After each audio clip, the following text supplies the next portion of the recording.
Which gacha game shut down? It's Crash Fever. Eternal Maintenance. How's this? That's a little bit louder. Is it still quiet? What did we do last time? Last time we... Seems okay? Sounds good, sounds good. Alright, last time when we played Ghostbia, we started playing... Wait, I forgot everyone's names. Ghostbia character names. We have... Oh god, this game is not popular enough for that. Oh no. Oh no. Okay. Character list. Oh, okay. I have the list. I have the list, guys. We're okay. Alright, so last time when we played Ghostopia, we played as Sayako, who is very shy and introverted, wants to talk to no one, went through a traumatic event, and everyone in the town hates her. We live in a town full of ghosts where everyone melts away in the sunlight, but it doesn't actually matter because they respawn afterwards anyways, but they do feel the pain of it anyways. We're friends with Anya and... Oh crap, I don't know the other one's name. Pacifica! Anya and Pacifica! And they're trying to be our friends, but we went through a traumatic event and we're trying to, like, we're kind of keeping our distance. But then they want to be friends with the new girl, the blue hair girl right there, who we named recently, but I forgot her name, so we'll go through that again. We named her, she was being held hostage by the church of the town, and the priest was kind of mean, so we shot him in the head. And then there was another character named Clara, who really worships the church and loves the church. We pistol whipped her, gaslit her into thinking we'll be friends with her if she did stuff for us. Had her bring us to the person being held captive. Went through a whole shootout. Slapped, punched Clara, and then got Clara shot. And then we jumped out a window, landed on a car with our friends. We started driving off into the distance. And then we finally named the blue hair girl named Yoru. And then we exploded. And that was the end. That's where we left off last time. It sounds insane. It is insane. I really don't have more to describe it. It sounds insane. It was insane. There was a lot of events occurring that you're like, wait, why is this happening? It's a fever dream. Put best way, it's a fever dream. Fadeless one, Fadeless two. No, they have names. Pacifica's the rich one and Anya's the tinkerer. Yes, the red hair one is Anya. Blonde hair one is Pacifica. Yeah, the blue hair is Yoru. I think so. I think that's what he named her last. I love Clara. I love how much we bullied Clara. I don't know if I like Clara specifically, you know? Because we bullied her a lot.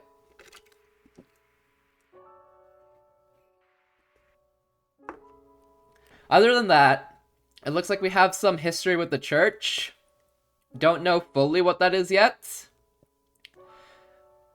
And it seems like we have another personality inside of us. More used to fighting and such. But it's not very clear why, what, or what's going on in that regard. So maybe we'll find that out today with episode 3. Goal is kind of to beat the game today, but I don't know if that'll happen. That's what I meant! Uh-huh. And new characters. Yeah, we can already see one new character in the back there. Alright, I'm ready to go. Oh yeah, let me move the mic a little bit closer to myself like this, so it's just easier. Easier on me to just relax. To relax. My controller disconnected. Oh. Peachy. Alright, let's start. My controller disconnected. What the heck? Surely you have batteries. Alright. Basic controls. Press A. Alright, controls found. Konnichiwa, amigos. I'm pretty sure those are the first words she shouts upon running... I'm pretty sure those are the first words she shouts upon running into my room. By she, I meant Yoru, and by I mean me. For a long time, so long that nobody even knows how long, this town has had exactly 1,024 ghosts. And now we have a newcomer, Yoru, who's wandering about my room and looking at things curiously. Oop. I hit my table. Whoopsie. That's a pretty neat artwork. She keeps saying things like that. She seems interested in just about everything. Was that thing always here? And is it even an artwork in the first place? Well, whatever. My ghost memory's never been reliable anyway. If I'm a ghost now, does that mean I was once alive? Ghosts were alive at one point, right? I mean, that's what being dead implies, doesn't it? Or are we born as ghosts? Stuck here forever. But for what purpose? Oh, so she just lives with us now. I guess she wouldn't have a home, huh? Brains. I wake up to the sound of chaotic snoring. That sounds like a tank engine after someone tossed a sugar cube into the gas tank. Does that actually affect a gas tank if you put a sugar cube in it? I feel like it's so small. Or are they saying because it'll like rattle around? Shrug. Okay. Actually, I don't think I slept enough to say I woke up. You can't wake up if you were never asleep. In the same way, you can't become a ghost if you don't die. It's been like this the whole time. Even though it's almost morning, as a result, I'm tired all the time lately. Just a little bit earlier, I could sleep as much as I wanted whenever I got sleepy, so this change is taking a toll. Yoru isn't a bad person, or a ghost. In my opinion, she probably treats me with warm love, or something like that. There's so many parentheses in the sentence. There's 3 parentheses of just like other thoughts in the sentence. But it's a little suffocating for me. Why are you shrugging? It's a little lonely to be completely isolated. Sometimes I want to see friends. But I feel more relaxed when I'm frozen in the cold, dark void. That's just my nature. This current situation is I can't speak. This current situation is clearly uncomfortable for me, but I don't think I can get Yoru to understand my plight. It's way too warm in my bed right now. There's a girl sleeping next to me, taking in such deep breaths. My chest is in pain. But why? Let's try going to sleep again. I close my eyes. Are we gonna... Last time we went to sleep, we had an experience. Is it, time for experience number 2? I close my eyes. I think back to when we fled town, and that 32nd birthday party in the present. The problem is what happened afterward. When we woke up at the garbage dump, this is what Yoru said. So, where do I stay? Oh, crap. Okay, we're just doing a mini flashback like this. My place is no good. It's dirty, small, and cold. You should stay in a more homey home, like Passy's. Huh? That won't work. My home doubles as my workplace. You got empty rooms, though. Don't you? Just because they're empty doesn't mean I don't need them. What's Passy's job? What is Passy's job? Actually, I didn't even know they had jobs. I didn't know they had a workplace. I guess they had stores, huh? So you could buy stuff. I forgot what her parents do. I don't know if she had parents. I think she lived alone. I don't think anyone in this town has parents, actually. But... I guess they have money, but all their stuff returns to the garbage dump no matter what, right? I thought her parents were rich or something? Or influential? I thought the description was she came from an influential family. But I don't actually know if she has parents. Especially if her home doubles as her workplace, right? I'm not sure. You piece of crap. Ah, damn it. Ah, stop! Pacifica stomps on Anya's face. Yoru looks on curiously for a while before she turns around to look at me. Looks like I'm in a pickle, huh? She says just that. Her eyes pierce right through me. You can see the stomping in the background. Yo, Passy should play Dead Space! Pacifica would be so good at Dead Space. Or ant stomping. That's when I say something all too naturally, almost by reflex, and as if I had prepared a script beforehand. Step. Why don't you stay at my place? Temporarily, I mean. Why did I say something like that? Even Anya and Pacifica both seem surprised by my proactive suggestion. I don't even know what I meant when I said temporarily, I mean. Anya, Pacifica, and I are probably thinking the same thing. What does temporarily even mean? I can't look it up in the dictionary because there isn't one in this room. Besides, I've finally gotten sleepy. Temporarily means for a limited time. So in other words, once the time comes to pass, everything goes back to how it was. But how do I get that time to pass? I don't know. I'll discuss this with the others. I mutter that before I finally manage to start falling asleep. Not a very deep sleep, but it's still something you could call sleep. Sorry. But right before I fall asleep, I feel like I see and hear something like that. I'm not entirely sure, but this is what dreams are like, right? Oh, never mind, we just get an opening. I'll take it. This game's so pretty. I love that it has an opening, an ending, a mid-card. Jam, actually. Oh look, Clara's so happy.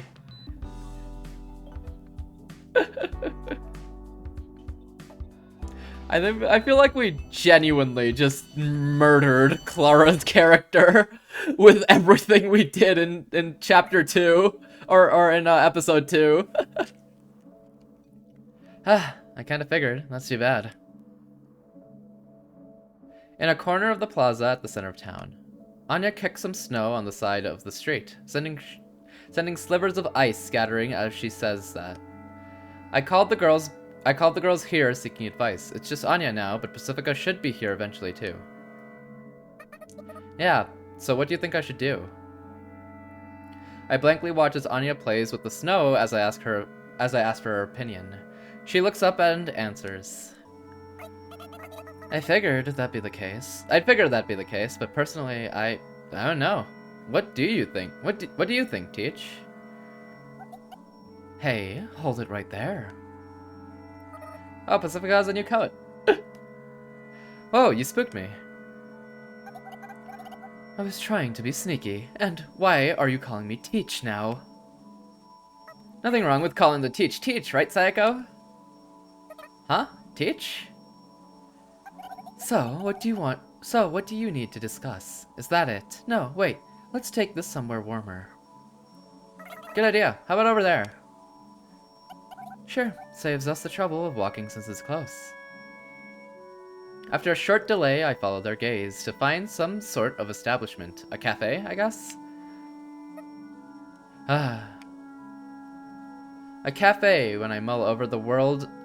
A cafe when I word over the mull? A cafe. When I mull over the word in my head, I suddenly feel my stomach sink. On the other side of the lit window, countless shadows of ghosts, is that redundant, make a commotion, signaling to me just how busy it is inside the cafe we're about to visit. A death sentence. Don't worry, it's mostly people just like us inside. People who aren't all too interested in their surroundings. It's also cheap. They don't complain if you stay too long. You get what you pay for with the coffee, though. A cheap flavor you can't get at home. Pacifica urges me on, saying, let's go. Well, sure, it'd be rude to call someone for help only to make them stand and talk out in the cold. We can't talk in my room since Yoru's probably still in there, and it'd be shameless to ask to talk in Pacifica's house. Plus, I do think it's an experience I should give a chance to, so I can't find a valid reason to refuse. The sound of chatter Yay! Okay, it's the happier theme now. The sound of chatter and the cafe's background music get closer and closer. Though in reality, I'm the one getting closer to the sounds. Calm down, it's just a cafe. You've been in restaurants and shops and stuff before, right? Same thing. Pacifica and Anya rush into the noisy establishment. Whoa! That's a lot of people! Ghosts. People? Ghost people? Ow, ow. The moment I pass the threshold, the chattering stops and the ghosts all fall silent. Let's leave. I tug on Pacifica's coat and manage to let out that whimper. I can't do it after all. Pacifica and Anya may be fine citizens, but I'm a burglar who raided the church. If they're seen here with me, it could cause them a lot of trouble.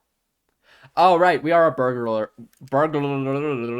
We are a burglar who raided the church. Yeah, it kind of slipped my mind with how cozy it's been for the last, like, little bit. But yeah, no, we sure did do that, huh? That sure did happen, huh? We destroyed that church. Oh, why? Sorry, could you move that chair for me? Thanks. Wait. It was all for our friends. Our new friend. Well, I guess also our old friends. True. True, we were thinking about others when we started a whole gunfight in that church. Oh, why? Sorry, could you move that chair for me? Thanks. Oh, yes, that's good. Thank you. Pacifica pushes her way through the crowd of ghosts. Anya follows behind. I follow too, reluctantly. We head all the way to the only empty table, a round table deep in the back by the bathroom. We sit down. 3 normal coffees, please. Coming right up. Wait, coming right up. There we go. And we're back to the music! Yay! At the sound of Pacifica's voice, the chatter resumes. The difference is shocking, but it also relaxes me a little. I'm sure everyone's lost interest in us. I suppose we're not that interesting after all. I still can't let my guard down, though. Sorry for the wait! Here it comes! Oh well, if it isn't Anya from the repair workshop, it's been 9,999 years, hasn't it, my lad? Hahaha, I'll murder you. What the heck? Long time no see, Mr. Patel. How's business?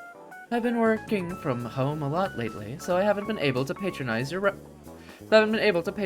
establishment. Haha, Anya's such a card. I never heard that before. A card? Huh. I've never heard that phrase before. Interesting. It's fine, is what I'd like to say, but profit margins are thin with just coffee. Can I interest you in some sweets? I've heard it, but I have no idea what it means. I'm assuming it's like a wild card? Or like the idea is like similar to like a wild card, maybe? I'm not really sure either. That sounds good. Get something we can all share. I appreciate it. And last but not least, it's been a while since I've last seen you two, miss. I guess these two must be regulars here. But was I a regular too at some point? Hello. For now, I bow my head. I guess that was satisfactory for him, since he turns around and skillfully weaves his way through the crowd of ghosts. Okay, I suppose we've settled in. So what did you want to talk about? I want to point this out, they have so many drawings for these characters. They have like so many different poses and drawings for these characters. Like you see these scenes of them in like different poses and such so often. It's so cool. It's so neat. Okay, I suppose we've settled in. So what did you want to talk about? Oh, should I get you up to speed? Maybe the art style allows for more drawings. True, but it's definitely a very cool touch to see more drawings. And there's so much animation too. They have a good mix of everything, actually. Very cool. No, it's fine. I want to hear from Sayako directly. Oh, I hit my table again. No! I don't get it my table. Hopefully that's not too loud. I don't even know if it picks up on the mic, actually. Pacifica gracefully sips her coffee in a dignified manner.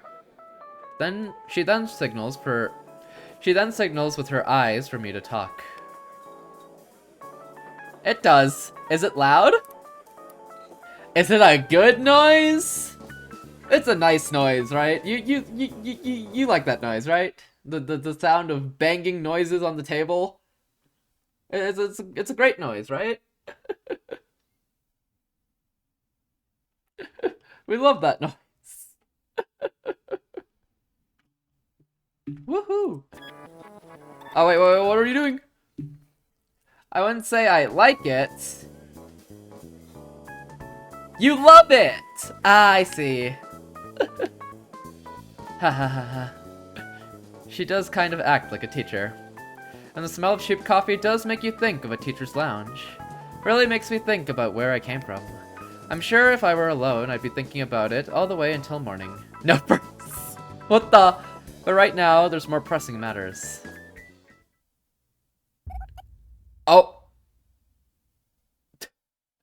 You just don't vibe with her. Psycho, eventually you'll stop coming home and your family will collapse. Your children will stray off to the righteous... Your children will stray off the righteous path. Wait. Bleh. Your children will stare off... I'm seeing so many stairs. Your children will stray off the righteous path. First they'll get addicted to drugs. The next thing you know, they're robbing trains. This isn't a joke, okay? That's so cool. I love the pushing the text, the panels away with Sayako breaking out of the panel. That's so cool. They're taking this seriously, I think. They're just joking around to relieve some of the tension. So you two are living together, huh? That'd kill me. I agree. I'd say you seem more relaxed when you're by yourself. Are all ninjas lone wolves, or is it just you? I forgot if I said this earlier, but it's closer to an anime than a novel. Yeah! The aesthetic is more closer to an anime. I guess more simplified. Honestly, the best way I could describe the style is very similar to Amori. In terms of the art style. How could she know, stupid? Ninjas even keep their personalities secret. That's what makes them cool, you know. You make a fine point, Anya from the repair workshop, my lad. I'm like, oh, Pacifica's actually giving in for what? And then she says that whole title.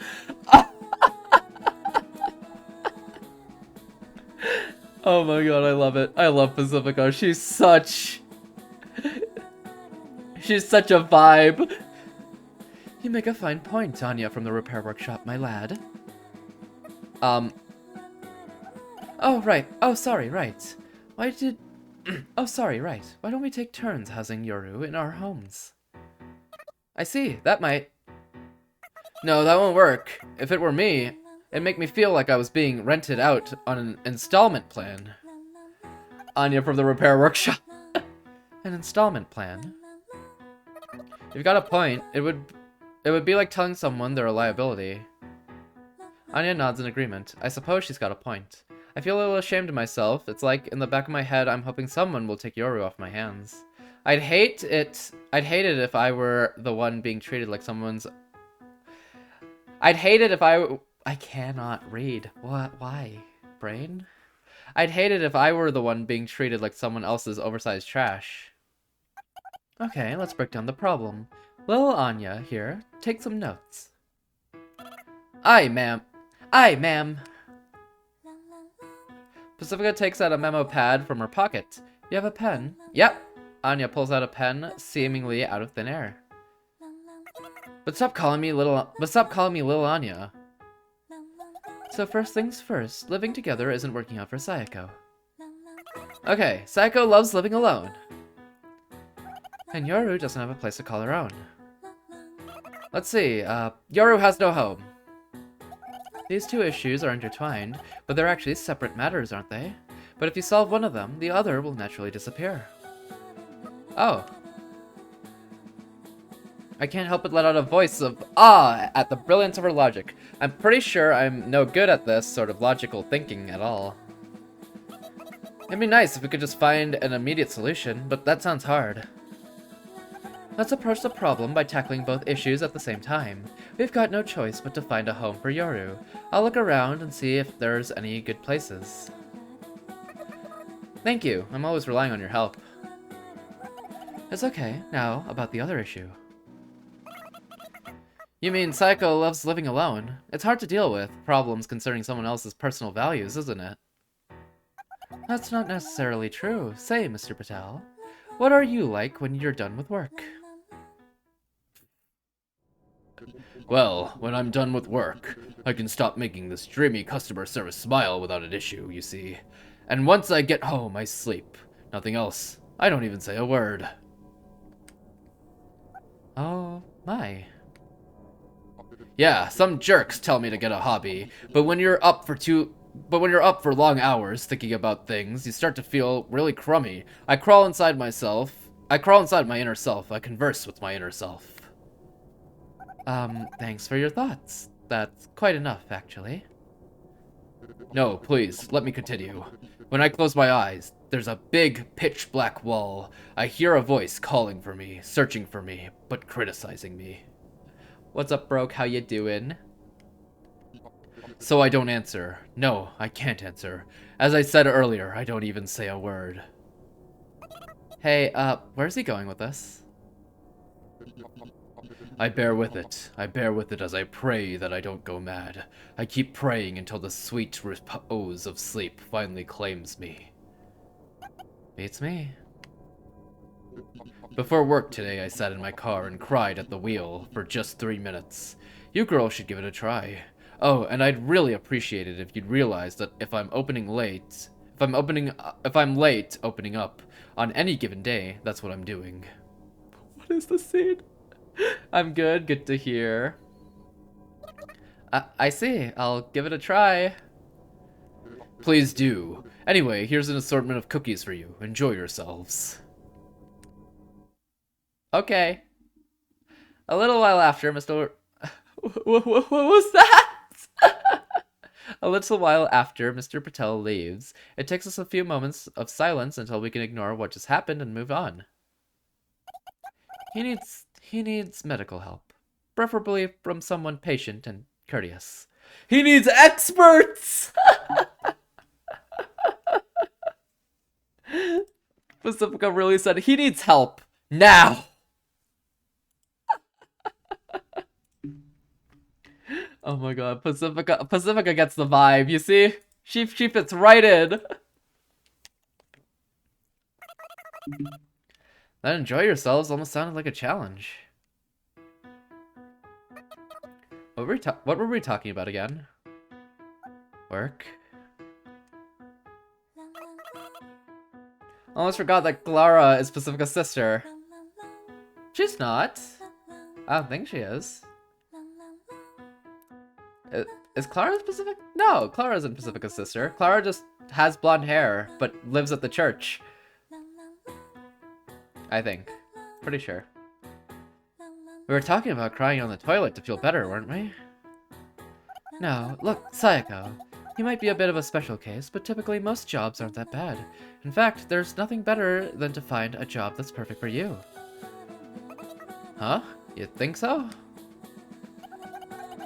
Jobs? When you come home after work a little tired, it changes your mood. And by earning money, you're likely to open up more opportunities. But can I just casually start working after all the chaos I caused? Nobody will try to kill me or anything.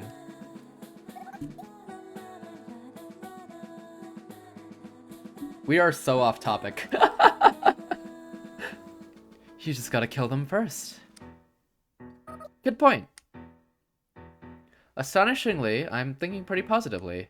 Mr. Patel's despair, if that's the right word for it, has somehow given me a certain sort of courage. Not the same sort of courage I get when Pacifica and Anya are with me, but it's still courage nonetheless.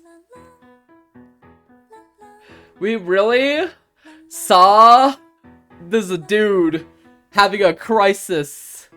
When we asked him how he lives his life, we saw him having an internal crisis, and we said, haha, anyways, now I'm feeling better. Dang, that dude mad crazy. Surely I can't be that bad. That dude is suffering a ton. Which means I am, you know what, doing pretty good. Yeah, I think I'll give it a shot. Does this town have a job search office or anything like that? Not that I know of, at least, but I guess that's more Miss Pacifica's specialty here. Oh? What kind of work does Pacifica do anyway? It's kind of obvious what Anya does, but Pacifica's job is an enigma. Have a good lurk, Brooke. It must be something important if she lives in such a big house. Pacifica seems like she could do anything, but what does she actually do? True, that sort of work is indeed one of my specialties, so that should help. Okay, let's give it our best, Sayoko. Okay. I should ask her now. It's better than finding out later that I don't even know something as basic as that. Let me help too! Wow. Let me help too! Whoa, you spooked me! Oh, hey, where'd you come from? I love this panel. I love this manga panel. What's up, Livia? How you doing? Stare, what's wrong? How are you today, Livia? I was hiding in the filthy sludge in your coffee cup. Ha ha ha ha ha ha ha. Oh, she's good. Ha ha ha ha ha ha. Ha ha. Ha ha. Are you people okay? Perfectly okay. All I'm saying is that, well, I'm rooming with Sayoko, I'm just a freeloader with nothing to do. What is going on? Yoru showed up out of nowhere. And yeah, that's pretty much it. Doing well, finally getting rest. Oh, you have the day off? Or you're off of work now? Nice, nice. How are you? Chillin'. I slept till so late today. And then I woke up, I worked, I've been working on a secret project, and yeah, pretty much just working just working on some stuff, and yeah. Other than that, I've been chilling. Saturday to Monday, no work. Ah, I got you. Nice, nice. Enjoy your break. But yeah, we're just playing Ghost Pia, which we started last week, and we might beat it today, honestly. We'll see. How much did Yoru hear? She probably just got here. Sayoko. I get what Anya's trying to say. The reason for me getting a job would be to regain some personal space from Yoru. So it would defeat the point if she worked with me, wouldn't it? That's the point Anya is trying to make. Yeah, you could do something too. I hope we can both find a good place to work. Well, I only say that for my own sake. Ominous missile in the background. That's the town missile. It's normally there. Let's go beat it. Wait. Beat what? The missile? Don't hit the missile. It might blow up. Yoru expressing a desire to work could Yoru expressing a desire to... The game? Ah, the game. I think we might beat it. We have 3 more episodes to go.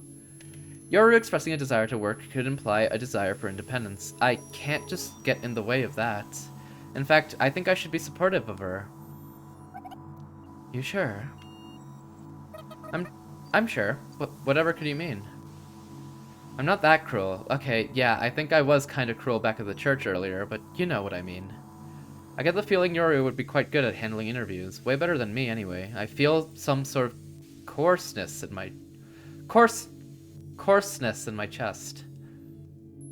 Very well. A job for 1 and a job for 2 aren't that much different. I'll set you up before the day is done. So it'll be like a piece of coffee cake for you, then. I suppose. Hey, is she like that at home, too? Yeah. I feel for you. Yoru says something completely unrelated to the topic at hand, taking Pacifica and Anya aback, but they try to keep a conversation going. I find myself at my wit's end. It's not like I'm feeling left out or anything. It's just that this sort of banter takes me back. As my consciousness starts to drift, I look outside the window. There's a good view of the plaza, including the towering missile in the middle of it. Maybe it's like a giant gravestone. What up, King? How you doing? How are you today, King?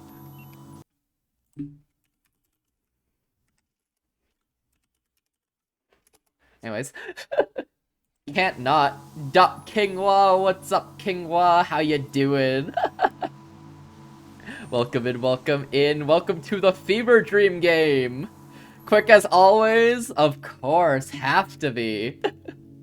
How are you today? Chillin', chillin', nice. That's great. Chilling is so nice. I've been chilling so much of today. Also got some stuff done, but also been so much chilling.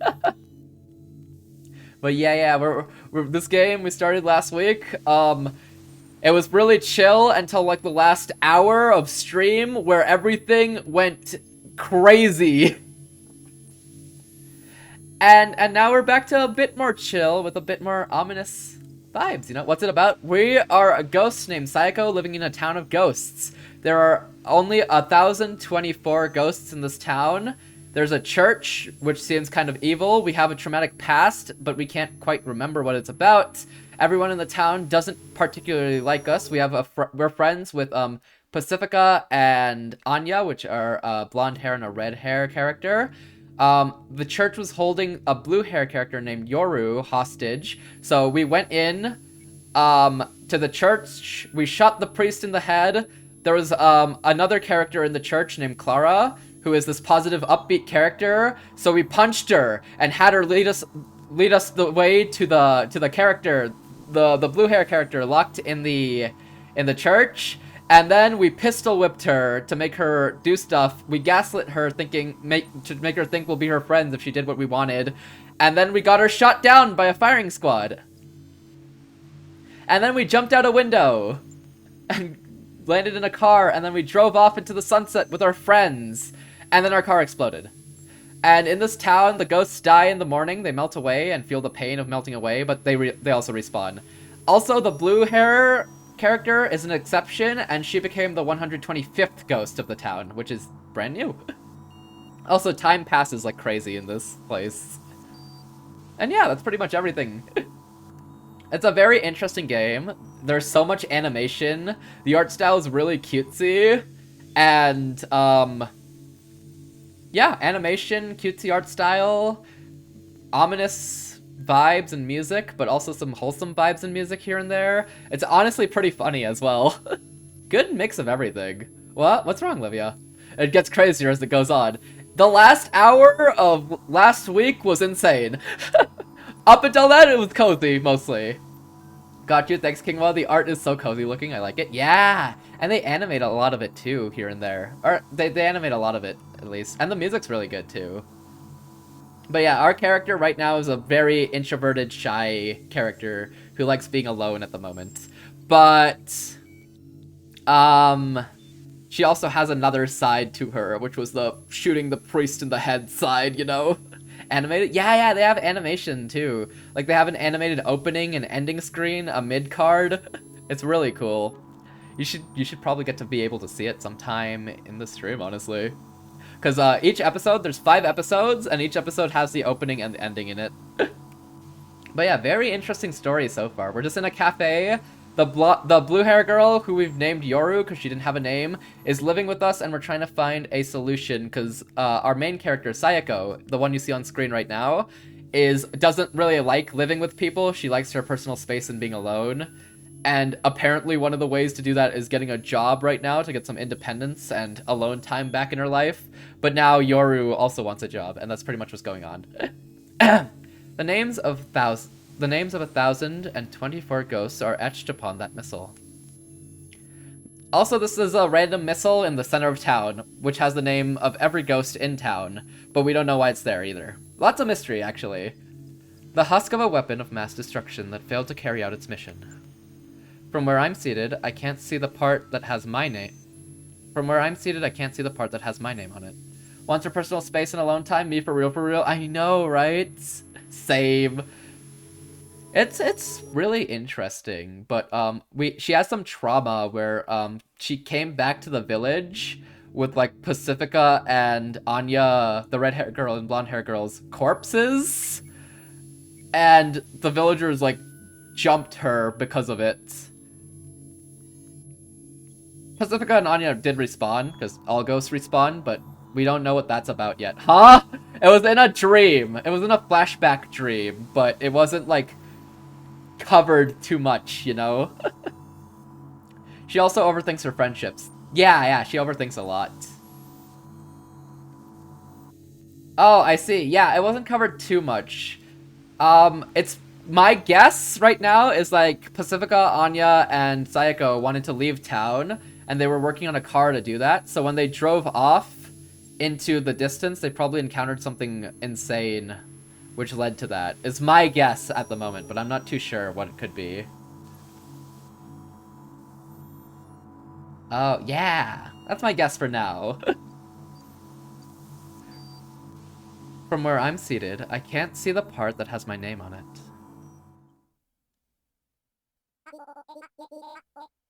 Okay, I know you. You're the ninja girl.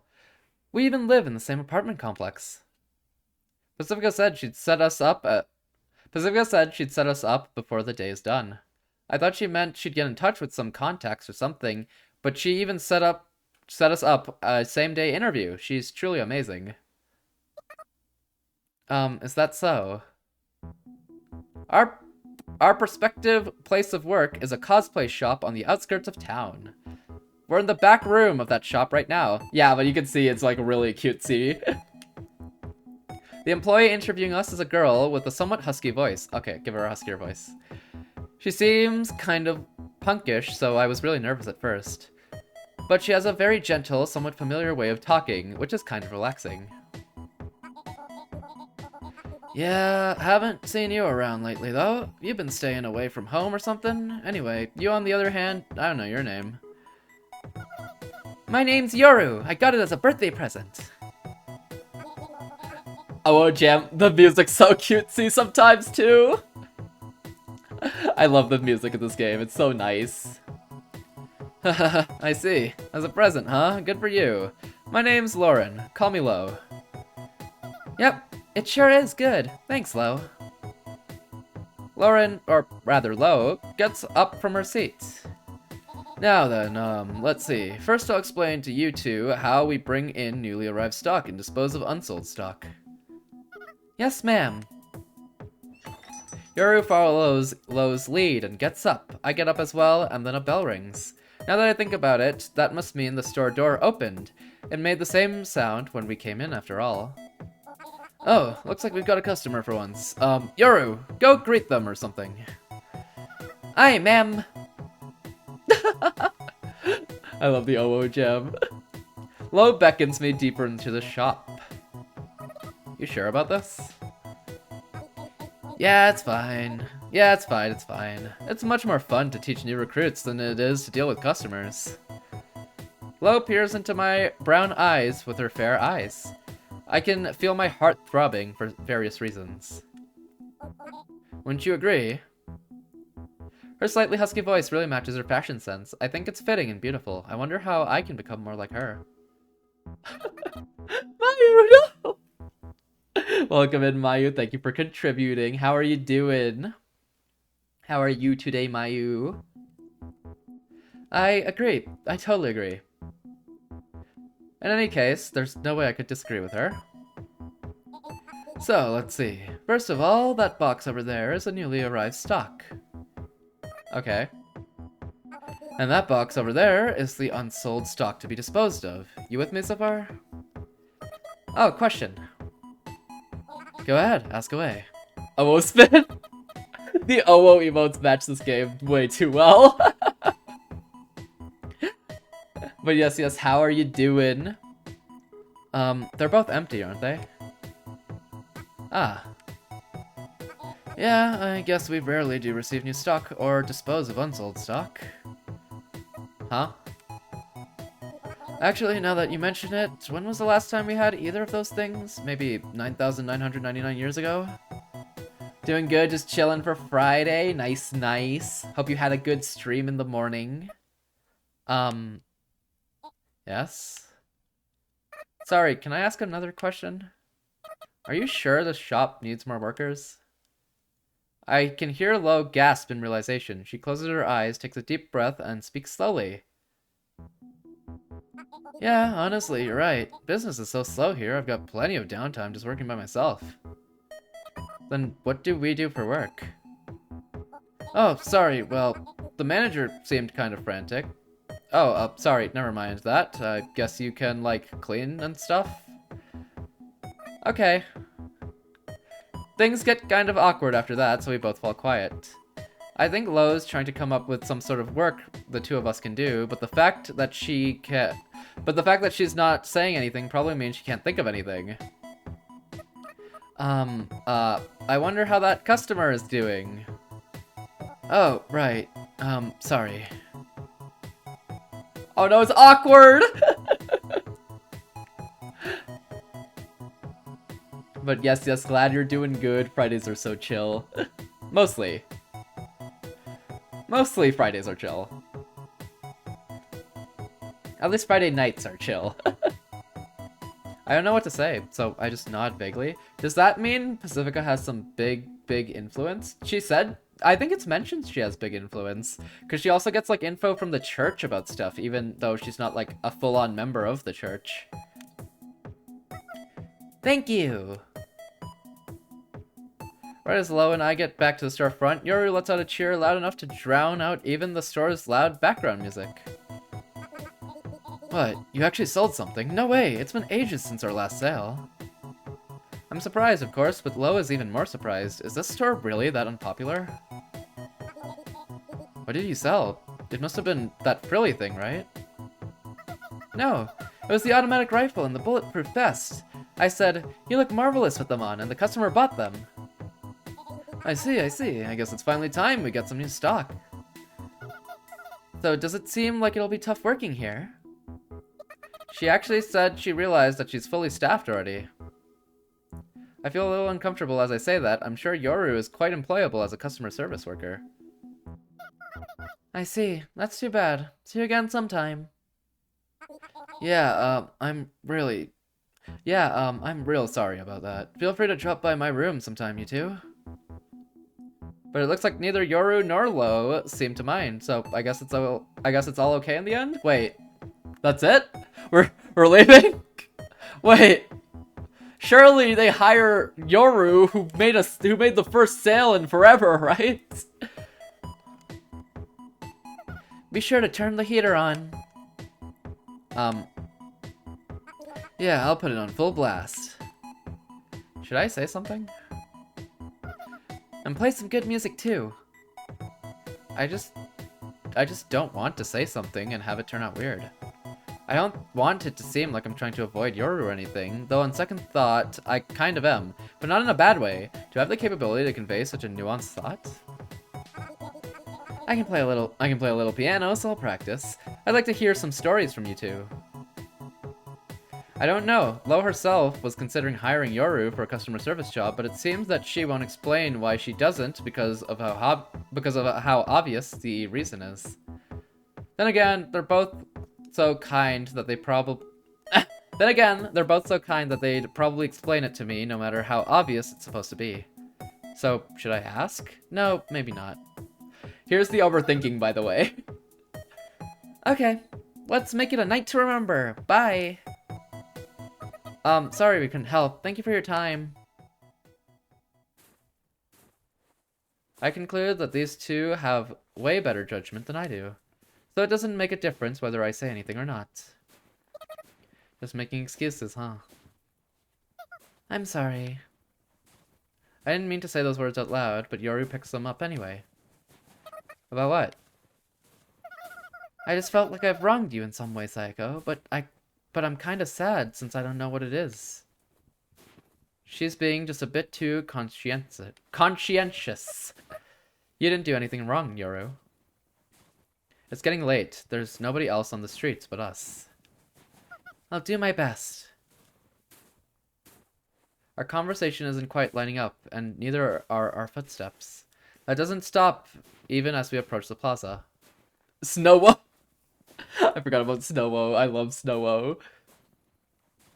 I'm walking ahead of Yoru, but my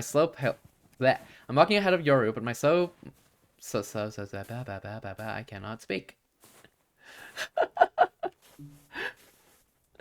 Alowo? I love a Lowo too. All the Owo emotes are so good. I like Owo Revoir. That one. I love that one. I'm walking ahead of Yoru, but my slow pace slows down even more, and Yoru overtakes me. I stop in place. I look at a certain something. Huh? What's wrong? I step up the pace and catch up to Yoru. That's Wander's reaction when I call no Wander, how could you?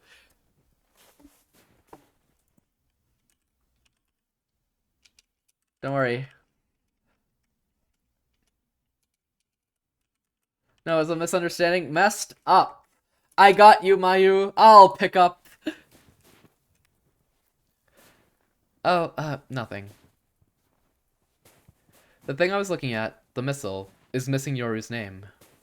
I'm a little bit jealous, but I feel like something's off about it. I was set up! No, whatever are you talking about? I can't believe you would do such a thing, Wander. So messed up. How could you ever? Oh, I don't know what you're talking about. We keep walking back on the way home. And as we walk, I think to myself, why would she... What would she want? Oh, would you? Maybe I can just give her... Maybe I can just give the place to her. That's an option. You there, Saiko? Yoru speaks up without turning around. I'm here. You can hear my footsteps, can't you? Please stay with me, okay? My chest is in pain, but the air I breathe in is so clean, I feel both painful and cleansed. All in all, I feel satisfied. If only I could go to sleep and just die right now. But that's impossible. I can't die if I'm not even alive. I'll try. There's no real meaning to this conversation. There's no real meaning to us either, I'm sure.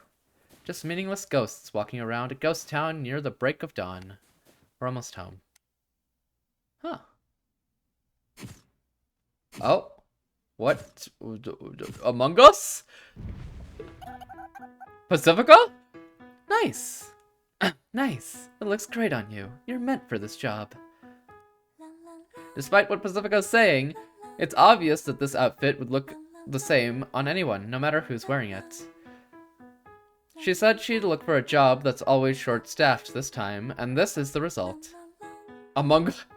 What is that combo? Why is there a hazmat suit? There's no way! Salvaging, searching the garbage heaps for usable objects. That is so perfect. I know! Why is that so good? I didn't even know that was an emote! Yoru and I are dressed in baggy yellow protective suits as we board the salvage truck. I silently curse these protective suits for being so hard to move in. The three other salvagers are all somewhat buff men. We're wearing their spare The other three salvagers are all somewhat buff men. We're wearing their spare suits, which is why they don't fit. They keep bowing to Pacifica. Freudian slip. Uniforms? Suits? I mean, to be fair, uniforms do kind of work. Pacifica really is amazing at what she does. I'm not sure what exactly that is, but she does it well. Spacesuits. I never even said spacesuits. Did I? Wait, did I? Wait, I don't even know if I said... Did I say that? We're sectioned off in the back of the truck, with the men all sitting in front... With the men all sitting in the front on a bench seat. Nobody says a word. I can more or less see the backs of the men's heads through the window, but they're not even moving a muscle. They seem quite polite with the influential Pacifica, but I get the feeling they'll be strict with newcomers like us. Suddenly, Yoru speaks up. Excuse me, can I ask a question? What? If you want us to explain, we can do that when we're there. Where does this bus go? Where does this bus go, you say? Things get awkward real quick. It's the awkward calm before the storm. You see, she's That's so funny. Did you hear what she said? I heard. Where does this bus go? That's hilarious. Good one. Well, you know, pleasure to work with you today. Yeah, no problem. We'll make splendid scrappers out of you. You mean super scavengers, right? Our official title is officially licensed garbage collectors. Oh, that's so boring. Okie dokie artichoke. We'll be some real scrappy scrappers. You sure are a hoot. I can do nothing but watch as the scene unfolds in front of me. Dang. It's the meme where we're in the corner of the party and we're just there like, they don't know I'm a ninja. Actually, I'm not even sure if I can do that. She's just too dazzling. She's amazing, simply amazing. I'm not sure what's going on, but it's clear that they're all enjoying themselves. Sayako is constantly... She can't really find a point to, like, intervene in the conversation, because... I mean, obviously, that's not who she is. She's an anxious character instead of, like, a outgoing, extroverted character. She's way more introverted.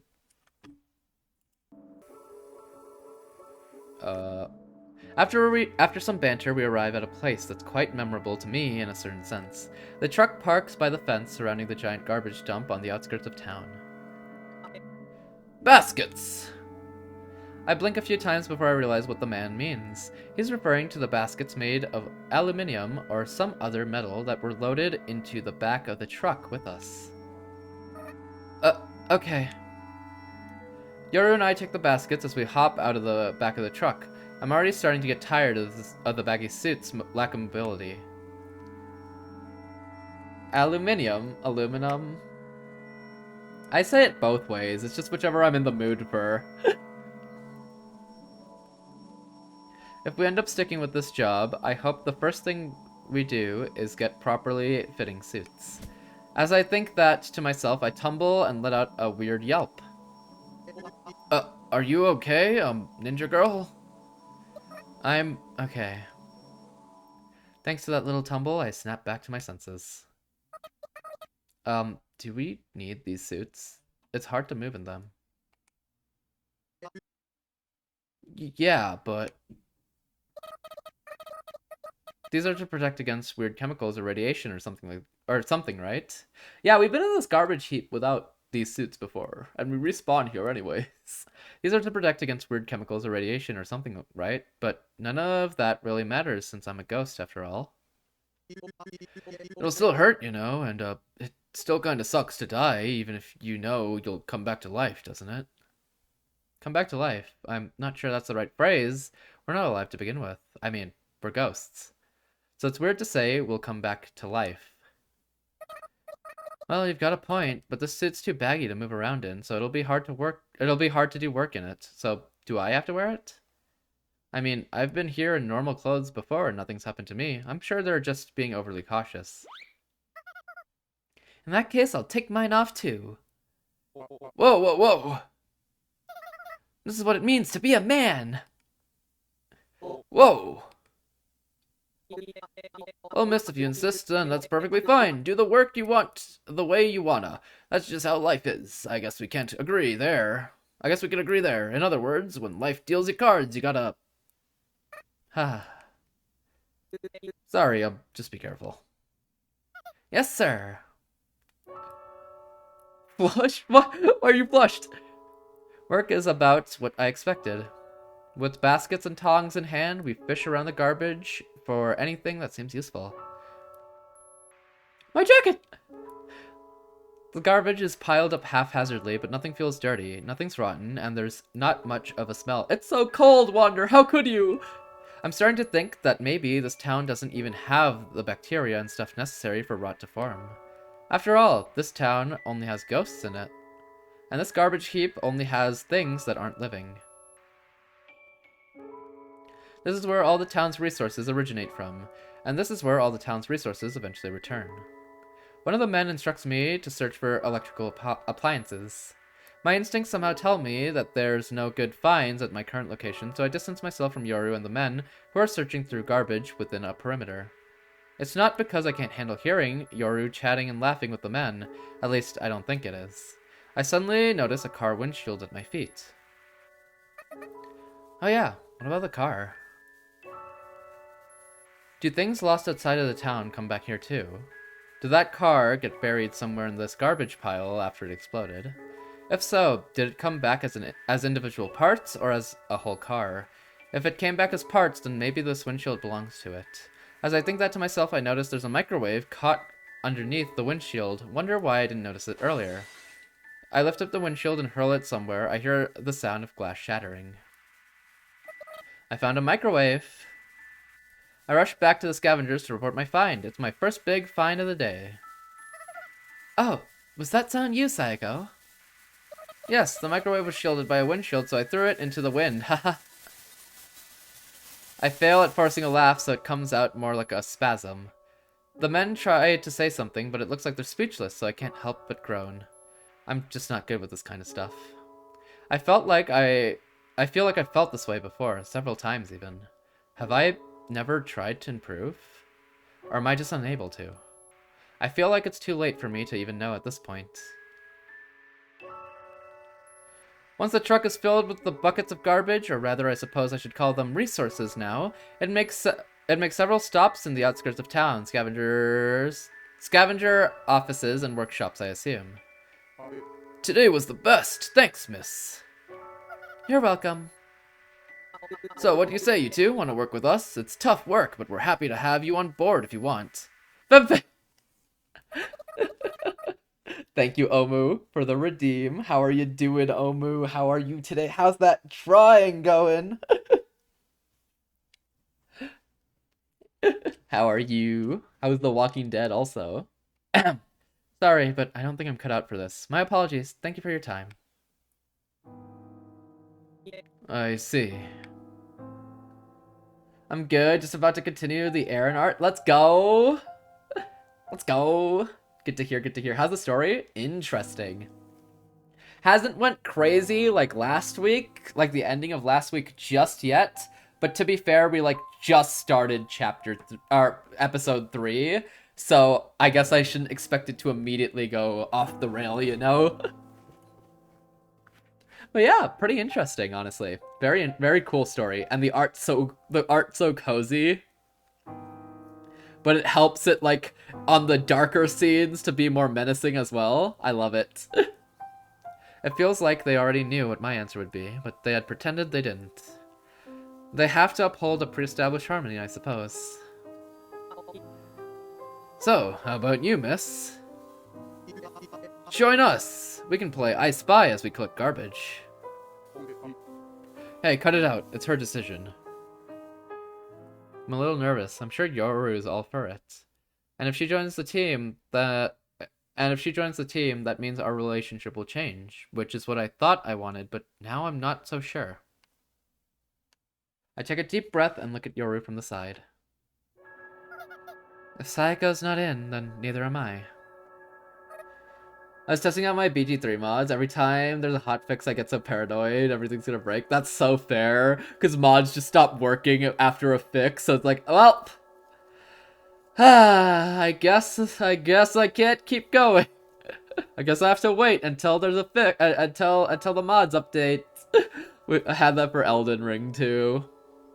I was like, oh, patch, gotta wait. Yoru. I had to play some BG3 instead of being productive for at least 2 hours. Omu? What do you mean? What do you mean you had to? Omu? It's a break, you know? You just gotta get in a good break, right? Haha. I had to test it out. It's so true. You had to test it out. You had to make sure it works, you know? I see. I have to say something. I want to object. I want to tell her that she's making the wrong decision. I'm sorry. Yoru apologizes, but For what? Why? I just don't know. I don't understand. Are you sure? Yeah, I agree. Are you sure? Pipe down, you. Last time I tested stuff for only 5 minutes and everything was actually broken. Ah. The emergency long test. Gotta do long tests because short tests just don't function. No. That's so fair though. Also, you get a break. Why be productive all the time when you can be productive? You can be more productive sometimes and then refresh with little breaks, you know? Short tests made it look like everything was okay. Yeah. Yeah, I guess that is an issue where you're like, yeah, everything's working fine, and then you get like just far enough where it's like nothing is working at all. Sorry, but I made up my mind. I'll come visit. Be sure to turn the heater on. And with that, Yoru starts walking. She grabs my wrist with surprising force coming from her slender arm. I manage to keep up with her despite stumbling a bit. Sayako, the night's still young, so why don't we go visit Miss Pacifica's house? We have to report to her after all. I nod my head vaguely, perhaps because I'm considering suggesting one more time that Yoru could work there. But I'm sure she has no intention of doing that, so there's no point in saying anything about it. You were good at that job. You looked like you were having so much fun, so why did you reject their offer? I don't get it. I end up saying something vague instead. We should apologize to Pacifica when we see her, huh? I guess so. In the end, I don't say what I wanted. Ooh. Why? I see. I'm in Pacifica's good old living room again, facing her the same way a certain nun did once before. I'm sorry for wasting the time you spent searching for that job. I bow my head, so does Yoru. Sorry. It's fine. The cosplay shop was kinda shady and nobody wants to do garbage collection anyway. And those men are kind of dumb too. I can't speak for Yoru, but I can't say I see you doing that sort of work, Sayako. When I look up, I see Pacifica's gentle smile. Thank goodness she's not mad. She's perfectly calm. I'd probably be mad if I were in her shoes. I still feel sorry, though. True. I just thought you'd have a plethora of options if we used my connections. Looks like this will be harder than I expected. Okay, once again. What exactly does Pacifica do? I want to ask that, but there's no way I can. But how can you expect me not to want to ask? I start to debate myself, but stay silent in the end. She is so mad, just smiling through the boiling rage. So true. Pacifica's really nice to us, at least. She's a little less... Oh, I hit my mic. Oopsie. Hopefully that wasn't too loud. She's a little less nice to other people, but she's really nice to us. Probably because she feels bad for us, kind of. Because we've been kind of outcasted due to past traumatic events. There's no point in voicing? There's no point in forcing yourself to do a job that you'll quit immediately. I think manual labor only shows its true advantages if you're employed in the long term. Just take your time searching. She has some long sideburns. Oh, I don't know what those are. Would you consider those sideburns? Because they're only like in the middle where her ear is, and then they just go out.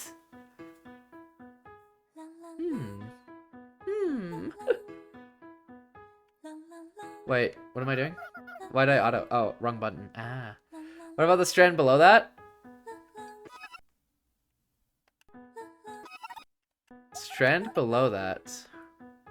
We're talking about the strands that like go out from the center of her ear and like down, right?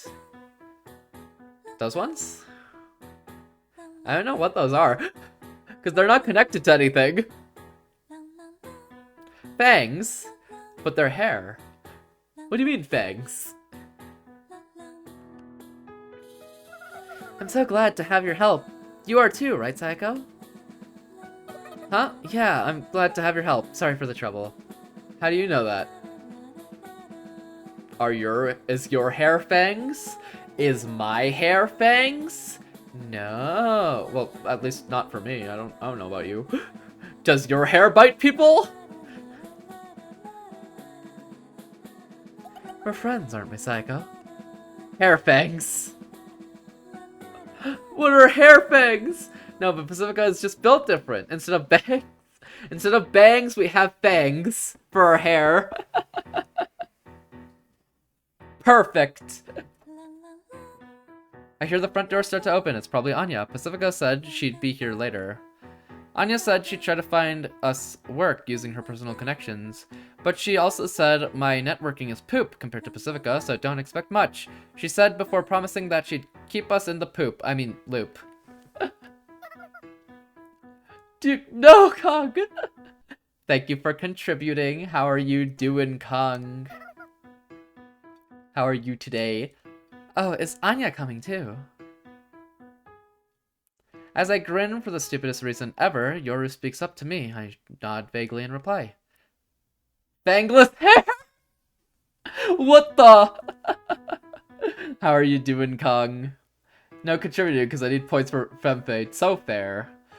What a fair reason, honestly. Anya's a hard worker. Anya's as hard of a worker as anyone else, so she should have connections of her own, but I suppose anyone's connections would look like poop compared to Pacifica's. Didn't you just say your hair doesn't have fangs? That's true. I did say that. You're right. I'm a bit tired. Long day, long day. Be sure to get that rest when you can. If you can already. I've been so sleepy for the last week that I've just been taking so many naps whenever I can. Fade has one tooth hair. One tooth hair? Where? Let's splash some water. Let's splash some hot water on her as a penalty for being late. Yay! She's kind of scary when you think about her like that.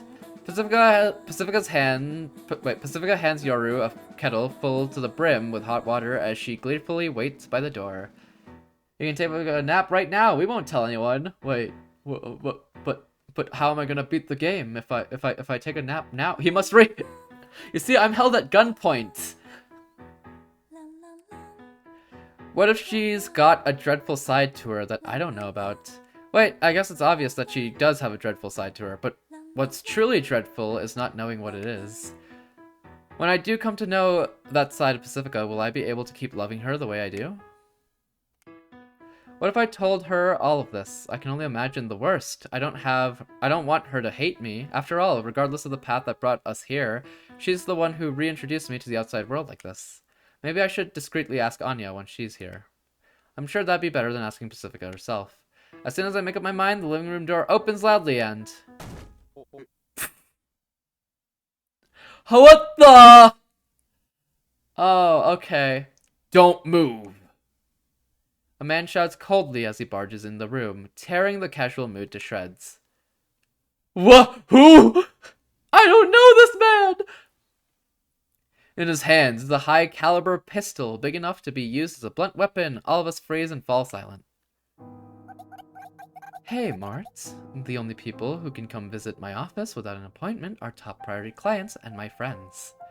He's telling you to read. There's no way he's also telling me to read. Why does everyone want me to read?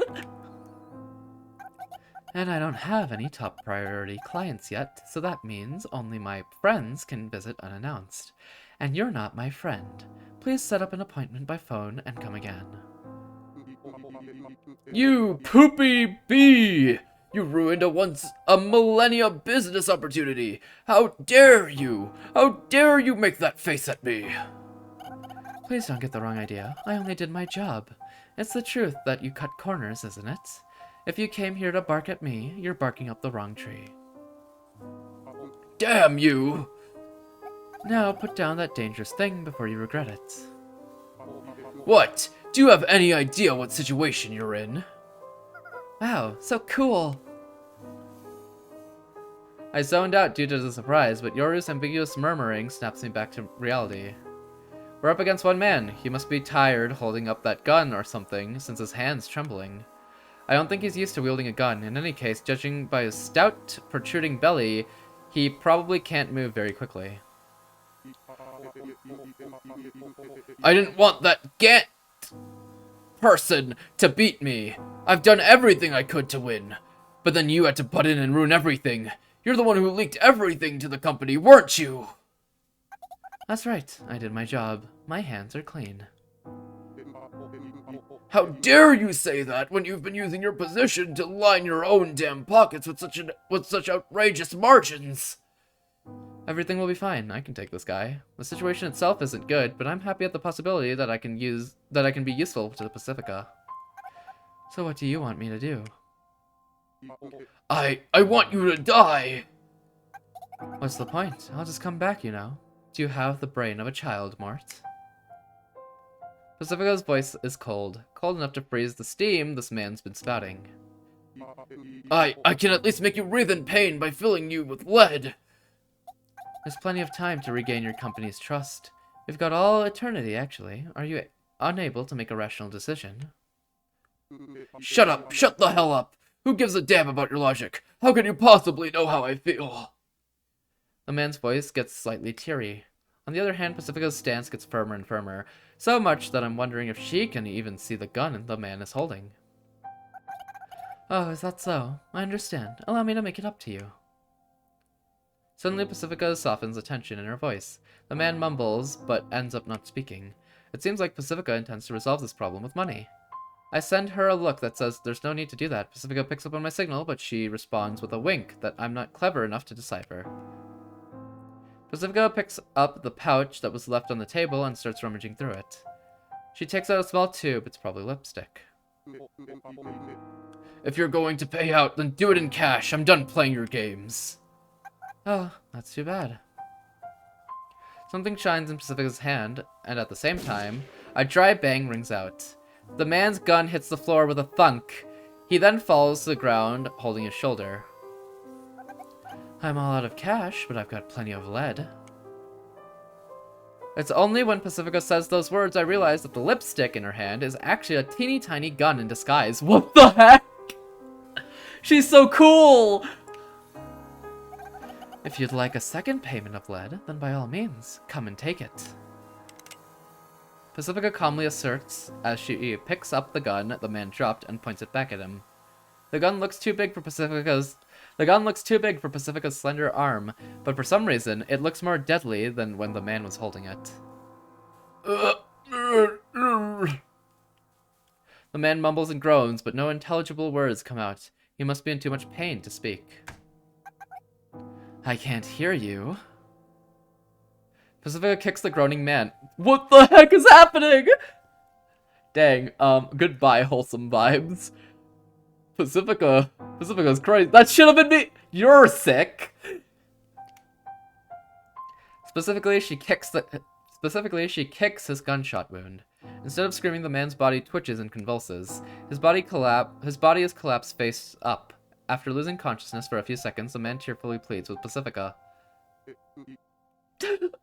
What's wrong, King? What's wrong?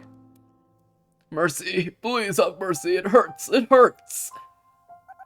Get lost now, and be sure to tell your little friends exactly what happened here. You hear me? Okay, I promise. Pacifica takes a step toward the man, and it looks like the bullet's still lodged in his shoulder. The man squirms to get some distance, perhaps having recalled the pain of being kicked in the gunshot wound moments earlier. We're getting stepped on. Can I volunteer as tribute? Yeah, totally. Yeah, you can. Mofu? Whoa, no, King's speaking facts. Know your place, craphead. And with those words, with those final words, Pacifica shoves the sole of her boot as far into the man's rear as physically possible. The man scuttles away surprisingly quick, as if borrowing the momentum from the kick. Step, Pacifica. Oh shit. It works too well. Ew. I look at Yoru beside me. I kind of expected it, but her eyes are sparkling even more than I had imagined as she rushes up to Pacifica and hugs her. That was amazing! Say that line again! Hasta la vista, baby! I didn't say that. Yo, what'd I miss? Anya suddenly pops in through the door the man left wide open. Looks like things got kind of weird here. That what's-his-face guy was here, wasn't he? You saw him leave, didn't you? I've already taken care of him. Oh, and that thing worked like a charm. I'd like to order a dozen. I quite like that sort of thing. Oh, seriously? I'm quite proud of my handiwork on that one. Wish I could improve the shell ejection, though. I know it can't work out exactly like the movies, but still. What does Miss Pacifica do exactly? Yuri whispers in my ear. Anya built it. Yeah, that's so cool. That's a cool connection. I feel ever so slightly relieved to know that she's been wondering the exact same thing as me. I'm not sure, but she's probably some sort of agent. An agent? Of what? Something. Once that non-committal word leaves my lips, I realize I sound just like Yoru. It's kind of embarrassing. So, how'd the new job go? Looks like it wasn't a good match. You got any leads? Nope, nothing, sorry. I tried looking, but everywhere I looked, places were neither understaffed nor overstaffed, just staffed. Places were not understaffed, they weren't overstaffed, they were just staffed! I see. I'm really sorry. No, I'm not blaming you or anything. I just think it's interesting.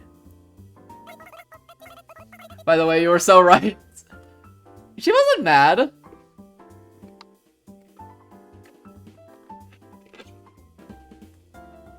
Pacifica's personality seems very, like, chill with friends. Strangers get the boot. Get the step. Hahaha, I know what you mean. This town just seems like a perfectly put together machine, meant exactly for the number of people in it.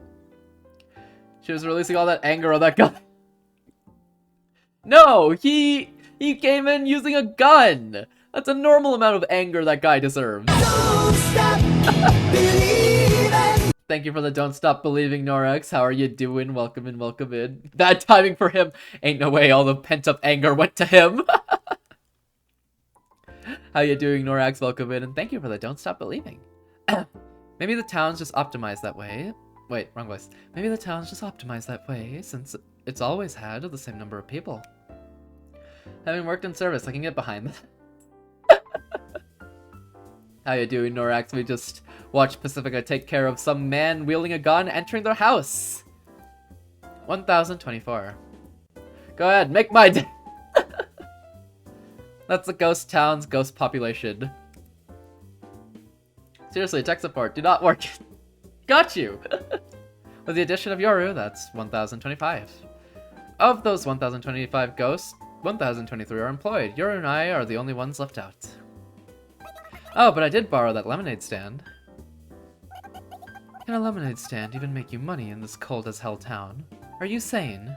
You didn't catch Clara's stupidity, did you? Anya mumbles the story about how she originally made that lemonade stand as a set for a play, but it's perfectly functional. Sorry, I guess it's not useful after all. Maybe I did catch Clara's stupid. Coffee, please. Worst part, the customer is always right quote you hear in every trading course. That's only the first step. No, push your luck and get. Where do I push my luck? I mean, yeah, totally.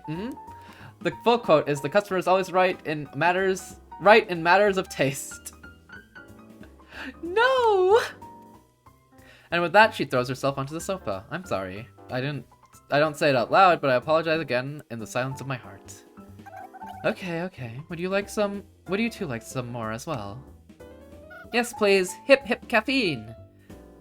I'm not entirely sure what I'm apologizing for. I feel a vague sense of guilt, and it's not something I can solve by raiding the church again. It's not something I can solve by raiding the church again! But I'm still gonna do it!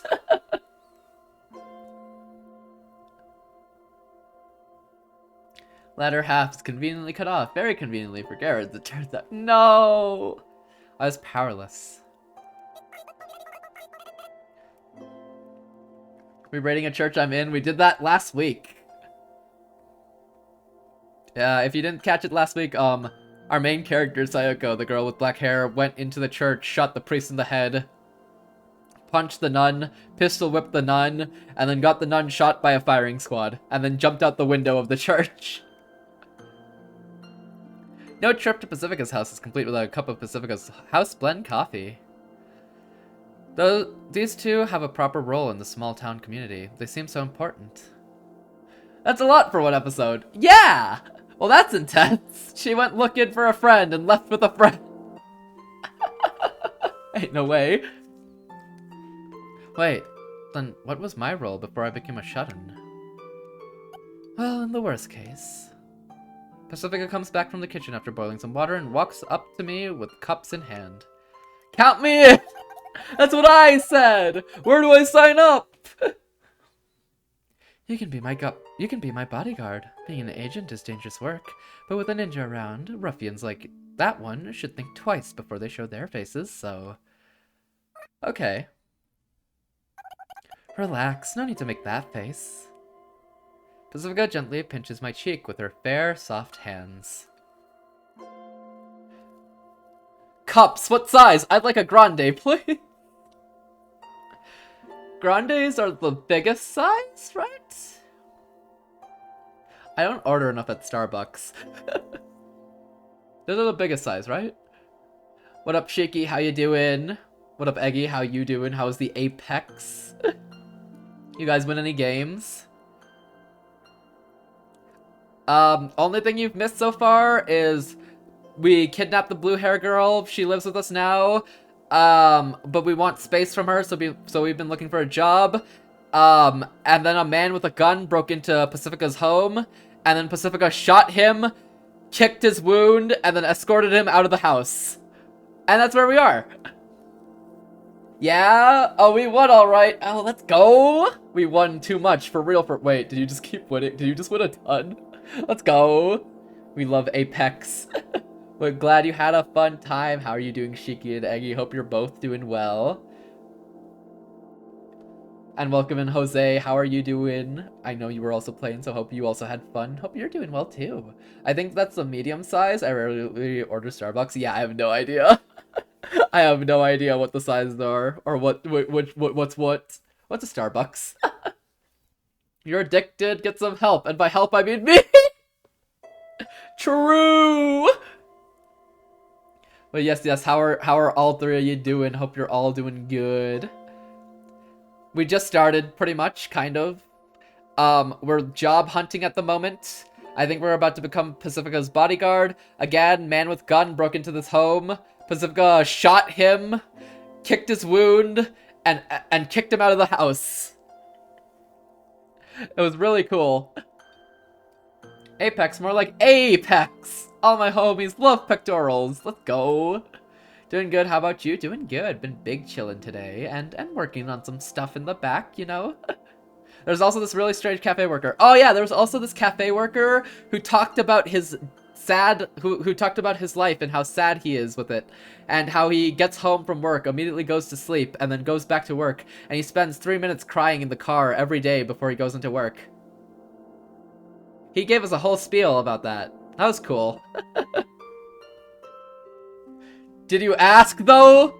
Kinda. We asked what he does in his free time to relax. And then he kinda just went off. So we didn't fully ask, and he kinda over-answered our question. So I think he gets 2 marks out of 5. Stop asking people stuff. No!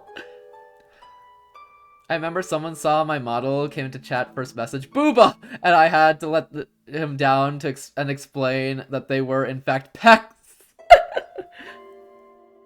Just roll with it. just roll with it. Oh, I didn't even realize FemFade ended. Oops. Pacifica gently pinches my cheek with her fair, soft hands. Was I making that bad of a face? I guess so. But why? I'm flustered. I want to rebuke myself for taking advantage of people's kindness like this all the time. I have nothing to offer. A bodyguard, I see. I never thought of that. Milk her dry, psycho. That's why, even if I become Pacifica's Bleh. That's why, even if I become Pacifica's bodyguard, I'll never feel useful, no matter how many enemies I take down. It doesn't change the fact that I'd still be taking advantage of her kindness. Oh, we forgot to splash water. Oh, we forgot to splash Anya with hot water. It's not too late, you know? I'm not sure what you're talking about, but please forget about it for the rest of eternity. I've got a suggestion for Yoru when we get home. If she's receptive to the suggestion, I'll discuss things further with her as much as possible. That way, I'm sure even I'll be tired enough to fall asleep, without having to worry about her snoring. I think to myself as I watch Yoru brandishing the kettle. We'll work for money! We'll work! As soon as I gave Yoru my suggestion, she energetically said, "Sounds good," in less than what I think is a second. We can't just take advantage of Pacifica's help forever, so let's do some job hunting of our own. That was the main point of my suggestion. Yuri said, if we're gonna do it, we've gotta do it good. And then she made cardboard sandwich signs. No idea where she got the cardboard. I hid my astonishment at her craftsmanship. In my mind, I was applauding her. But her snoring is still way too loud. Her raw energy, both awake and asleep, is grating on the ears, which is why I don't praise her out loud. I don't know how many hours we spent with these signs in hand.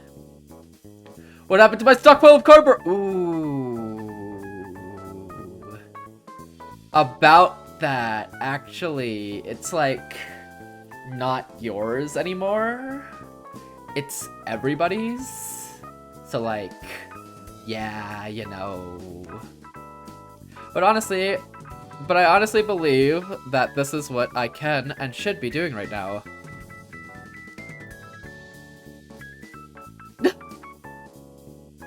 Check their shot! What the? You're sick! Nah, I'ma check their... You're also sick!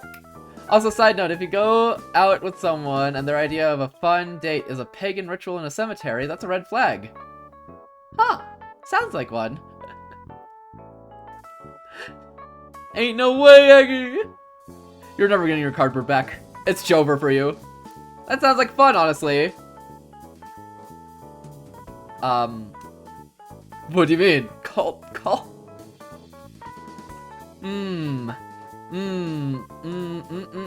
Yeah, join us, Snor.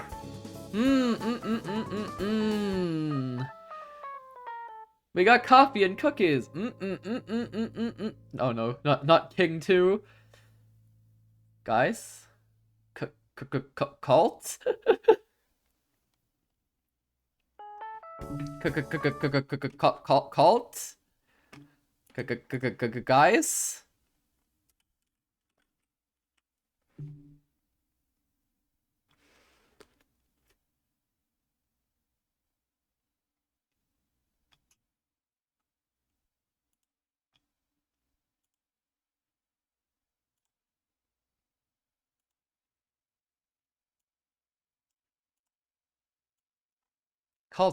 Guys? Cult.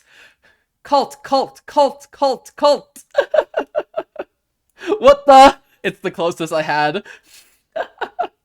It's the closest I had to a hood.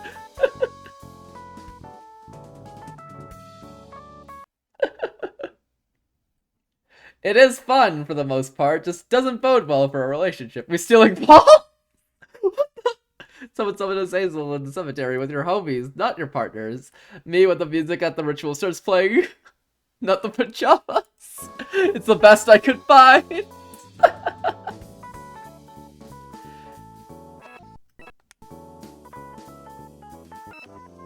I miss something?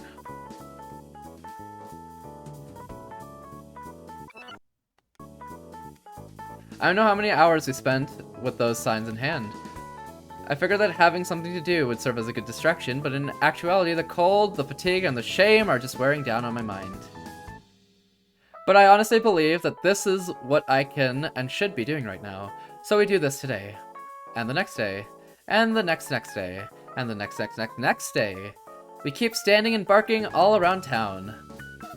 The end is near! Nuclear war! Buy gold! Hold on. Hold on a moment. Gold? It seems like Yoru has had enough. I'm nearing the end of my rope too. The town's workforce really must be saturated. Would anyone actually give work to job searchers with sandwich signs when every position's already filled? I just want to throw myself onto the snow and give up. And that's when somebody calls out to us. Oh, it's Patel! Lunchtime! No lunch! You can have no lunch! Oh no, he needs workers. You saw how down bad he was. Oh, Armageddon's coming, huh? You always living on the edge, Yoru. Guess he's not calling out to us, exactly. Just Yoru, and this isn't the first time someone's called out to her. Well, I've been just aimlessly wearing the sandwich sign. Yoru's been making acquaintances one by one, gradually assimilating into the town. Oh, Mr. Patel, how are you? Thanks for your help the other day. I feel a little better now. Not completely healed, but better. Thank you so much. Come visit the cafe again. So anyway, if you're gonna desecrate a graveyard, do it with your help. Do what? I thought you were just visiting. You should hire us. Sorry, we've got enough workers as it is. I see, but be sure to tell us if there's ever an opening. Yeah, when the time comes. See you later. Oh, we're not gonna work for him. What happened the other day? I asked Yoru as I watched Mr. Patel leave. I listened to him talk about his issues, and I didn't understand what he was saying, but I just nodded and said yeah to everything, and he seemed happy, so I guess it's all good. Is it, though? I'm sure he just wanted some validation from someone. Validation? Someone to tell you it's alright, you know? Is it really, though? Either way, he's doing his best, I think. You think so? Well, he looked happy, so I want to believe in him. As she says that, Yuri smiles ambiguously. Or maybe it's only ambiguous because I'm too dumb to understand it. But what I do understand is that her smile is awfully beautiful. It's so beautiful, I'm jealous, almost resentful even. She's got a beautiful smile. I'm sure she'll be able to find work. Unlike me. You're looking like a sussy Yoru's looking like a sussy bucket. What the? She's fine! She's okay, she's just extroverted. What? Oh, nothing. I'm going to go over to that street. You stay at the plaza. As you command, my liege. I totter over toward the back streets. It's not somewhere you'd expect someone looking for work to go. I just want to be alone. I thought walking would cheer me up, but the more I walk, the more tired I become, so it looks like I'm playing a losing game. I remember a day long ago when I waited for the bus in the rain. I remember waiting 20 minutes for a bus that comes every 30, and fed up with waiting, I ended up taking the train home. Why is a Condor nuclear air to ground missile stuck in the snow? We don't actually know. It's just been there since forever, and it has the names of all the townspeople. So we don't know. We're also all ghosts. Even though I knew the bus would be there in less than 10 minutes, I spent 15 minutes walking from the bus stop to the station to catch a train. By the time I realized I had wasted the effort of waiting 20 minutes, I had already been walking for quite some distance. I suppose I was just tired of staying in one place. I didn't know what I was doing, so I just ended up doing something. I get you. You're in East Germany. We don't know where we are. This is part of the landscape. Exactly. It feels disgusting to not understand yourself. I feel somewhat like how I felt that day. Whoa. As I turn the corner, I bump into someone. Oh, it's you again. But I know where you are. It's East Germany. Okay. You were at the church. I recognize who it is. That's right. It's the man who stopped me by the entrance when I snuck into the church. I bribed him with some mints and then killed him. Hey, is that the ninja? Behind the man are five similarly dressed men. His friends, I suppose. Some guy. Yeah, that's right. Some other guy. I love the names. I see the men reach inside their coats, either for concealed guns or bladed weapons. Leave me alone. I asked to be left alone, but I have to admit I am a little glad that a stress-relieving distraction has decided to waltz up to me.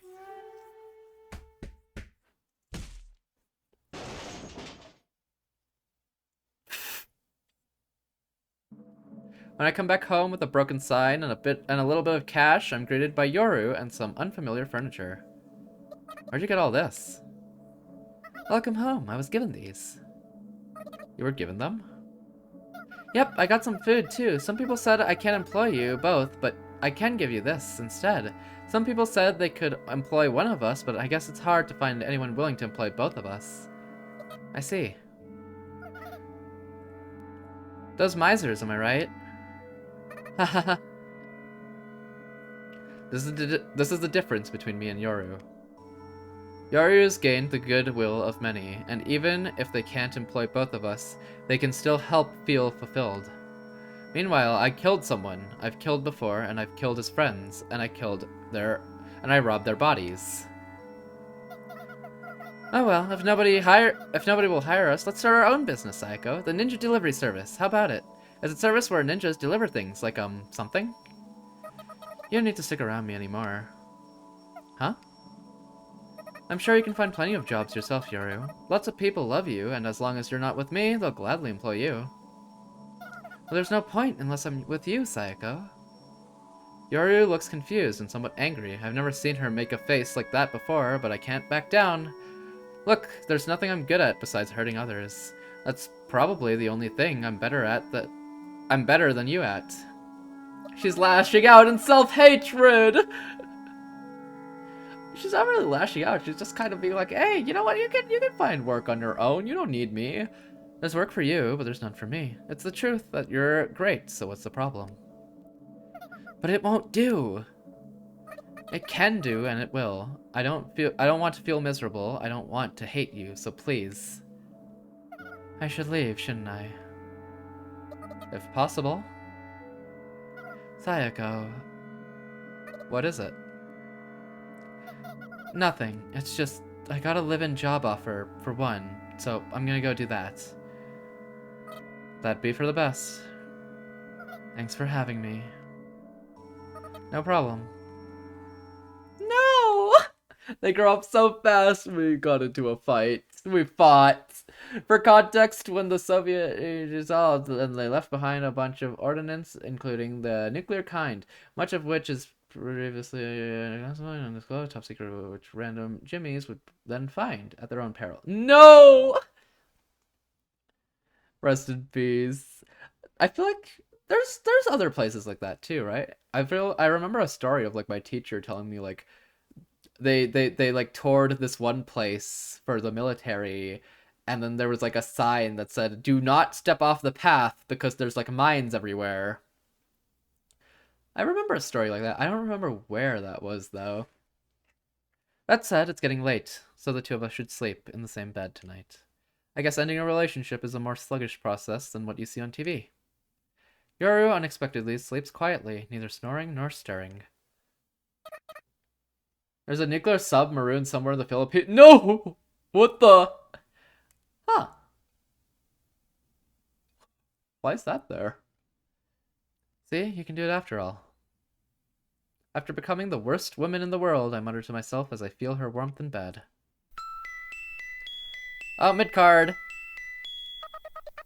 Ghost Spear! Those are the little in-between animations I was talking about. Because leaving it there was cheaper than proper scrapping and disposal. Huh. Messed up. Cute, I know. It's so cute. I love it. Okay, thanks for having me. You're welcome. Kathunk. The door shuts. It doesn't seem to shut in slow motion, and the sound of it shutting doesn't sound particularly sad either. It feels like a relief, actually. I guess I really am a cold woman after all. It may have been only for a short while, but Yoru and I ate together, slept together, and yet I feel nothing now that she's gone. I space out for a few seconds, and then... maybe I should have at least walked her out. I mean, that was the first time I got a good look at the mid-card. Oh, really? Huh, nice! I whisper an idea that comes way too late. Wreckage of infamous cruiser Prinz Eugen is marooned somewhere in a Pacific atoll. It was previously used for nuclear testing. I only know Prinz Eugen because of Asher Lane! I'm gonna be honest. but it feels like I'm lying to myself. If I walked her out and waved until she faded into the distance, it'd be so sad to look at her footsteps in the snow. Yeah, that one! Yeah! At the very least, it'd be weird for me to do that when I'm the one who kicked her out. It'd be also hypocritical, like I'm hiding my true feelings or something. My true feelings. That's right, I wanted Yoru to leave. It's not like I particularly enjoyed how I lived before Yoru moved in, but it's way better than living with someone who's loud all the time. After being in the negatives, I just want to return to 0. And now that Yoru's gone, my life is back to 0. For some reason, I felt the need to find a job, but I don't really need to. In short, the end goal was to get her out of my room, and now she has. The end. I didn't kick her out buck naked. I kicked her out after she had found herself a job and a new place to live. I'm sure I'll see her again. I'm sure I'll see her again in town eventually. We might even drink coffee together at Mr. Patel's cafe again. Maybe Yoru would vent about work. Maybe Pacifica and Anya will be there too and sympathize with her. And maybe the 3 of them will laugh. Maybe I'll even join in and laugh too. I imagine a future like that. Yep, we've settled everything peacefully. Congratulations, you've reached the most optimal solution. I'm sure it is. It probably is. Yes, yes. I close my eyes and nod my head, trying to give myself validation. Yes, yes, yes, yes, yes. The repeated nodding of my head makes me want to go lie down for a bit. Yes, you should go to sleep. Maybe that'll cheer me up a little. That's right. Once I cheer up, I can go talk to Pacifica and Anya. Yes. Dang. My eyes snap open when the doorbell rings. I'm already up on my feet before I know it. Yoru? I feel irritated even as I reach out for the doorknob and open the door. Exactly! Exactly what, exactly? Standing there is the elderly man from way back when, which, as expected, is exactly the opposite of exactly what I expected. I can barely remember things about Pacifica, Anya, and even myself, and yet I quickly remember this elderly man. I know it's due to recency bias, but it still stings. I'm not crying. I'm here to apply for the position of roommate. Smells like dirt, sweat, and a tinge of excrement. I furrow my eyebrows at the sudden affront on my lungs. Simply put, I heard there was an opening in this room. It's dangerous for a girlie to be living all by her lonesome, so I'll move in to help you. No thanks. It's clear that he's not in the right mind. Plus, he's got a knack at getting under my skin. Luckily, he doesn't seem to realize it himself. What's the matter? You hate strong men or something? From what I reckon, handsome old men get tax benefits. Act now and I'll throw in one of those cricket things. He pulls out some weird giant spatula looking thing out of his pocket and starts swinging it around, only for it to slip out of his hand. I see it fly toward the stairs out of the corner of my eye. I originally lived by myself, so I don't need a roommate. I need to drive him away quickly before this becomes another bad experience. I've had enough of those. Ah, I know that, of course! The elderly man suddenly softens his speech. I knew you were all by your lonesome this whole time, little missy. And you know you're no longer alone no more. You change for good. There ain't no going back to how you were, little missy. Now that you know about the holes in your heart, you can no longer exist by your lonesome. What am I seeing? Stare! The elderly man speaks matter-of-factly as he stroked his beard. He accurately describes my current situation objectively and without emotion. He reminds me of one of my college professors. I wonder how he's doing. Wait, have I even gone to college? Whoa, what is happening? What is happening to the scenery? I think you're just like me, little missy. Your holes are my holes. And I've come to fill your holes. Why did he say that? Holes, you mean? Wait, there's holes? Wait, he's making holes on the screen! Holes, you mean? Yes, sir! Yes, sirree, your holes! He suddenly shouts and makes an exaggerated gesture as he continues. A fine metaphor, if I do say so myself. I didn't prepare no script, but that's fine words if I do say so myself. Hee hee hee. Guys? I kind of want to swap screens in case... You know, I'll just hover. The stream! We are holes. Holes crudely dug out and crudely filled back up. We are holes. A crudely filled hole looks good, but it ain't the real thing, and it ain't got much of a purpose, but either way is still there. Holes. Sure enough, I do feel like some holes have been poked into me. I have to admit, I do feel pretty hurt. What is happening? Even if getting filled back up doesn't fix everything, is still a relief just to exist, ain't it? Understand, yo little missy? The two of us ain't that different after all. I'm very, very afraid right now. The truth is, it'd be really reassuring if Yuri were by my side.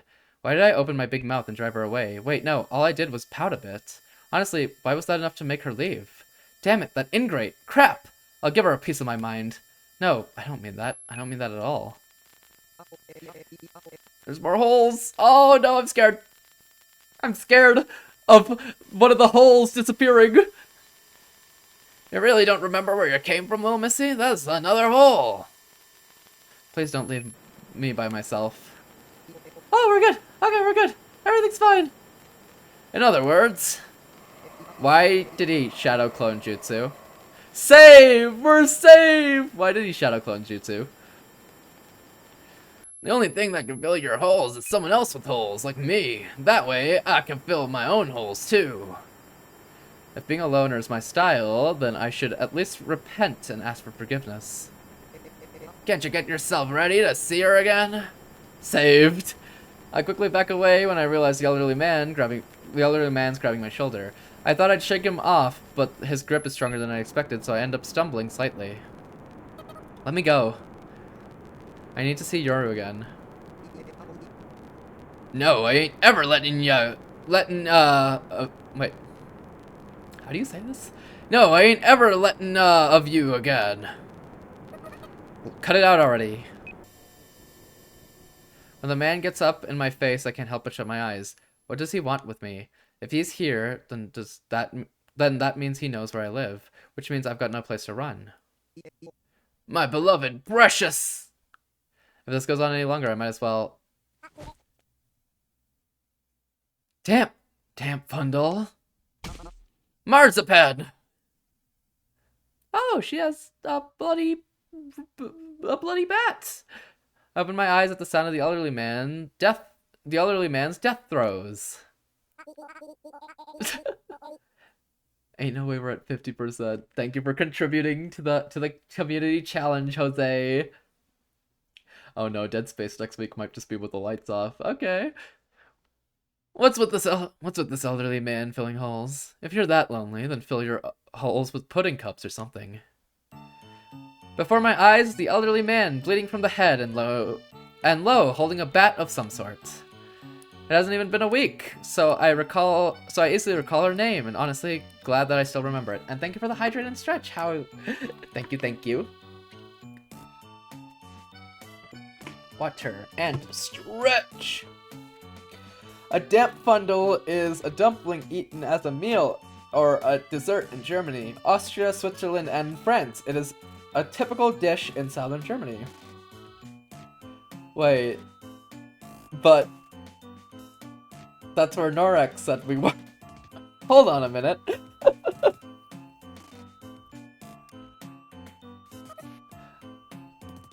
Oh, it's slow, it's slow, remember? Feel about pronunciation? No, my pronunciation is great. We will never talk about this word again. Trust me. I do remember that your nickname's right, and you live in the room above mine. I've forgotten her real name, but I guess that's no big deal. Alright, I mean, I wanted to say thanks. I failed to thank her properly, but I'm used to being a failure. In any case, the most important thing is that I'm free from the elderly man now. Well, that was a weird scene, but he's dealt with, so I guess it's okay. Are you okay? He didn't hurt you or anything, did he? I'm a-okay. I try to show her just how energetic I am, but it comes out awkwardly. Lo giggles. Well, I guess that wasn't a complete failure then. Seeing Lo's smile cheers me up a little too. Good. Be careful of perverts, okay? Oh, don't worry. I'll do something about him. He stinks. Okay, thank you so much. No problem. You and Yoru come visit sometime, okay? Lo goes down the stairs, dragging the elderly man behind her. What is this thing? The man leaves. The man leaves behind a trail of blood. I'll come by when I've got the chance. I murmur a small reply. Well, that was... I don't even know what happened, I'm gonna be honest. This house resembles Pacifica's house, but it's even bigger and somehow a little intimidating. I know the price of land is cheap here, since it's a rural town, but I think you'd still have to be pretty rich to have a house like this. The house is where Yoru works now. It apparently belongs to an elderly woman named Margaret. Obviously, I don't know a thing about her. I don't have the guts to ring the doorbell. I guess I should have expected that. Instead, I pick up some snow at my feet and play around with it. If I ring the bell, I figure it'll be Yoru who'll answer, or someone else who can fetch her for me. I want to see Yoru and apologize to her. I want to tell her that I don't regret letting her live with me at all. Yeah, but that's just self-serving. I'd only be doing that to make me feel better about myself, so what should I change about my approach? Maybe if I tell Yoru how I feel, she'll cheer me up. She'll cheer up a little. It's not like our... Why can't I read? It's not like our relationship can get any worse. Maybe it's worth a shot. But what if it's not? What if I just make Yoru feel even worse? Now that I think about it, interpersonal relationships don't bottom out at 0. They often run into the negatives. Once the snowball in my hand is as dense as it can be, I chuck it away. If that's the case, then she might as well... If that's... What button did I press? Blah, blah, blah. Wait.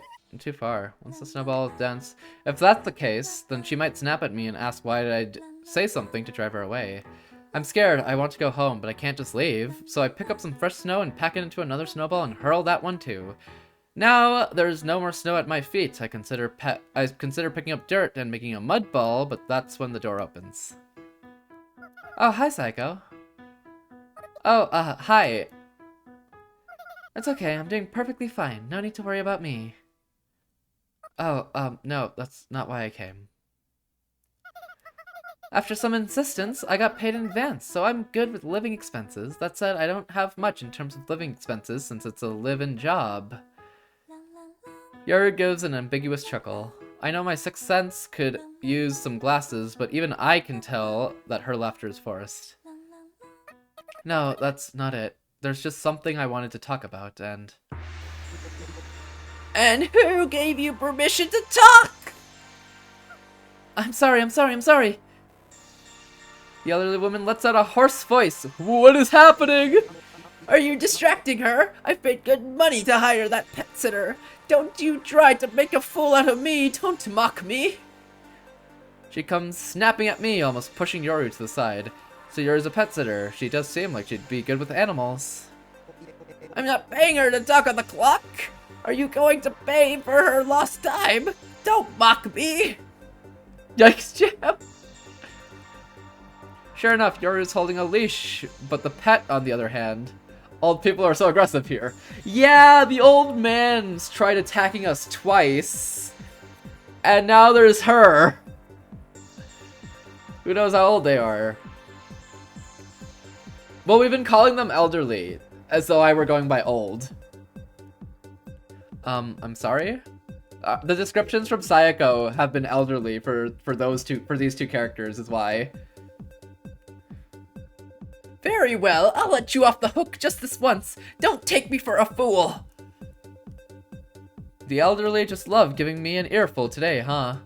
Are all the elderly towns ghosts like this? Well, she just said what we said.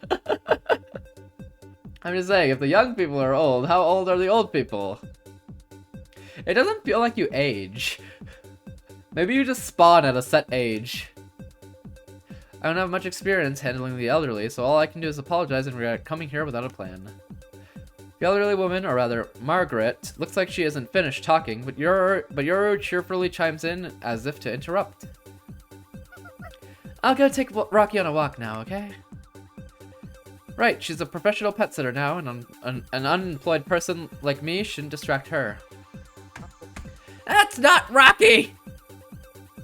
Margaret shrieks hysterically. For a second, I have no idea what's happening. Or rather, I do realize that Margaret just hit Yoru with her cane, but my brain freezes for a few seconds processing why she did that. The violence seemed to come to her all too naturally. Margaret hit Yoru in the face with her cane as if it was the most natural thing in the world. But that's only half of it. The other half has got to be because of the pet I see on the other end of the leash. Both my brain and body freeze in place. I mean, McCready? I'm sorry. No, that's Biscuit! Are you blind? Can't you tell the boys from the girls? What is your problem? Don't take me for a fool! What is that? It's a brown lump of clay tied to a rock. Wait, it's a brown lump of clay tied to a rope. Joel? I'm sorry. It's Biscuit. Right, Biscuit. Why can't you just tell by looking? That's clearly a girl! It's clearly a lump of clay, a genderless inorganic lump. I'm losing my mind. Anyway, we'll be going on that walk. I won't accept any slacking off, okay? And oh no, put your heart into it. The heart is key. If it weren't for Yoru whispering let's go, I probably would have been stuck there in shock of the bizarre situation. Oh, right. What is this? What is the scene? I follow after Yoru when she's walked several steps, dragging along Biscuit, or rather the lump of clay on a string. So, about Biscuit. This is just a lump of clay. Yoru nonchalantly states the obvious. There are others like it, but Miss Margaret says she can tell them apart. There are others? Yeah, Miss Margaret takes care of about 100 of them in total, and they all have names, but she says it's hard for her to walk them all. 100. It's nowhere near 1,025, but that's still a lot of pets. But why is she naming lumps of clay and keeping them as pets? They don't eat, they don't poop, and they don't bark either. What a ground-breaking pet these pets of clay are. Was I thinking out loud? I'm psychic. Very playfully continues. My job is to walk them all, and help Miss Margaret around the house, too. Wouldn't it be more efficient to walk them all at once?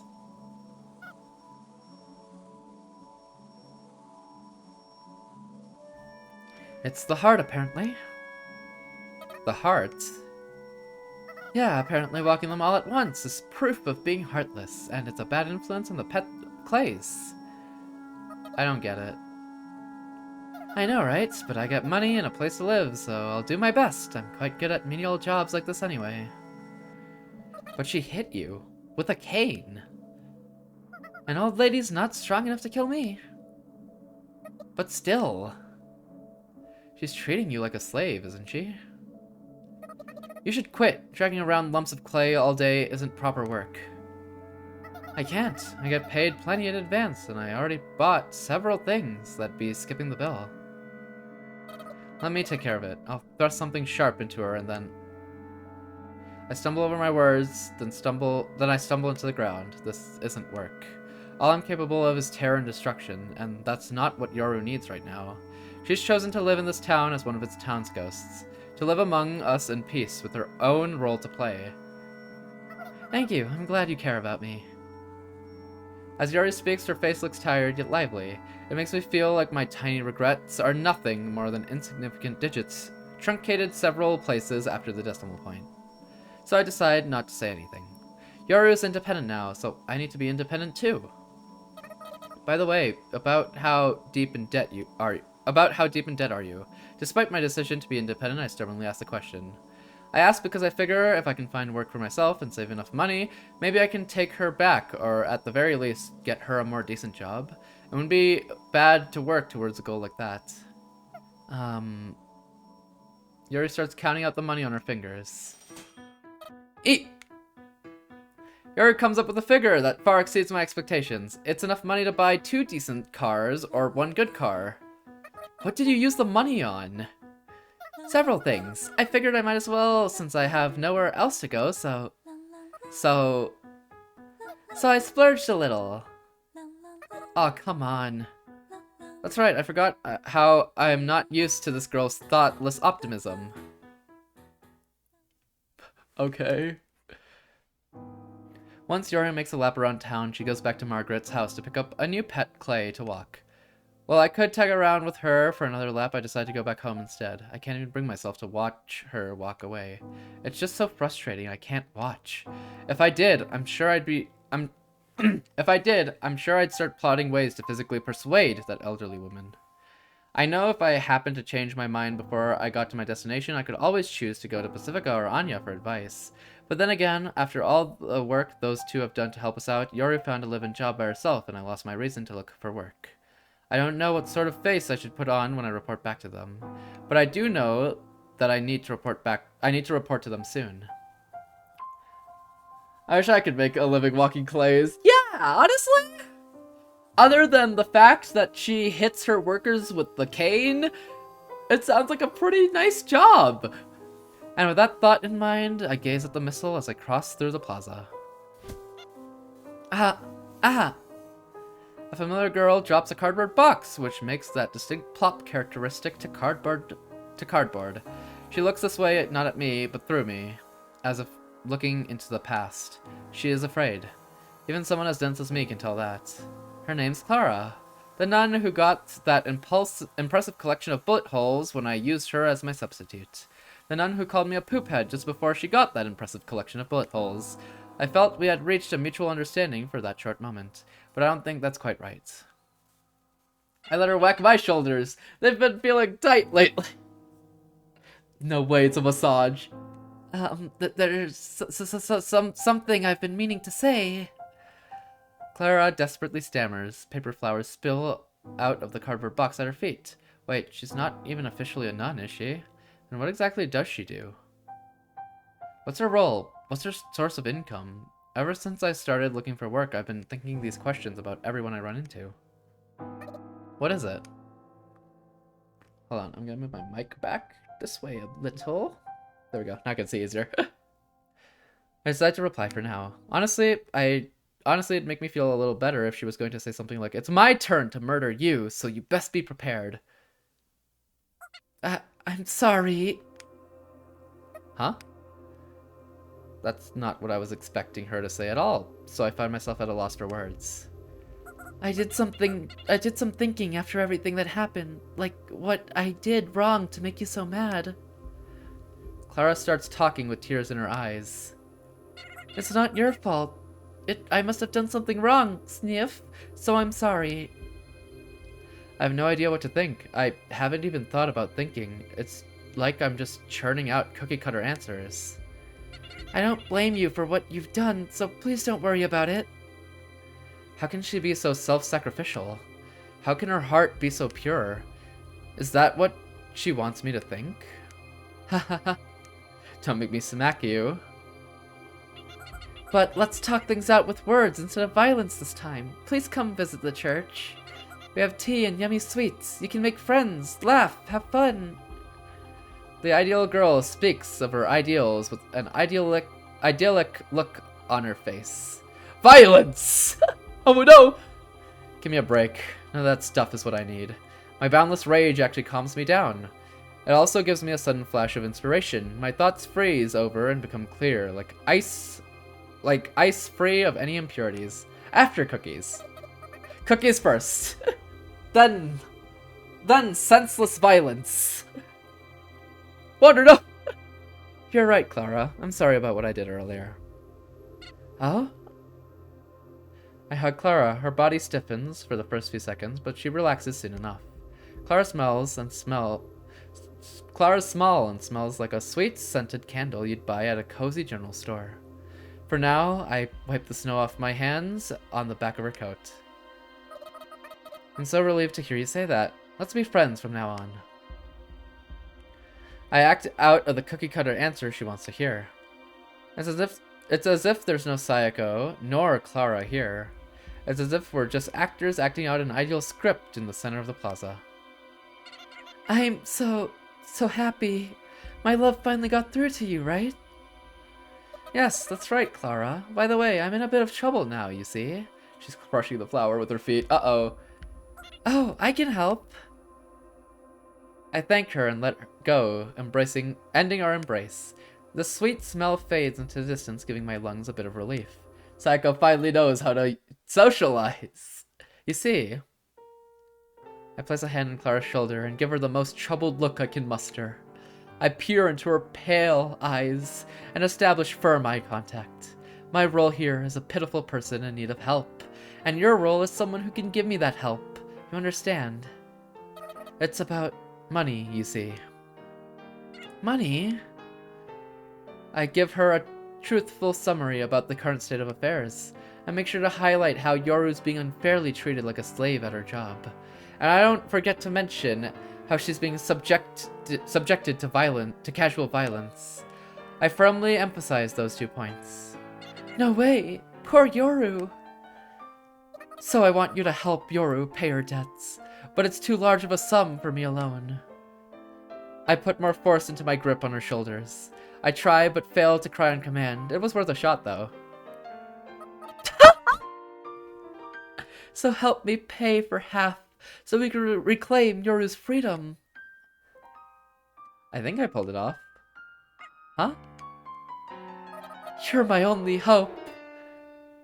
I squeeze out the most pitiful voice I can muster. I need you. Keep going. You're the only one I can talk to. More. Sister. Now for the finishing touch. Let's work together for the first time. Okay, let's do it. Hahaha, too easy. I do feel sorry for her, but any time spent wondering about how she feels is time wasted. What good can come out of that anyway? Sucker! Actually? Oh my god! You wouldn't wonder about how the numbers you type into a spreadsheet feel. Same thing. I will try. How much money do I need to bring? Okay, first don't be alarmed when I tell you the amount. I tell her half of the necessary amount, times 2. In other words, the full amount, reducing the amount of work I have to do to 0. It's not that I don't want to work, it just feels that... It's just that it feels right for Clara to pay up that much. I'm sure if I told Pacifica and Anya about it... Nice, but it'd be even nicer if you doubled the amount. You're a friend I can be proud of. Yep, that's what Pacifica and Anya, in my mind, are saying. Is this a malicious scam? Perhaps. But Clara must think she's reformed me, and that I trust her enough to share my concerns with her. And what's the ideal response then an ideal girl should... Wait. And what's the ideal response that an ideal girl should make? I'm sure you know what you must do, Clara. I understand. Also, don't tell anyone else. It's for your ears only. It's our little secret. But wouldn't it be better to get a lot of people to help? We can't. Listen, if you betray me, I might get violent again, like last time. Why they got 4 fingers? Cause one's hidden. It's like bent in, you know? What up, Jay? How you doing? Don't worry about it. It's different. Ghosted out. They're also ghosts. What up, Jay? I think I feel Clara's shoulders stiffen when she hears the word last time. She hasn't forgotten the terror. I think it's far easier to forget things like love and happiness than it is to forget terror. Terror dulls your decision-making skills, and Clara's already dull as it is, which I guess is why I'm able to handle her so easily. But I prompted this, you're sick! But I don't have that much money. We really should get more people to help.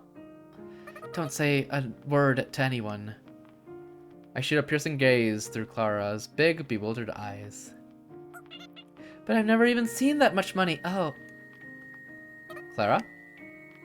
No, it's nothing. That money is off limits. I hug Clara tightly as she murmurs those words, just like Pacifica once did.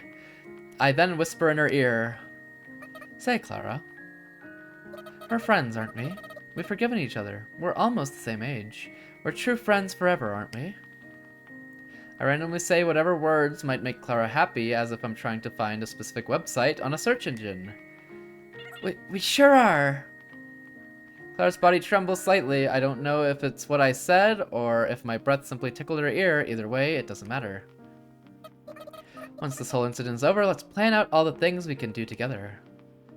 Clara starts squirming more and more in my embrace. Just think about all the things we can do. I can't wait for us to plan everything out. Together, of course, just the two of us in my room. A sleepover. We'll be together until morning. And even so, I neither strengthen nor loosen my grasp on her, as if the embrace were completely natural.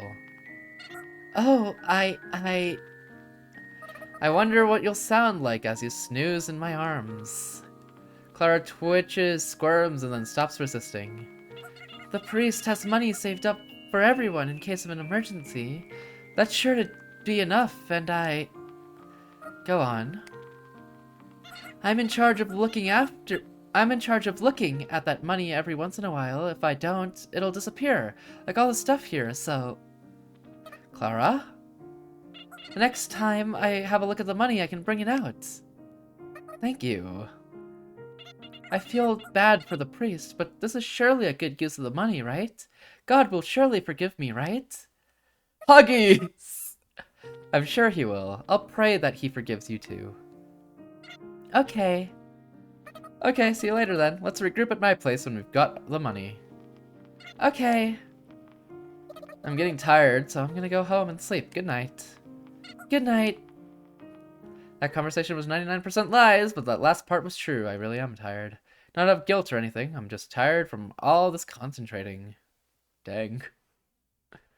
Gaslit, get kept girl bossed! Once I managed to get home, I tossed myself onto bed and go to sleep with my coat still on. I feel sleepier than the night I got back from the movie theater on the hill. Sleepier than the night I finally got a potential job offer from a company and informed the university. Sleepier than the morning after I dragged two friends' corpses through the snow back to town. Sleepier than the morning after I committed a massacre in the church. Wait, did I do those things? No, that wasn't me. Must have been things I heard from someone else that I've mistaken for my own memories, right? That's gotta be it. Anyway, I think I'm far sleepier now than I was for any of those various events. When the doorbell rings, the three of us packed into my room get excited.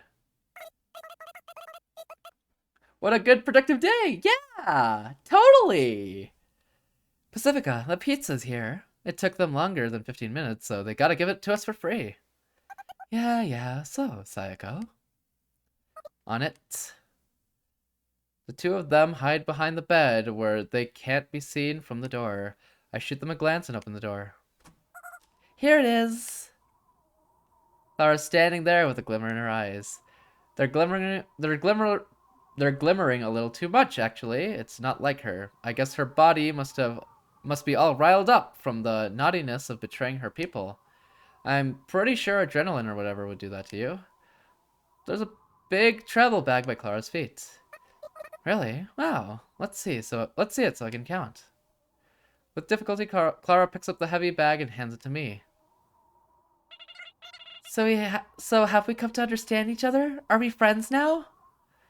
I suppose you could say that, but you must be tired, so go home and get a good day's sleep. This is your home, right? I don't have any other plans today, so, Clara's eyes moisten slightly, as if she's expecting something. Several somethings, even. Sorry, but I can't live up to those expectations. Oh, I see. Should we go hand over the money together? Clara looks at me with upturned eyes as she tries to read my facial expression. The elderly man, the elderly woman, Mr. Patel, and just about every other townsghost is a little bit lonely.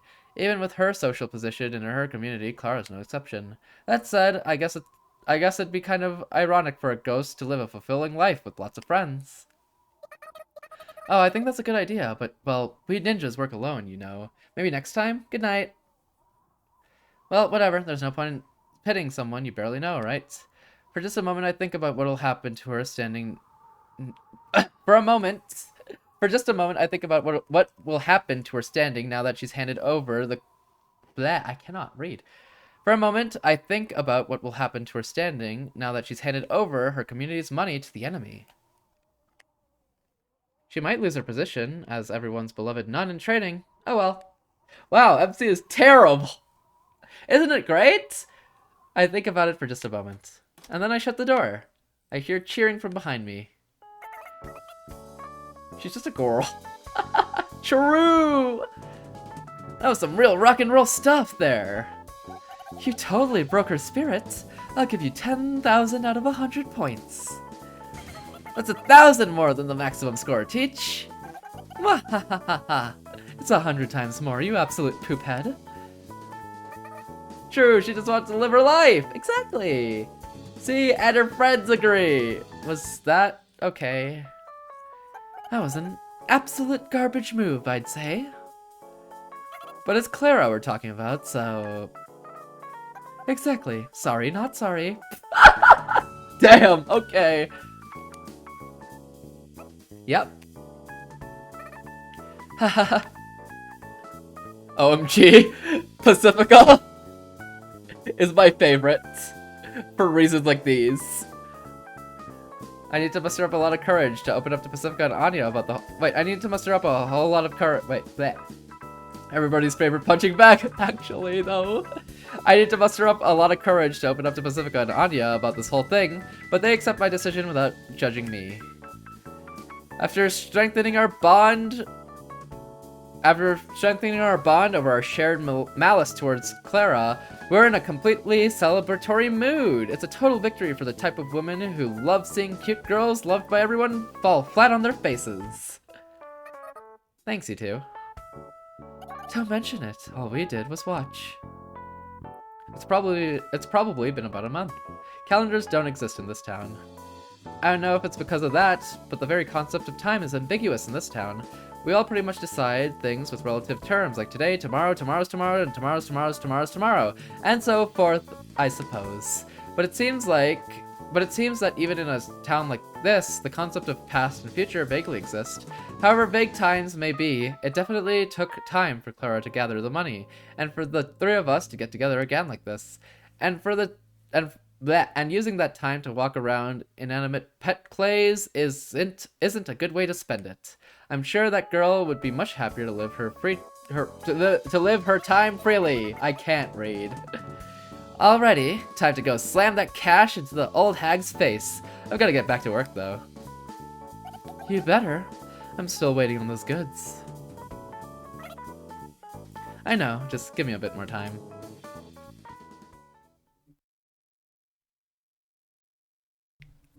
Dang though, rest in peace, Clara. Pacifica and Anya part ways at the entrance to the apartment complex.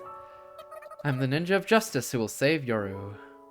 On the way to Yoru's workplace, I murmur conceited one-liners to myself. I'm just elated right now, so elated I forgot to pay attention to my surroundings. Hey, are ninjas normally for justice or evil? Whoa! Whoa! I'm so distracted I forget to even consider the fact that the town's small enough that Yoru might be nearby on one of her pet clay walks and hear me murmuring to myself.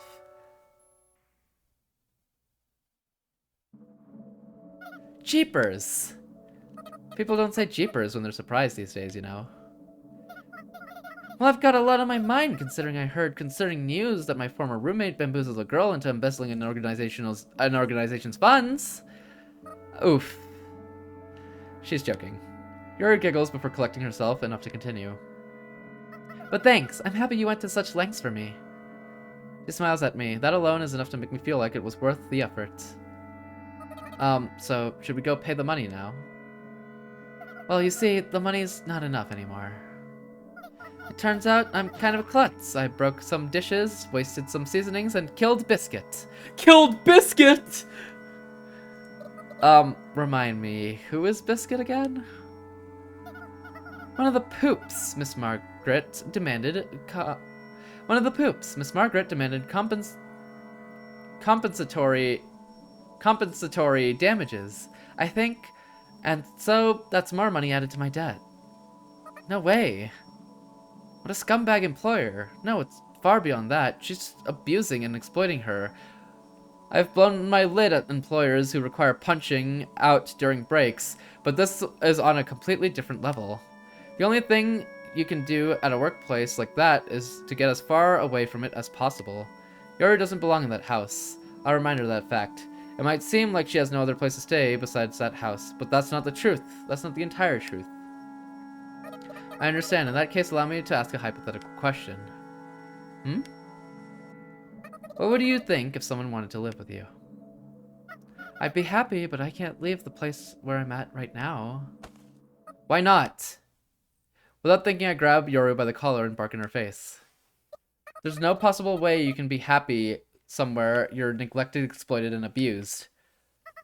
That lady's been truly alone this whole time. She's so sad. She's incontinent.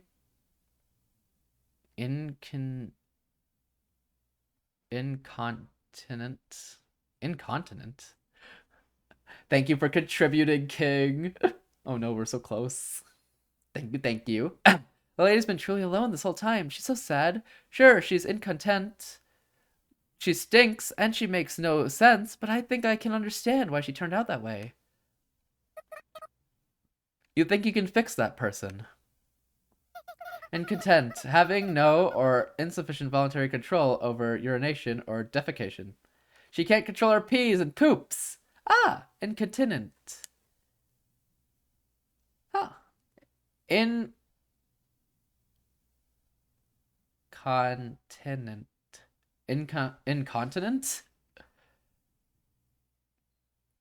Stare. Guys. Where are we looking? No, I don't think I can fix her, but even if I can't heal her, maybe I can alleviate her pain. In that sense, I don't think it's entirely meaningless for me to be there. That doesn't solve anything. Now, instead of having one unhappy person, you've got two. There are tons of unhappy people. What difference does one more make? You guys ever been incontinent before? Yeah. When I was born, I think. That's not the point. I don't think it's a bad idea to comfort sadness rather than pretend that everything's okay. That's why I think this town is a good place. Is that why you came to this town, Yoru? Is that your goal? Me too, Kingwa. Dang, we have so much in common. I don't have a goal, just like you, Psycho. I was 70 years from now. What the? But I do. You have a goal? Yeah, and that goal is to live with you back in that room. We're ghosts, hollow specters. We're so empty we often lose sight of the very fact that we are ghosts. To live with you and grumble about my cramped bed, and to meet up with friends every now and then to joke around like idiots. And if I'm hollow, then I'm free to fill the void with whatever the hell I want. But you just... I can even fill the void with downright lies if I see fit. I gently place my fingers on Yoru's forehead. That's right. I just made up a goal there on the spot. I also made up your name on the spot, so it's a little late to sweat the small stuff like that, you know. Yoru smiles awkwardly and giggles as if she can't find a reason to argue with me there. Looks like you finally admit it now, huh? Yoru copies me and places her index finger on my forehead as well. If I tell you to get down, okay? Wait, what? Wait, what? I was 70 years from... Exactly! Yo, a long time no see. Actually, I guess it hasn't been that long, huh? I feel so old, my sense of time's been so vague lately. That was a close one the other day, huh? You okay? Clara in the bushes. No, surely Clara went home. I need guns. Huh? Lots of guns. I say just that as I slam the blood and mud-stained paper bills I stole from the usual men onto the counter. Why do I get the feeling you're using blood money to spill more blood? Do you hate that sort of thing?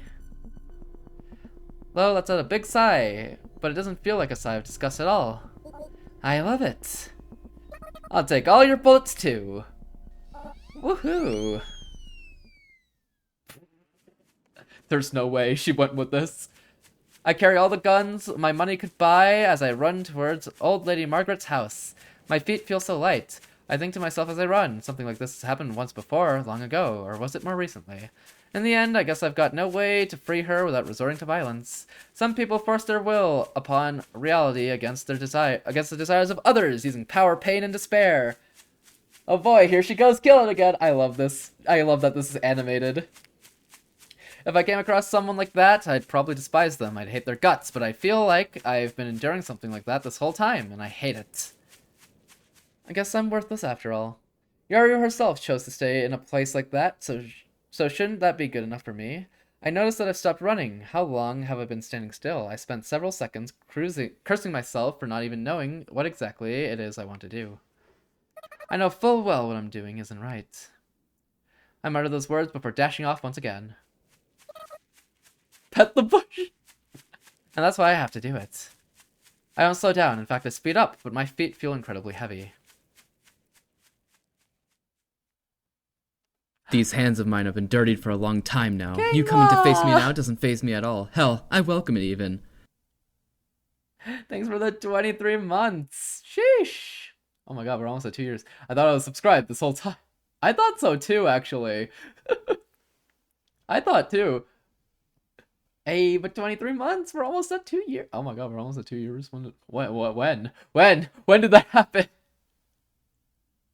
What the? I swear, I always feel like it's been only a year, but it's been 2.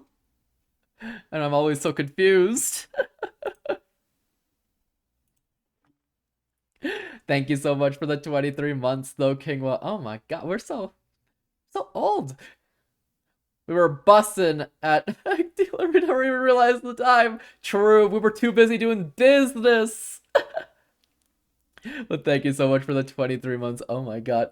It's crazy to think how long that is. And this? That's right. Dap me up. Oh my god, I love this emote. I love this emote so much. But oh my god, thank you so much for the 23 months. Sheesh. I actually never realized it's been that long, but dang. That means next month we hit that 2 years. Sheesh. Dang. I forgot. I forgot we've known each other for so long. That's so cool.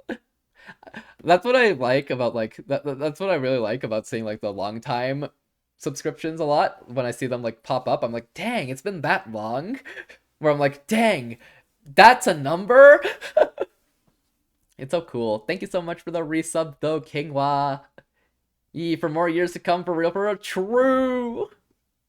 Can't wait for 5 years. Honestly, that's not even that long. That's like 3 more. This was like 3 more years, making me realize how long high school was. That's true, huh?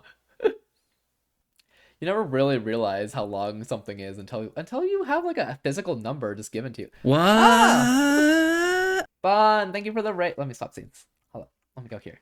Thank you for the raid, Bon. How was your stream? If you don't know me, my channel name is Fadelessword. Most people use Fade or Fadeless. I stream variety games such as what am I even playing anymore? Dead Space. I do art sometimes, and we play visual novel games on Friday, and the current one we're playing is called Ghostpia, which has been a crazy fever dream of a game. But if you haven't already, please go check out Bon! Bon was playing Remnant 2, also finished up Dead Space Remake actually recently. And also just plays a lot of variety games, like Genshin as well. If you haven't already, you can follow Bon by pressing the follow button right at the top of chat. It's very simple, easy, costs nothing at all, and you'll get notified exactly when he goes live. So please go show them some support and give them a follow right now if you can, please and thank you. But yes, how was your stream? Owl Raid, yeah! Bon's and Owl VTuber, so go check them out. But yes, how was your stream? How was Remnant 2? What happened to Afterimage? Honestly, I just got really busy, so I haven't had time to schedule an Afterimage stream. That's really, that's what happened to Afterimage. Welcome, Raiders. Yes, yes, welcome in. If you do need to take a break, get water, get food, get something to eat, or go to sleep because it may be late in your time zone, that is all good. We are playing a game called Ghostpia, which is a very stylistic game, like a very stylistic game, very cutesy looking, with a lot of dark themes related to it, underlying dark themes as well. So do keep that in mind. It's very interesting. It was good. I was playing Remnant with Akira Celesta. Ooh. I see, I see.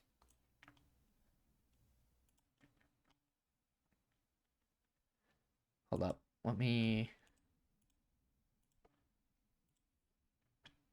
Oh, right. You know what's weird? 7TV makes it so that when you click on people's names and like try to check them out, it's like, actually, name doesn't exist. And it's like, well, that's not helpful. But I see. I will go give them a follow. But hope it was fun. Remnant 2 is like similar to a Souls game, right? If I remember right. It's or wait, no, is that am I thinking of Remnant of Ashes? I might be thinking of Remnant of Ashes. Remnant 2 is the instance-based game, right? Soulsborne with guns. Okay, no, I am thinking of the right game. Cool, perfect. Ah, I see, I see. I hope you had fun. I swear 3 years will pass by quick. We'll be like, dang, it's been 60 months. Wait, 5 years! Actually true, though. Time passes so crazily fast. That's the sequel to the From the Ashes. Ah, okay, got you. Okay, I thought so.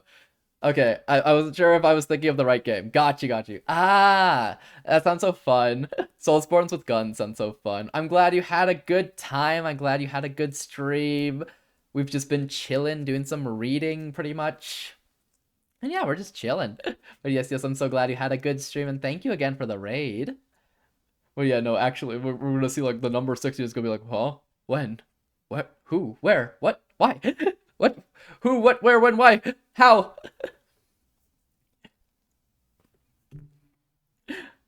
But it's also so cool too. It's such a cool little thing. I don't know why I find it so cool. Having like a direct value associated with the time you know someone. A direct like time length value associated with how long you've known someone is brilliant. I don't know why I find it cool. I don't know why. It's so dumb to find cool. But yes, we are reading a game called Ghostpia. There's a lot of flashing lights, so do be warned about that. Lots of flashing lights, lots of distortion. But the art's really pretty, the music's really cool, the atmosphere is really nice as well. And we just bought a ton of guns using blood money, so that's also very cool as well. That makes sense. Okay, well, I got you. Thank you. Oh my god. If you can't see the 7TV emotes in the chat, you can see them right next to me, by the way. But yes, Bon, I'm glad you had a good stream. If you do need to take a break, that is all good, understandable. We are just chilling and reading, so not too much going on. It's about to get a little crazy, I think, based on where the story is going, but yeah. Also, welcome in, Paswalto. I don't think I got to say that, but yes, welcome in for the raid. Hope you're doing well as well. All right, let me swap back to the game, but yes, thank you for the raid. Do take a break if you need. Streaming can be a little difficult and tiring, so it is all good and understandable. And yeah. Heart, yes, heart. Where am I?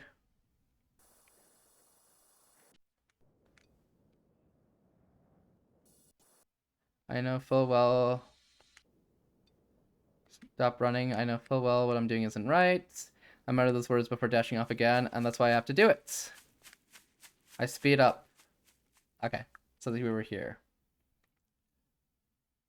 Thick curtains are drawn on the other side of the window. They probably serve to protect the inside from the cold, but they also prevent me from seeing what's going on inside. But regardless, this is the most optimal point of entry for a home invasion. That's the conclusion I've come to after scoping the house out for a while. This is probably the living room window. If Yori is right, this is where Margaret's watching TV all day. I shout and shoot the glass window. Okay, I gotta finish things up in a second or less. Cherry meal! Cherry Moya. I break through the cracked glass and jump inside. The air is humid and contaminated by the stench of human waste and clay. As soon as the foul odor hits my nose, I'm already yelling my next line. Get down! Home invasion buying guns with blood money? What is this game? A nice peaceful town! It's a nice peaceful game taking place in a ghost town. We're all ghosts! Killing each other doesn't matter because we'll respawn. Every ghost in this town respawns after they are killed. But that doesn't stop the insanity. Slice of life. It's kind of slice of life most of the time. When I pull the trigger, all I experience is a loud sound and the force of recoil. Huh? What? But what anyone on the opposite side of the barrel experiences is a horizontal sweep of fully automatic gunfire. Oops! Huey! Oh, come on. When I see Yoru fall down with holes blown in her gut, the first thing I feel is rage. Slice of life. Literal slicing. Just a bit. Just a little bit. How else will we get a true slice of life, though? Yeah, this game is mostly slice of life, and then you have moments like these, which just makes you feel like you're in a fever dream. Frustration that things didn't go as we had planned in advance, as if one boy simply didn't sing at the choir competition. Though I guess I didn't sing either. Why should I even sing out loud in front of other people? What's even the point of choir competitions? I don't get it. To vent my frustration, I kick over a table, sending a lump of clay into the air. When it smacks Yoru in the face, she goes bleh and stops moving completely. She sounds so goofy, it makes me laugh a little. If only Yoru were still around to hear herself, I'm sure she'd be laughing with me. Things go silent for a while, and then my honed senses are barely able to pick up the sound of running water, a flushing toilet actually. You! What did you break this time? You thought I wouldn't notice, didn't you? Don't take me for a fool! The door to what seems to be a stairwell opens up, and out comes Margaret. You! I fire at her feet, the elderly woman screams and pitifully falls flat on her face. I don't even want to think about where the bullets landed, or if they had pierced all the way through. Run! Run away! Don't just space out! She's actually shown concern for Yoru, urging her to run? I guess she can't see Yoru's corpse from where she's fallen. She's talking about the lumps of clay, isn't she? This lady has lumps of clay as pets, and she hired the blue hair girl, Yoru, to walk her lumps of clay for her, but has also been, like, exploiting Yoru and hitting her with the cane. We've treated her so roughly, and now you care. You don't understand! I was raising her with love! She's either lying to me, or she's lying to herself, like the senile elderly woman she is. Either way, I ignore her. Everyone has their own definition of love, which is why conflicts and misfortune happen. That's what I think, anyway. She was such a kind, gentle, good girl, always by my side. The first kid I ever wanted to succeed me. I'm sure she could inherit what my generation accomplished. By sharing my hardships, she could become just like me. After saying that, the elderly woman bends backwards as far as she can to lift her upper body and lets out an anguished groan, as if she's trying to get her voice heard by someone, but she can't bend backwards for long. I guess the pain of being shot is far too much for her to bear. How dare you speak of love when you've never even considered how she feels? I look down upon the woman, both literally and figuratively, as she groans in pain. I guess I'm getting emotional because of the extraneous thought that if anyone else were to see my attempt at rescuing Yoru, they'd have a hard time understanding where I'm coming from. Do you think that girl had any choice but to accept my love? The elderly woman creeps on the floor as she speaks. That girl only has me, and I only have that girl. Anime girls with an AK. Psycho looks so cool. I know. The meaning of those words catches me off guard a bit, and probably not in a good way. Oh! The elderly woman pulls out a gun. The elderly woman pulls a gun out of her pocket. A shock runs through my body as I fall backwards. I half-consciously pull the trigger on my rifle. Every sound seems delayed as it reaches my ears, though perhaps my senses are just oddly sensitive. Around the same time as my shoulders hit the carpet, the elderly woman lets out a groan. I guess I actually hit her with that shot in the dark. I feel something soft underneath my head. At first, I think it's poop. But maybe it's just clay, or maybe it really is poop. Gross. There are several things I want to make sure of right now, but it doesn't look like I can. And that's because I'm quickly losing consciousness. I'm close to death, even. The elderly woman's got some skills, huh? I guess every woman in this town is tough. Every last one of you takes me for a fool!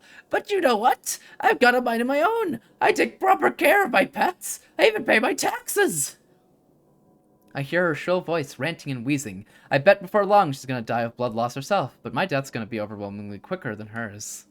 The voice from above must be heard. You think you could be a big shot who could defy the missile's voice from above? Don't take me for a fool. You're the fool, you damn criminal.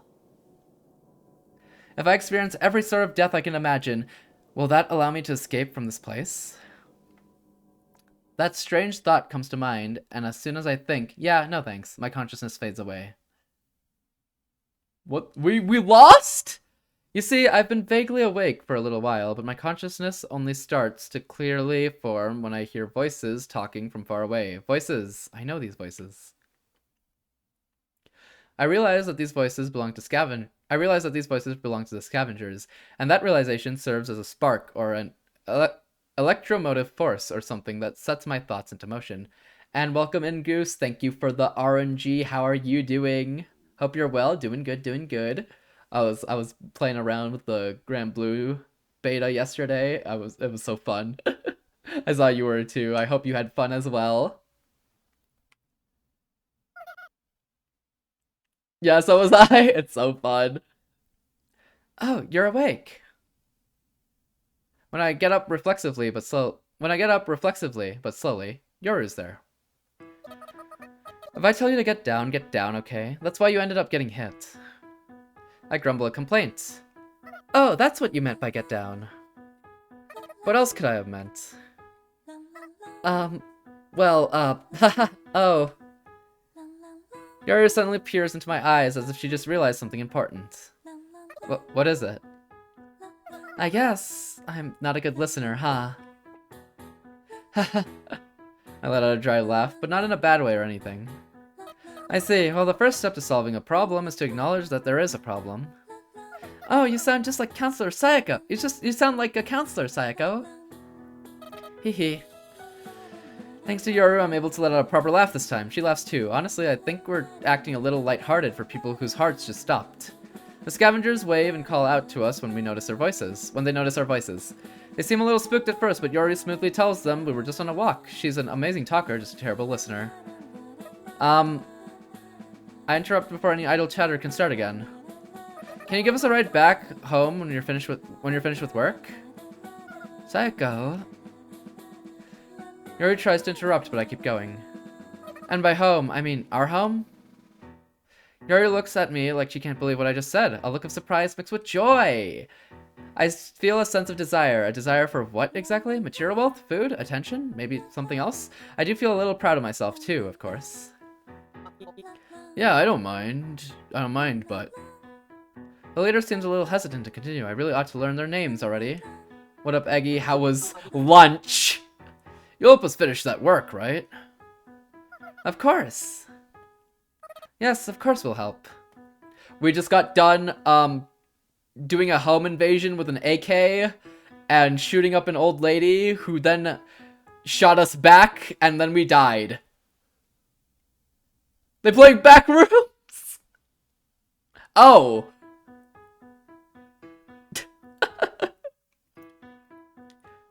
The other two cheer behind their leader. I feel like cheering with them, but it's a little embarrassing, so I cheer silently.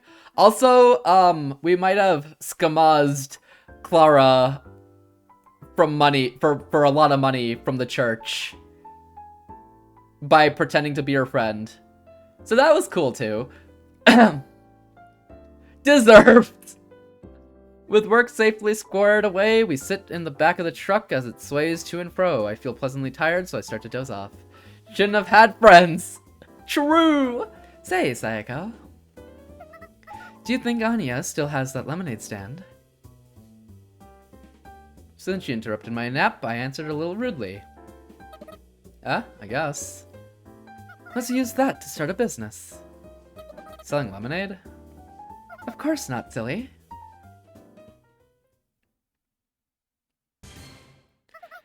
Perhaps that's your imaginary little sister. Thrusting her finger at a patient is Yoru wearing a white coat. Okay, next. There's a long line. Please pay here. I beckon the patient. Thank you, I feel so refreshed. Music though? I know, it's so good. He drops some coins into the palm of my hand. It's about enough to buy 2 cups of coffee at Mr. Patel's cafe. By the time I put the money in the register, the next patient's exam has already begun. Whenever I wake up, I hear a man crying inside a car parked outside every single day. It's driving me mad. Mr. Patel? Perhaps that's just an imaginary man. I see. Okay, next. Please pay here. The payment is a flat sum, it's not expensive or anything, but considering the length of the line, the speedy service, it quickly adds up. It adds up quickly, and it doesn't even cost anything to start up. Despite the dirt cheap prices, not a single patient has doubted the authenticity of the medical exam. I suppose not many are brave enough to raise a complaint in the presence of the ninja who single-handedly subjugated the whole church. Oh, how are things going, Miss Bodyguard? Pacifica? Who knew there would be such a demand for such a service? It seems even I've been blindsided by your entrepreneurship. Well done.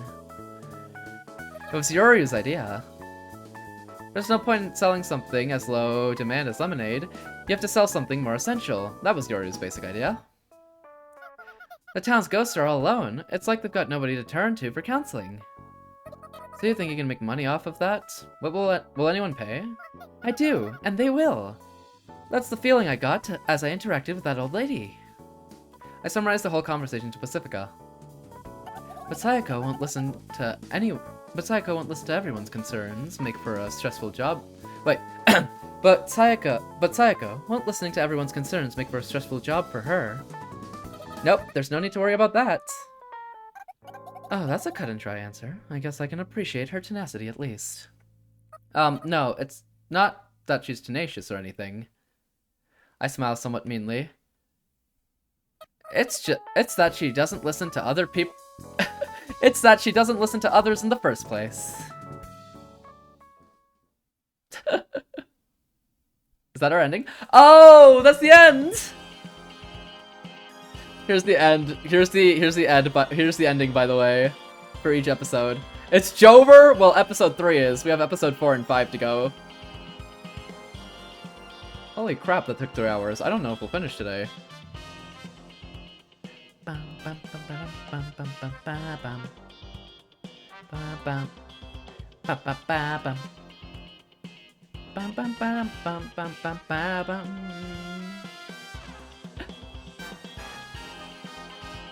It's such a simple animation, but it's so good as well. And the music? What a bop.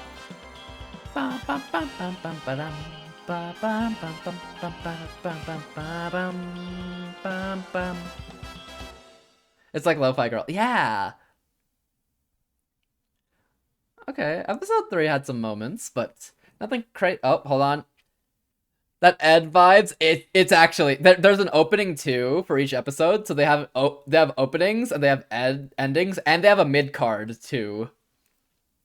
It's very much set up like an anime. That kid and I talk about various things as we pedal our bikes. We have to shout in order to hear ourselves over the clamorous cars and the screeching cicadas. She talks about minor scandals between classmates, popular celebrities, clothes she wants to wear, and other things like that. Topics that don't really feel relevant to me. It's like we live in 2 different worlds, huh? She's popular even with the boys during break time. She talks so loudly with friends, it's almost like it's a competition or something. Well, nobody ever steps up to anyone in her group. Her voice in particular is especially influential. It's almost like any kid who opposes her gets immediately crushed by her followers. At school, she's like a mafia boss straight out of a movie. I don't like her, and not just because of how cute she looks. And yet she invited me to go to the movies with her. But she's the same kid I've been with ever since kindergarten. The same kid who was so happy we were put in the same class when we moved up to elementary school. We used to get along, we were so alike, but before I knew it, our speech patterns and our social standings in class completely diverged. One day, when we were on cleaning duty together, we just so happened to get thirsty at the same time, and went back to the classroom for bottled water. That's when she invited me to go to the movies with her. Just you and me, I asked. Yes, she nodded. And that's why I'm riding my bike right now. I somehow managed to keep up with her in my cute new sundress and sandals. I'm not as refined as that kid, but I'm passable, I'd say. I know it sounds like I'm not enjoying myself at all, but I really am. It's too hot outside. My favorite season is winter, which is on the exact opposite side of the calendar, but right now I feel like there are good things to be enjoyed even in the middle of summer. The signal turns red at the last second, so I slam on the brakes. This is probably the last time the two of us can hang out. I'm sad, but I suppose it's only natural since we've grown to be too different from each other. A big truck passes in front of us, spreading its smelly exhaust fumes. Normally I'd grimace at the smell, but today I'll just deal with it. I don't want to bother her, so I won't draw this in my picture diary. I'll keep this a secret until the day I die. No, even longer than that. I wonder if that kid thinks that this will be our last time together too. Maybe that's why I feel like I have to enjoy myself. You see, as I stare at the signal, waiting for it to turn green, she speaks up somewhat quietly. Yes? My voice is quiet to begin with, so I don't know if she heard. It looks like I'm going to the movies with Hasegawa next week. That's amazing. It's not really that amazing. She blushes. Hasegawa, he's an athlete, and a sort of leader among the boys. I think he's the right fit for going to the movies with her. So is today like a practice run for that, date? She opens her big eyes even wider. She probably wasn't expecting me to say that. Then she lets out a spontaneous giggle. Maybe I said something I shouldn't have. If I had said it in the classroom, my school life would be in jeopardy starting the next day. But she smiles as if to tell me there's no need to worry about anything like that right now. Dunno. I see. The signal turns green. I start pedaling. I hope it goes well for you. I give her some lazy words of encouragement. You really think so? Not really. You know, you've always had a habit of saying things you don't really mean. Ha ha ha ha. This is probably the last time we'll hang out together.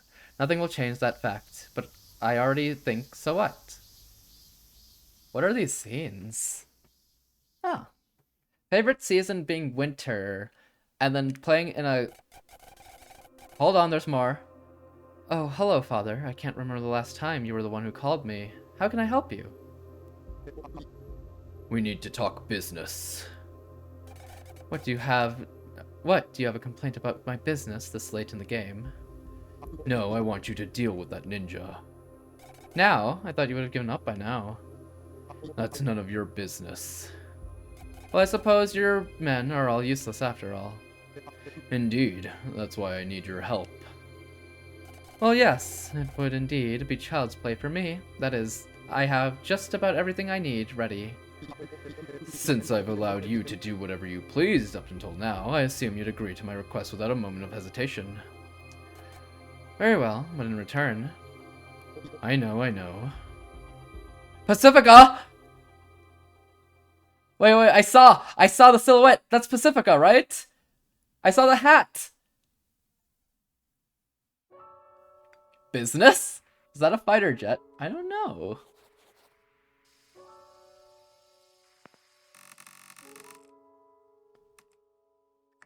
The day I was lonely together with her. Uh-oh. Go! Oh, hold on. We're getting in the last episodes, which means they're about to go crazy, aren't they?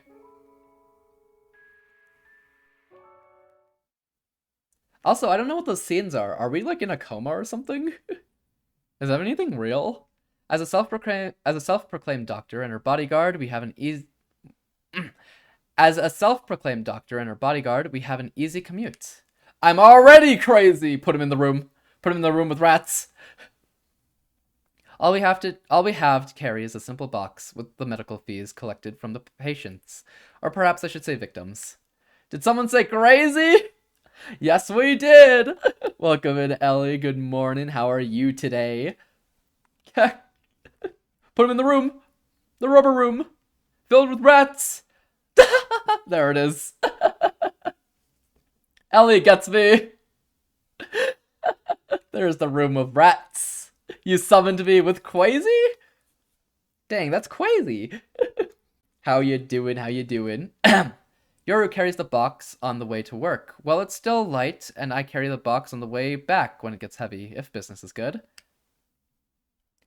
Clara has to Clara has to do something, right? We can't just keep swindling Clara, right? Surely we don't keep swindling Clara, right? I'm good, just woke up. Ah, good morning, good morning. Hope you had a good sleep. I'm carrying the box right now. We're pretty tired, but it's not exactly because we worked hard or anything. In any case, after work, we get back to the apartment and stop in front of the door to our room. The lock's been hacked open with an axe or something. Even the knob's been torn off. How's the game? We crazy right now?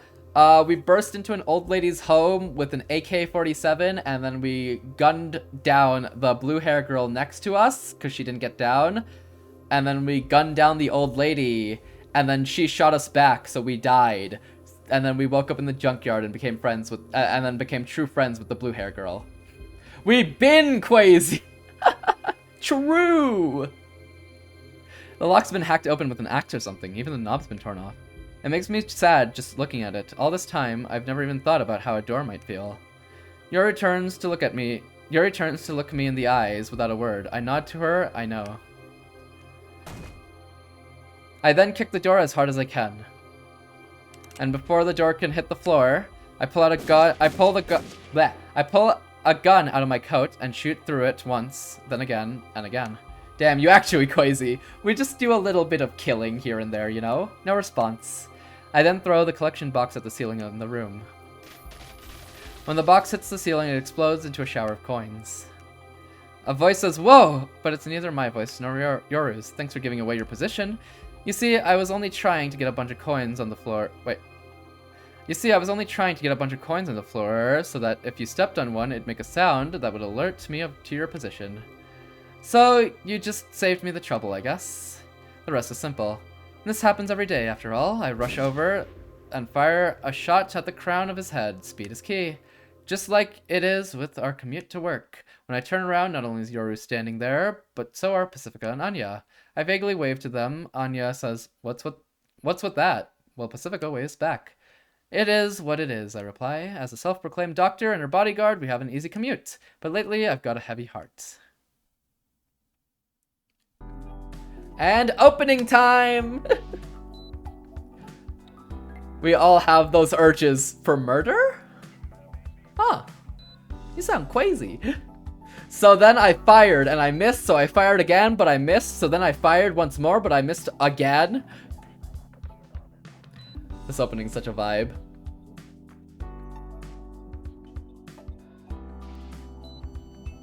Us and our friends. Our friends who don't care about our quasi. Must be a pain. Things were going fine at first, though. We've been worrying about something lately, and that's the fact that assailants attack us on our way back from work every day. The priest definitely has something to do with it. That's such a cute opening, though. Oh yeah, for sure. This game is very cutesy, even though sometimes it's not. He's barging into kids' rooms. I know he's a father, but he's not a dad. Here, coffee's ready. Yori slams coffee cups onto the table, making more noise than necessary. The rims of each cup are slightly chipped. I suppose it's only to be expected, considering the cupboard containing the cups was recklessly toppled over during the home invasion. He's a father, but not a dad. Yeah. Like a priest father, you know? The room was dirty to begin with, but it's not only my home, it's my only home.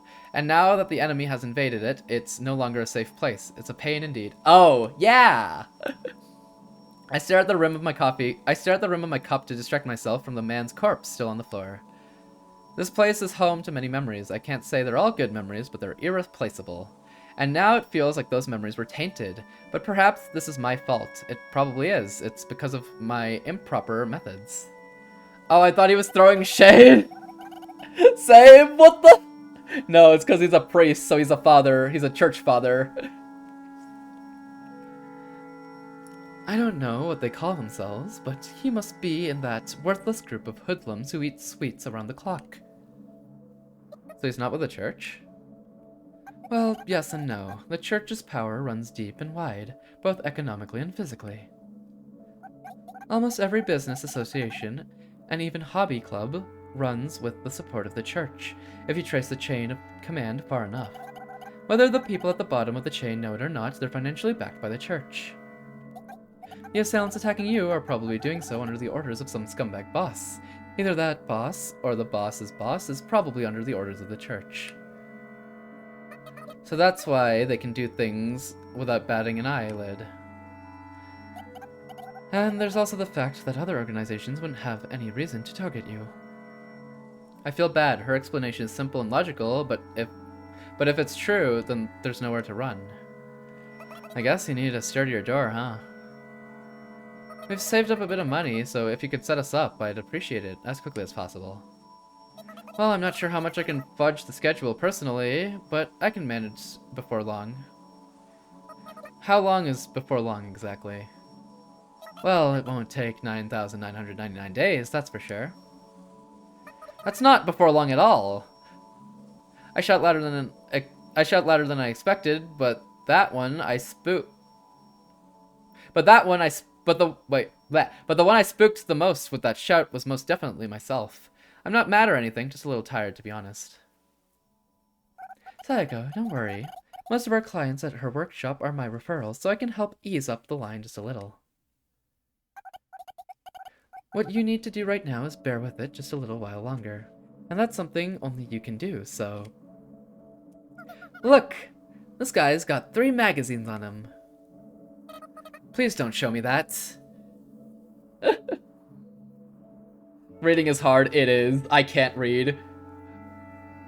There's too many words. Give me the animations back. I don't know when Yoru started frisking the body, but she speaks up after finding something. All of the assassins have been men armed with a variety of weapons. Looting weapons from the bodies helps us build an arsenal, and hopefully should serve as a deterrent as the enemy realizes they're just handing us more and more weapons. But there's no need to do that right now, is there?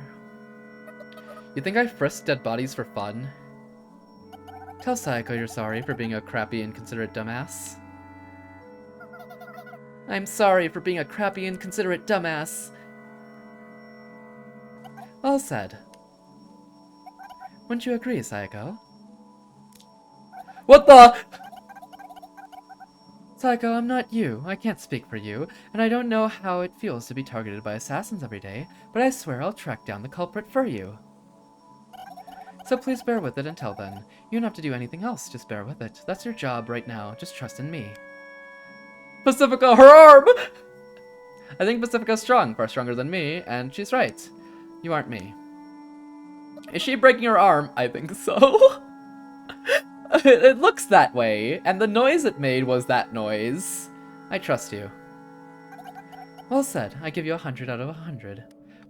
Pacifica is definitely my favorite character. We were in her home, and then some man broke into her home with a gun, and then she went into her bag, pulled out a lipstick gun, shot him, kicked his wound, and then kicked him out of the house. So, you know, gaslight, gatekeep, girl boss. Satisfied, Pacifica lets go of Yoru before leaving with Anya. Without me even saying anything, the two of them pick up the corpse and give me a nod as if to say, leave the rest to us. Once they're gone, I clean up the wrecked coin-strewn room and murmur to myself. I sure hope I can bear with it. Usually we talk about the patience of the day before going to sleep, but today we're deathly quiet. We still feel slightly reserved around each other. We don't have much to talk about. We don't have much to do or talk about, so we simply get ready for bed. Sorry about earlier. I've been a little weird today, or rather, these past few days. Everyone is a little weird. It's something I've been saying to my patients a lot lately. I see. That's reassuring. Yeah. After that short conversation, I turn off the lights. Gaslight, gatekeep, troll boss, let's go! The door. I wake up to the sound of the doorbell. Who could it be this late at night? I mean, this close to dawn? Door repair? No, it's way too soon for that. Package delivery. For a second, I wish Yoru would get it, but she's dead asleep, even more dead than a ghost, with her leg entangled around mine. Yoru's pajamas are so unbuttoned, she's practically not even wearing them. I chuckled to myself because I've grown so used to seeing her like that, it doesn't even faze me. Tomorrow's going to be like any other day. I'll talk with Yoru and we'll go to work together. I slip on my slippers and slip out of bed. There's a slight crack in the hastily duct-taped door. It's dark in the room and bright in the hall. I can see someone standing outside without even having to get close to the crack. Those boots are familiar. They're the same ones worn not by today's assailant, but an earlier one. And he's got a pretty heavy package with him. Whenever I loot a gun from our assailants, I toss it under our bed. If I just reach in, I'll find what I need. There we go. For just a moment, I worry if I'll wake up Yoru. Well, whatever. I'll be right there. I pull the trigger. Yoru doesn't wake up, I just hear a groan from across the room. I kick the door open and head into the hall. I do recognize the man tottering up the stairs. Dots of blood line the floor like a trail of breadcrumbs leading the way. When Clip Studio Paint timeline export fails. No! Oh, do you do time lapses, Omu? I've never even tried setting up the time lapse. I probably should, huh? Pain that actually is pain. No! Is it just permanently failed, though? I do, now I gotta copy and paste layer by layer. No! That's such a pain. That sucks. The bloodstains get bigger as I go up the stairs. It's a sign the man's getting weaker, which should normally be a good thing. That's why I think to myself, well, it should be fine. I've just become that desensitized to these sorts of armed conflicts. It is. It's like the second time it's happened and I don't know how to fix it. Dang. Wonder what happens to cause it. Wonder if it's just like too many layers or something. However, something's a little bit off about this particular situation. Who is that? And why do you... Who?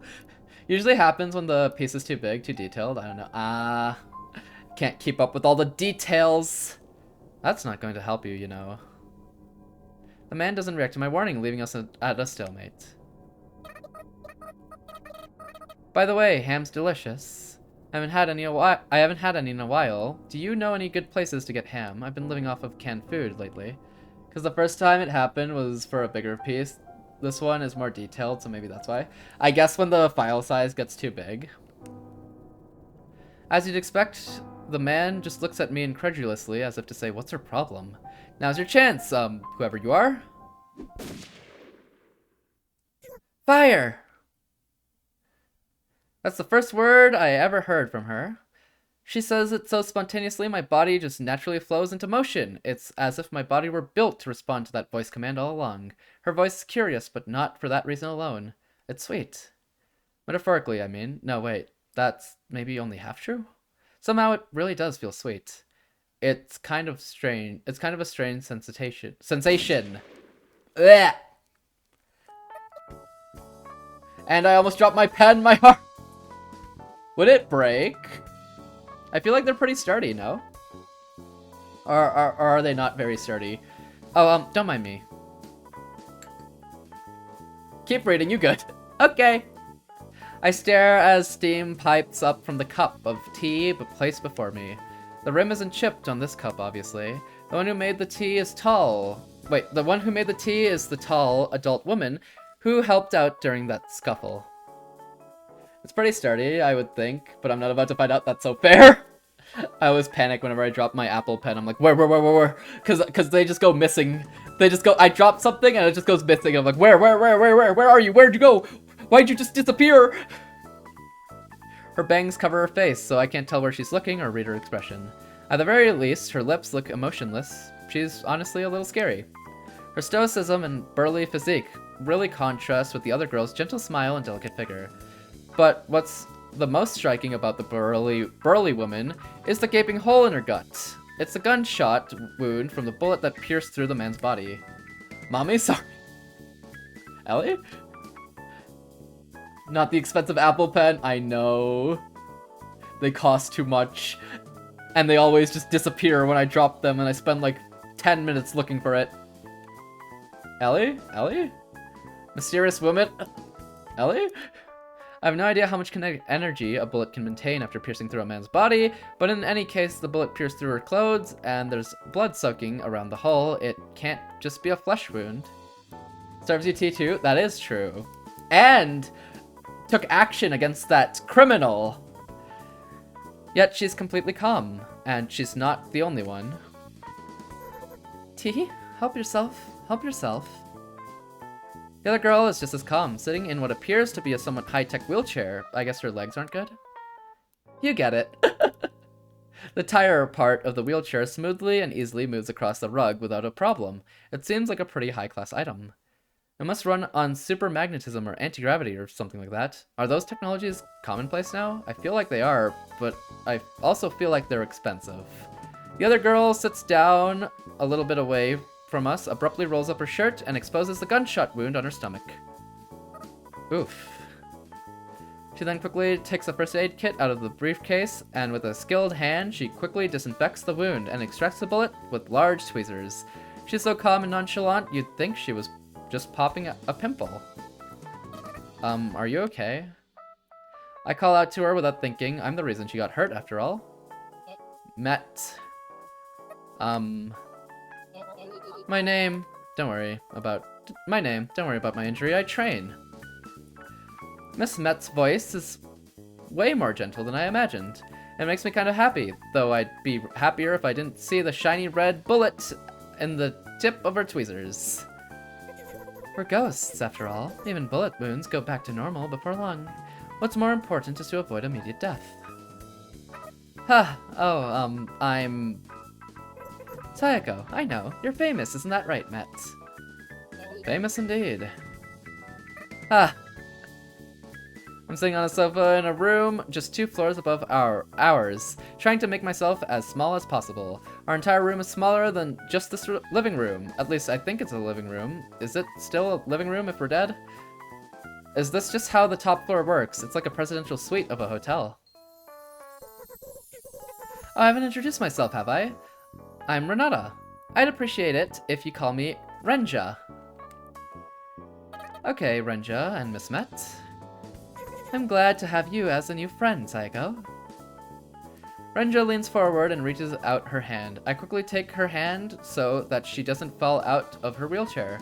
Something smells so nice, it makes me a little dizzy. What is that smell?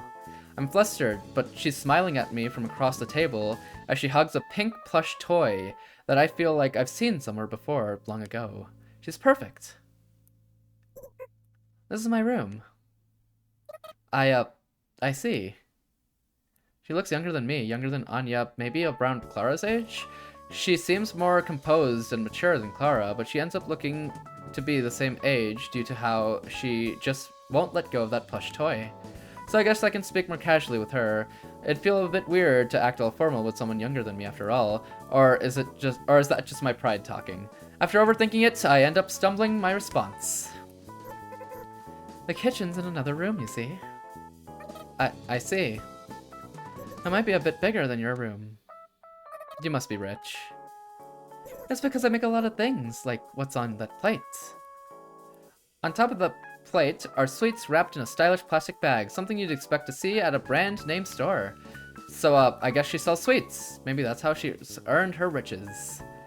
I'd be happy if you drank that tea before it gets cold. It's more delicious when it's hot. You're curious how I know about you, aren't you? It's because I've had my eye on you for quite some time, Psycho. You have such long, beautiful eyelashes. My heart skips a beat. Half out of joy and half out of surprise. Renja's got long eyelashes herself, and it seems like there's not a single flaw about her. I don't know how else to put it, but she's got an immaculate atmosphere to her. She's got the luxurious appearance of a princess with the calm voice of a queen. She's refined and refreshing. She's refined and refreshing, like well-chilled imported mineral water that you'd find at a somewhat fancy supermarket by the station. She's gonna take our eyelashes? No, she won't. She's friendly, probably. We saved her life. That doesn't count as something. Okay, that's a weird metaphor, but still. But your hair could use a little work. do you do proper hair treatment when you take a bath? Hair treatment? That sounds like such a foreign word to me. In fact, I only started to take baths when Pacifica and Anya told me to. But at least I'm better than Yoru, okay? She doesn't even take baths if you tell her to. I'll share what I use with you. Oh, no, I couldn't. That way our hair will smell the same. Renja looks right at me with her reddish-brown eyes. Those are pink. I don't understand the meaning of her gaze. Despite Renja seemingly knowing everything about me, I have no idea how she feels at all. Okay. You know, this tastes pretty good for a powder anyway. Living things do not exist in this town. And perhaps for that reason, most food products aren't fresh, but processed foods, like smoked meat, sausages, or vacuum-sealed quick meals. Yandere alert! No, not yet! No way, not yet! Maybe soon, but not yet. She's just friendly. We just saved her life. She's just thanking us, right? We don't even drink coffee brewed from roasted beans, just freeze-dried instant coffee. I don't have many opportunities to drink tea, but this tea is probably made from powder rather than actual leaves. After hesitating for a moment, I take a sip. It's sweet, but the flavor doesn't leap out at me. It just vaguely tastes like expensive tea. It reminds me of some tea I had with a friend when we went to a tart stand inside a department store, I think. Wait, what's a department store? Uh-oh. Thank you for saving me. Don't mention it. Don't mention it. I mean, it was kind of my fault to begin with. You'll be my friend, won't you? Huh? I know it might sound weird for me to say this, but I just thought you were so cool and amazing back there, Sayako. I would love to have a friend like you, Sayako. That is, if you think I deserve it. You know, maybe some good can come out of pretending to be a ninja in some strange town in the middle of nowhere after all. I don't know how to say it, but this experience is special to me. You see, it'd make me very happy. I'd be happy too. We talk for a while after that. The way Renja speaks is different from the other ghosts I've met. She's careful and courteous, chooses each individual word slowly but surely as if carefully constructing a building. She leads the conversation so well, even I can keep up with her despite how I usually stumble at questions as simple as how's the weather. As someone who's exhausted every day, this conversation is a blessing. Huh. New friend? Yo. When Yoru and I enter the cafe, Anya raises her hand to catch our attention. You're early. Sorry for calling you out here. Hey, no sweat. What should we order? Don't bother with the menu items. They're not very good. Really? I want to apologize for yesterday, but I can't find the proper timing, so I end up awkwardly biding my time. But Pacifica arrives soon enough, and after some small talk, we get to the point. Yeah, I guess as long as I apologize by the time we head out, I'm good. So this is the thing I wanted to show you guys today. Anya tosses a small, resealable bag onto the table. Ew, gross. In the bag is what appears to be a thumb-sized, oddly metallic pill bug. No wait, it has too few legs for a pill bug. In any case, it's quite a curious creature. We found it on the corpse you took care of the other day. Nah, that's my pill! No, Maggie! Don't take them! Don't worry, I got you. Pills removed. Shwing! And something else too. We had an unnatural looking wound. He had an unnatural looking wound, so I had to... He had an unnatural looking wound, so I had her examine it.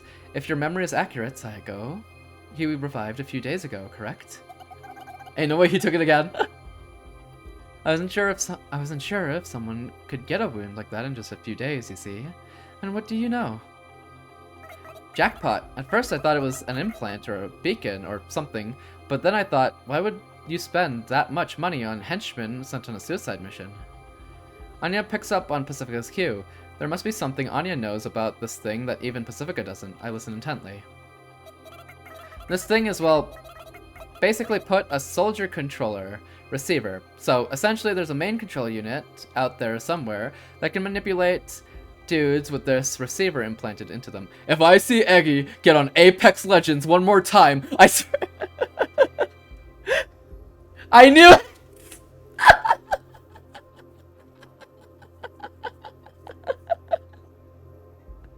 Joke stolen.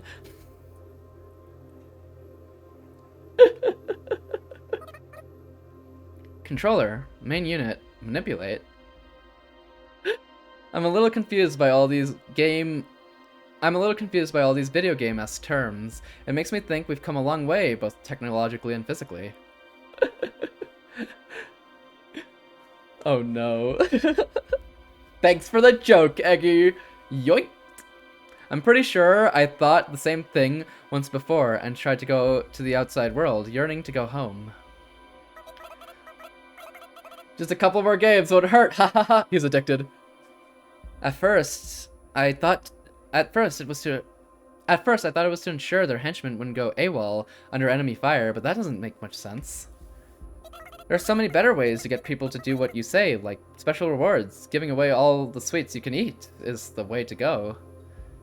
So you can figure it out in the end. Who do you think I am? I'm Anya, the fearless leader. Of course I looked into it. These things were used in the closing years of the Great War when the upper brass was clearly losing command of their forces and needed to minimize damage caused by defection. That was not defecation. So they tried using technology to artificially solve low morale, huh? Basically, I wonder where these guys are sending their orders from. It looks like the main unit can send the orders, do and don't.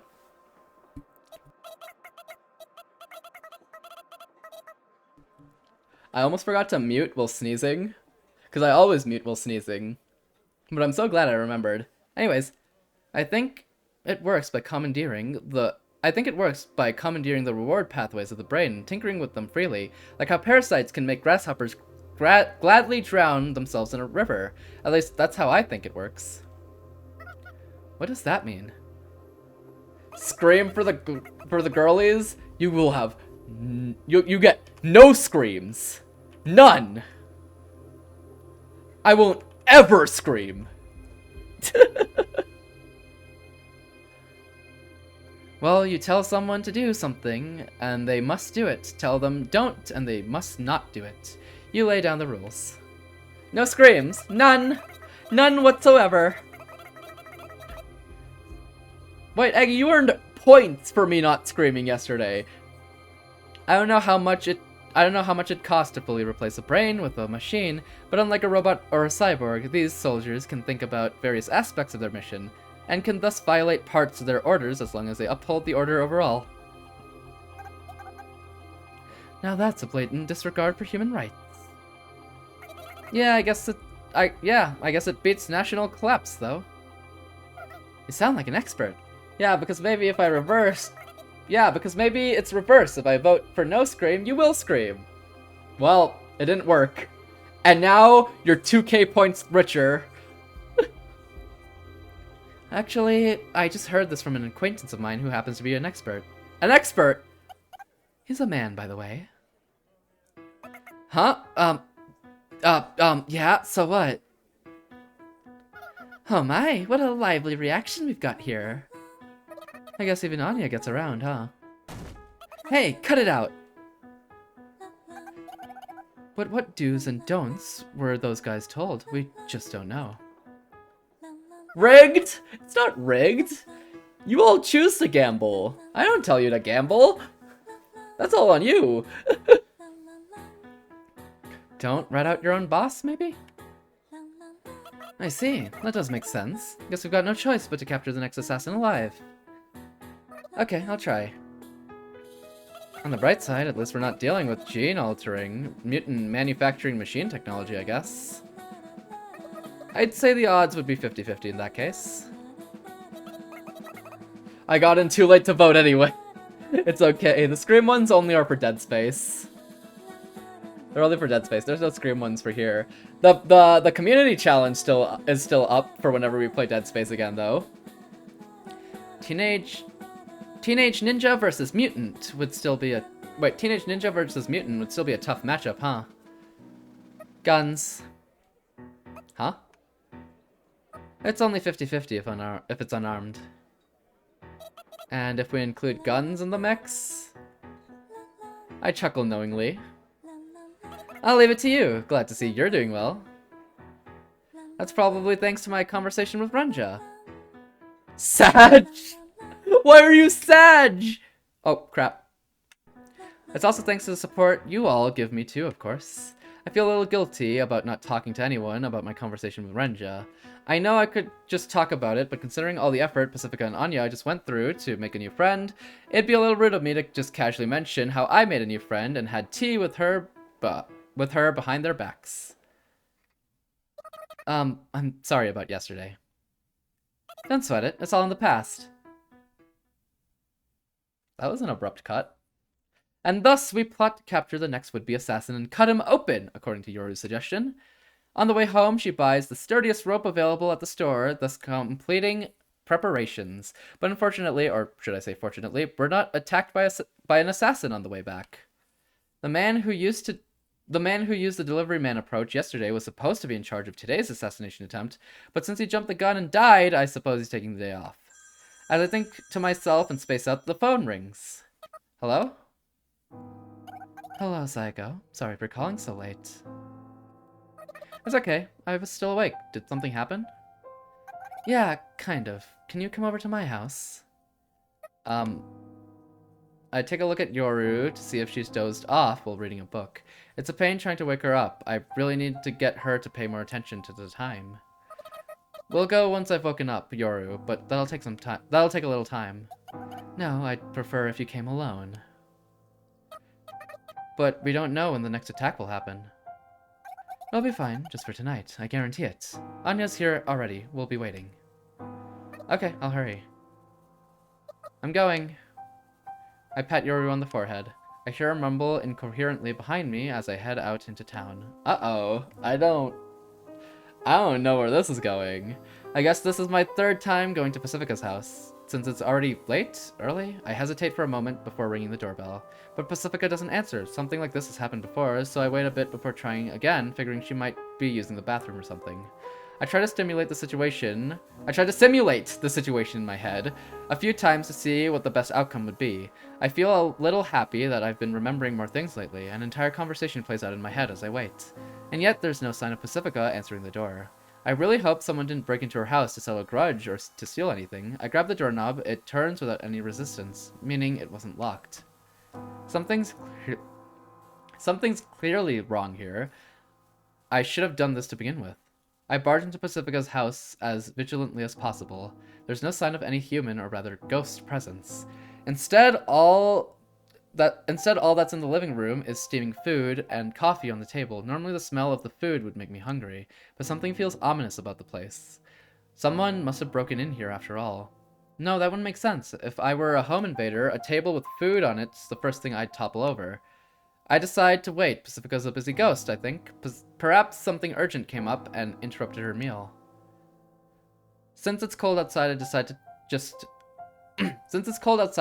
take just the coffee. Sorry for swiping the coffee. Perhaps this coffee was actually meant for me. As it's a little sweet, I sip the coffee and sit on the sofa as I wait for the owner of the house to return. At first I'm a little worried if there's an invader or not, but the warm room, the fluffy sofa, and the scent of Pacifica's perfume lingering on the fabric relaxes me so much. We're gonna fall asleep, aren't we? By the time I start to feel a little bored, I get struck by a bout of sleepiness. Sweet things are so relaxing, huh? Just like Pacifica and Renja, too. I think Renja comes out on top in terms of sugar content. Pacifica's more of a mature taste. I try to get up when I start thinking weird thoughts like that, but it seems like I'm at my limit. I decide to take just a short nap. Pacifica might be shocked to find me like this. Uh-oh. Uh-oh. The Eepee is taking her. I don't know if that's good. It's a little hot. Pacifica's house has efficient heating, so I guess this is just how it gets sometimes. My eyelids feel so heavy, but I force my body to get up since I know I can't just sleep here forever. Pacifica? I open my eyes. I wish I hadn't. I want to believe this is just a dream. I mean, I could try going back to sleep. The living room is engulfed in a sea of flames. Just about everything is on fire except for me, but it doesn't look like it'll be that way for long. I smell a faint hint of gasoline. I wonder why I didn't notice until now. The scent's way more overwhelming than the smell of burning wood, fabric, or plastic. This is arson, isn't it? But why? Wait, first things first, I gotta get out of here. With all the warning alarms going off in my head, I should have jumped out of my seat, but I don't. Huh? I can stand up, but not for long. Even if I brace my legs, the upper half of my body doesn't balance along with them. I tell my body to hold on, but the command just fizzles out before I can spread all the way.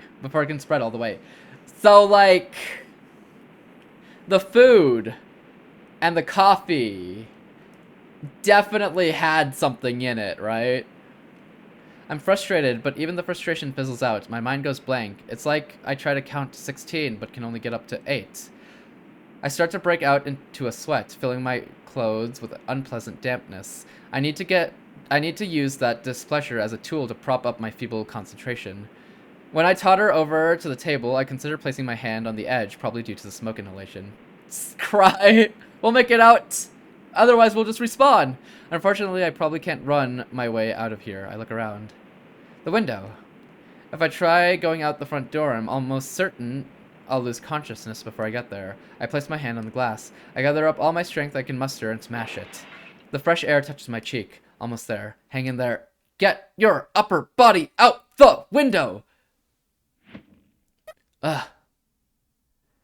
When my face slams into the ground, I know I've success.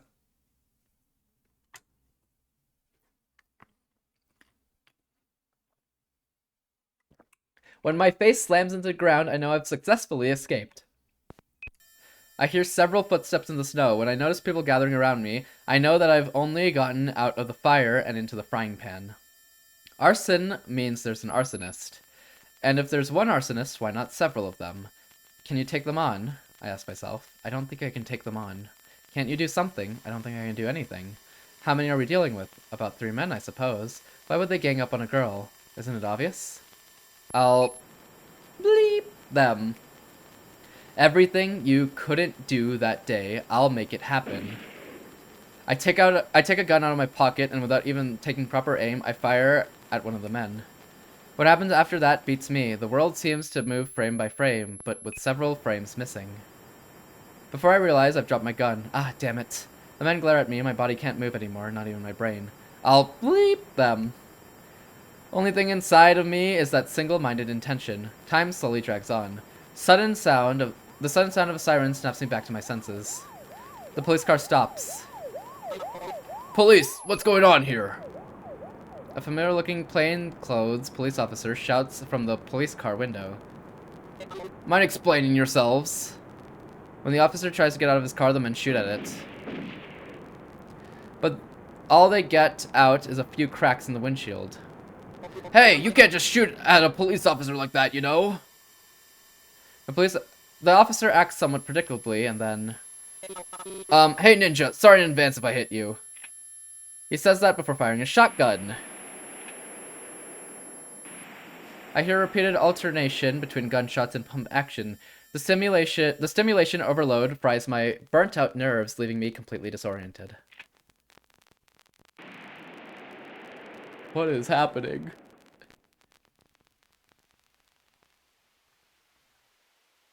Before I know it, it's just me and the officer. The other men run away. The police officer then turns to me and continues.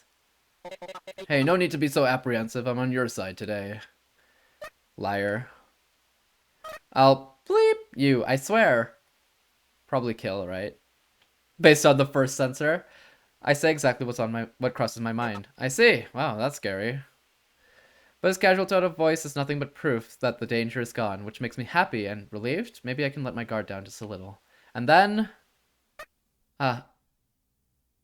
there's nothing little about me letting my guard down here since I lose consciousness entirely.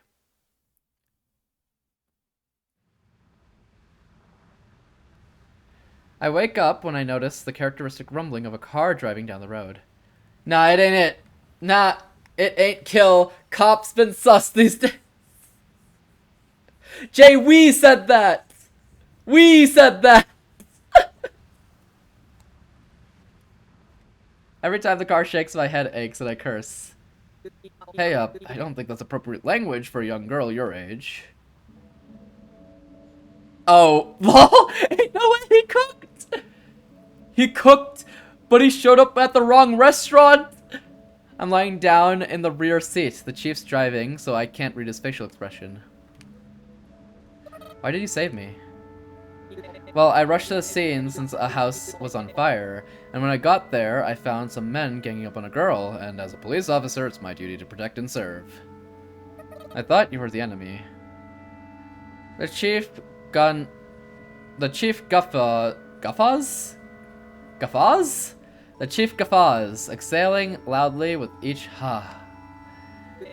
Sure, the police does have a cooperative relationship with the church, but it's not like the police's main duty is to serve the church, it's to protect the town. So it's for convenience? We want to protect the town, and if that means picking sides we'll pick them. So about the fire.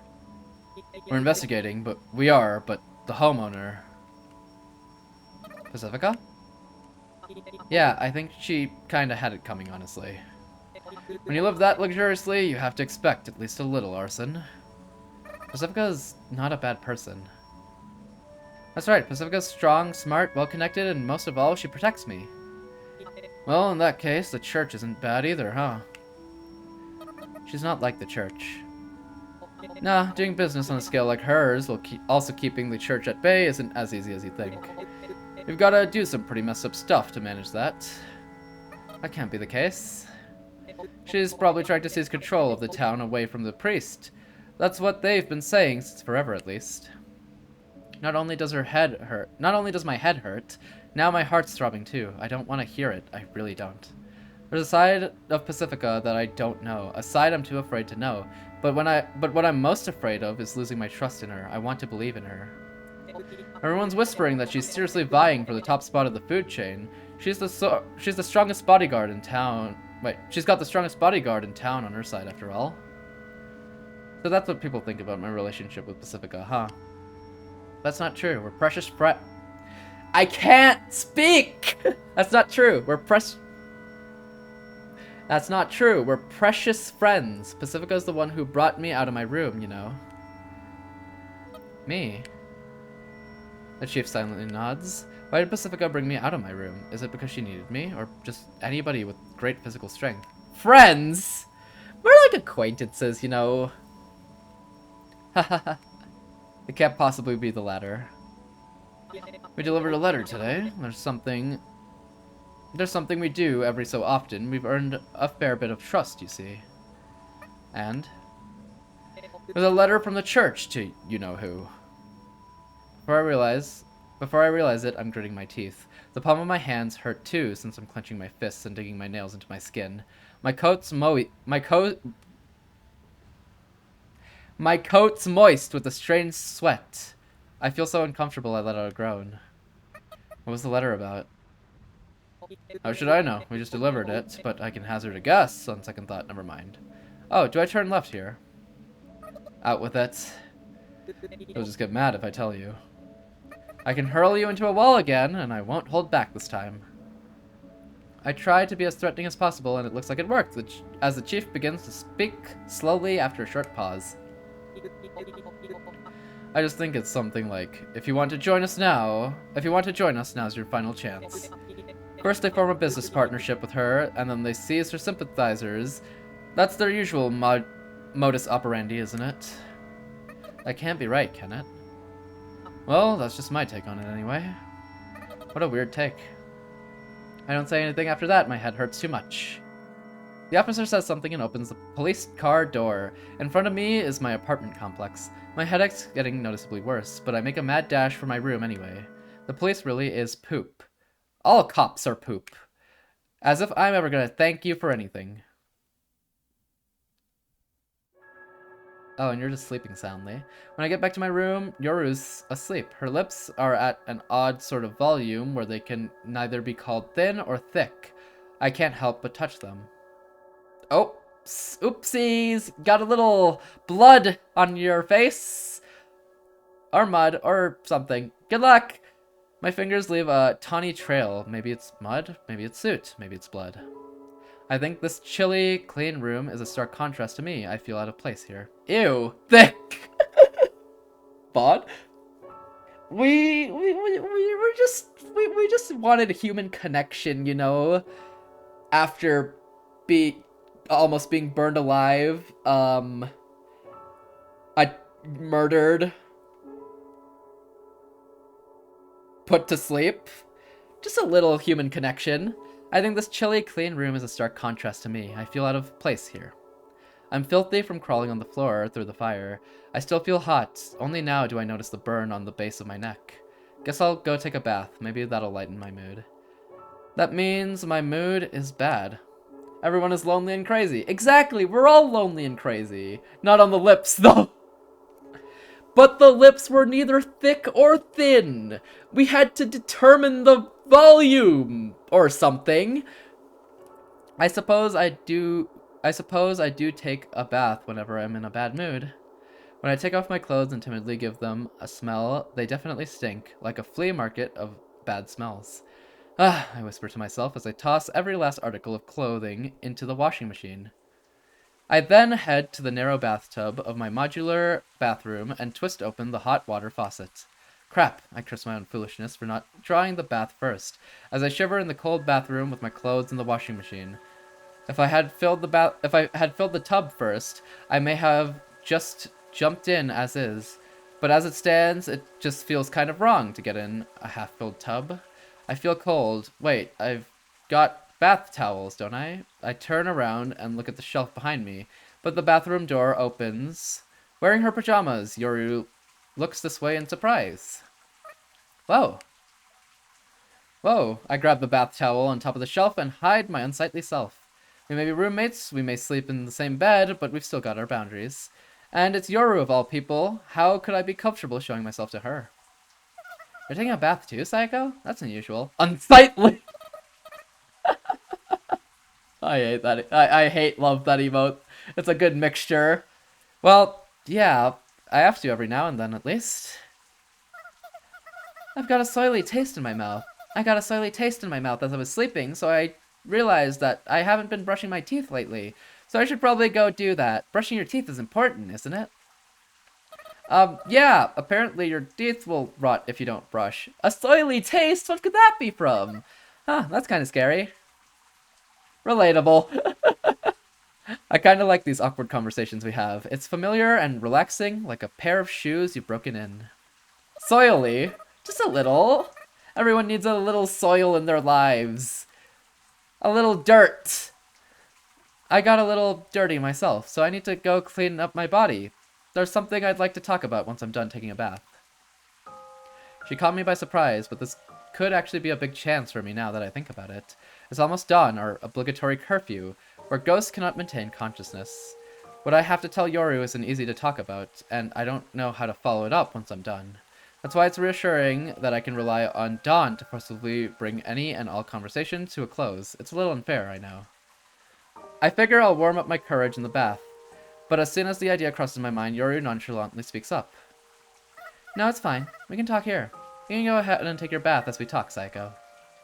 Huh? Ah, the tub's gonna overflow. Whoa. Enjoy.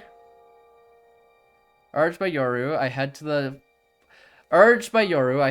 full to the brim bathtub and plop my body into the water. After a second of thinking, I shut the curtain. Even I need my privacy sometimes, you know? The scent of fresh steam billows up from just below my face. When I'm in an unknown town in some faraway country, this alone remains the same. Even when I've become something as incomprehensible as a ghost. On the other side of the curtain, I can hear Yoru start brushing her teeth. I let out a long sigh. Hey, Yoru, can you hear me? Yoru grunts. I guess that means she can hear me. Earlier today, Pacifica called me on the phone and said she had something important to talk about, so I should go over to her house. You oughta woke me up, so I should come do.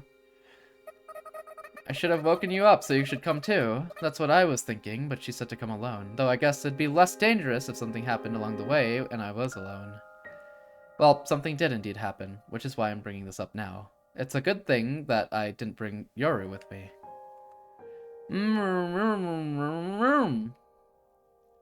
I didn't catch that, but you want to know what happened next, huh? Well, when I got to Pacifica's house, nobody was home, and like an idiot, I fell asleep, and when I woke up, I fell silent for a moment, or rather, I can't find the words to keep talking. I recall that moment of despair. I got a thick skin and a thick skull to boot. At least that's how I've always seen myself. But when I think about the despair and hopelessness I felt at that moment, I woke up. The back of my throat clenches, and I can't get any words out. Everything. Burn. Room. Perhaps catching on to my current state, Yuri stops brushing her teeth. The pathetic sound of my wheezing echoes through the bathroom. I lose track of the passage of time after that. The sound of rustling clothes mixes in with the sound of my heavy breath. The curtain opens. Excuse me, can you scooch in a bit? Huh? A fully naked Yoru steps into the bathtub. Wait, I didn't read that. A fully naked Yoru steps into the bathtub, pushing me a little to the side. The excess water gushes out with a hearty splash. It seems kind of wasteful. Why? We share a bed, so why not a bath too? Let's lay together and bare our skin together so we can lay bare the truth together. You know that, showing skin to each other in a friendly way thing you told me about, Psycho? That's so weird. It might be weird, but I don't mean anything weird by it. You're overthinking things, Psycho. Anyway, let's move on. Whenever Yoru talks, a fresh but artificial mint scent tickles my nose. Sus? No, they're just taking a bath. Because we just went through a traumatic experience. I don't remember telling her about the cultural tidbit. In fact, it feels more like a cultural tidbit between boys, if anything. But maybe I'm just upset and I can't remember anything about I can't remember telling her about it. Girly bonding time. Exactly! They're just bonding. Tell me everything that happened. I want to know. This bathtub wasn't made for two. Our legs are touching. I can feel her body heat, which is a little lower than the heat of the water. To keep my eyes from wandering, I look at my knees. Ah, I've got a scrape. When I woke up, everything was on fire. I was scared. So there are things even you're afraid of? Huh, Sayako? Of course there are. Lots of them. That must have been a scary experience. Yuri's hand moves underneath the surface. Her fingertips crawl around on my calf like a ghost without a place to go. You've been saving guns underneath the bed. You've been saving guns underneath the bed, right? I've got a few, at least. Where's she going with this? I was organizing them earlier and found one gun that looked familiar. What do you mean? It was that big gun that Pacifica used the other day to shoot that what's-his-face guy. I do remember that gun. Pacifica swiped it off of Mort when he suddenly rushed into her house the other day. She did say this thing's dangerous, so I'll keep it in the vault until it disappears by itself, didn't she? My fingertips feel cold, even though the water's warm. It was an unusual gun. It was an unusual gun for sure, but maybe this one's just a doppelgunner? They're probably just using similar guns. I mean, they are mass-produced after all. I got scared thinking why Pacifica would give that gun to one of those hooligans. So scared I couldn't mention it. Maybe she needed the money or something. Yeah, hopefully it's something like that. Okay, your turn, Psycho. Huh, so the gun in Pacifica's holding went to one of the people trying to kill us. That's interesting. Huh? You don't have to talk if you don't want to, but I think talking things through will help you feel a little better. That's my opinion as a specialist, at least. Hey, what's that supposed to mean? I'm fine, but I just suck at talking, so I'm sorry. In slow, stuttered words, I managed to tell her what happened after that, how the chief happened to come to my rescue, and the unpleasant things he told me after that. If we were talking anywhere else besides the bathtub, I might have withheld several details or exaggerated the numbers of men threefold. And I definitely wouldn't have told her about what I heard from the chief. But the warmth of the water and the sensation of Yoru's skin makes me feel so relaxed and well-bear that I can't help but bear the truth. I see, that must have been rough. I was scared, but just a little. Are you still scared? Just a little. I see. Yoru starts stirring, and for some reason, she strokes her wet fingers through my hair. I think I'll take a break from my medical practices for a while. I softly gasped at Yoru's declaration, because I had a feeling we'd have to talk about that once we got out of the bath. But it took her so much work to get that job, I don't want to take it away from her. Even someone as dense as me can tell that Yoru thoroughly enjoys that job. But she might be she might be the next thing to go. This is so wholesome, I will cry. This is actually really wholesome. After all the murder and everything, I was ready to protect her, even if it meant taking away the only joy in her life, even if it meant making her hate me. I'm sorry. You have nothing to apologize for. But in the end, I didn't need to tell her to quit her job. I didn't have to make her hate me. It's such a relief. It feels like a weight's been taken off my shoulders. It feels more sad to me. Sad? It's wholesome! Sayako. Yes? I'm so sleepy. Yeah, me too. Yuri's droopy eyes look quite sleepy indeed. Mine must look just like hers. I see, the sun must be starting to rise beyond these bathroom walls. Ghosts are creatures of the night, and are therefore not allowed to be awake in the light of day. That's why we inevitably grow tired and fall asleep. I guess this is fine every now and then. We're too tired to even get out of the bathtub. Whether we like it or not, our senses seem to dissolve into the bathwater as we doze off to sleep. In the tub? This situation reminds me of something. Oh right, a double suicide. Death dissolves the boundary between the two of us as we melt into a puddle together and disappear. Well, now it's a little less wholesome. It's a fairly blessed feeling, to be honest. It sure beats the feeling of decaying in isolation, at least. She's my other half. I have to protect her. At least that's how I feel. And just like that, it's morning, I think. Well, never mind. There goes the wholesome. When a major event happens, it's not the event itself that changes us. What changes us is the new normal brought upon us by it. I thought we were having a cute... Well, I guess we died. Or reached something akin to death. Told ya! Ain't no way. Not the double sewer slide. Ain't no way you called out sus, but for the double sewer slide. And thank you for the hydrate, Jose. Not the sun! If I were to become someone completely different tomorrow, then both I and everyone else around me would be able to notice. But that's not what actually happens. We change so slowly nobody notices. By the time you do notice, you've already changed past the point of no return.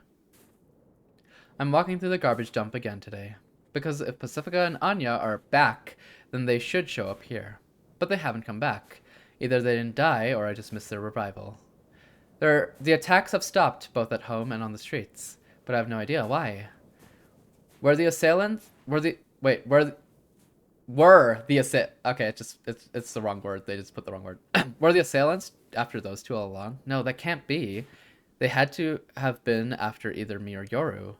Something changed that night. Pacifica's house burned down, but I don't know what. And that frustrates me. But it's not like being frustrated about it will help me figure it out. How long should I keep Yoru locked up in that room? I walk a lap around, and then another lap for good measure. Looks like I'm coming home empty-handed again today. I see a black luxury car parked outside the garbage dump gate. The rear seat window slowly opens. Sayako! Good evening. It sure is cold.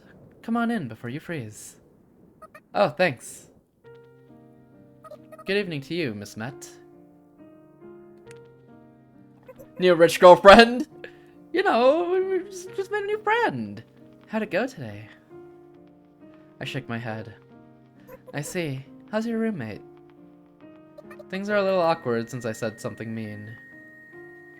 Well, I'm out here walking freely. Yours unable to work because of me. Unlike me, she's unable to defend herself, so she can't walk outside alone.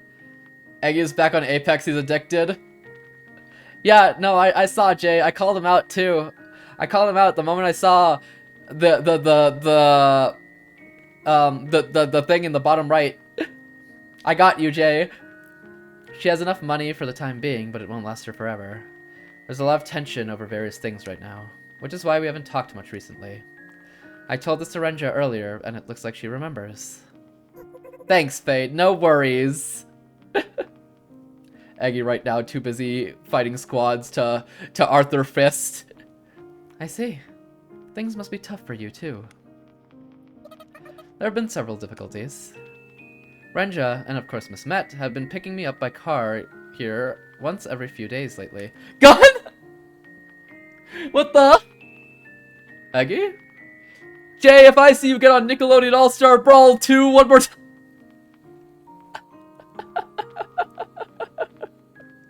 Facts, gone. I hate that I hate that you started this bit, Eggy. Got me killed for that. I touched the luxurious leather seat with the palm of my hand. Leather. A dead good. The dead good, maybe. Sorry for making you drive all the time, Miss Met. You can drive next time, then. Just a joke. Your jokes are boring. You'd be better off just not telling them.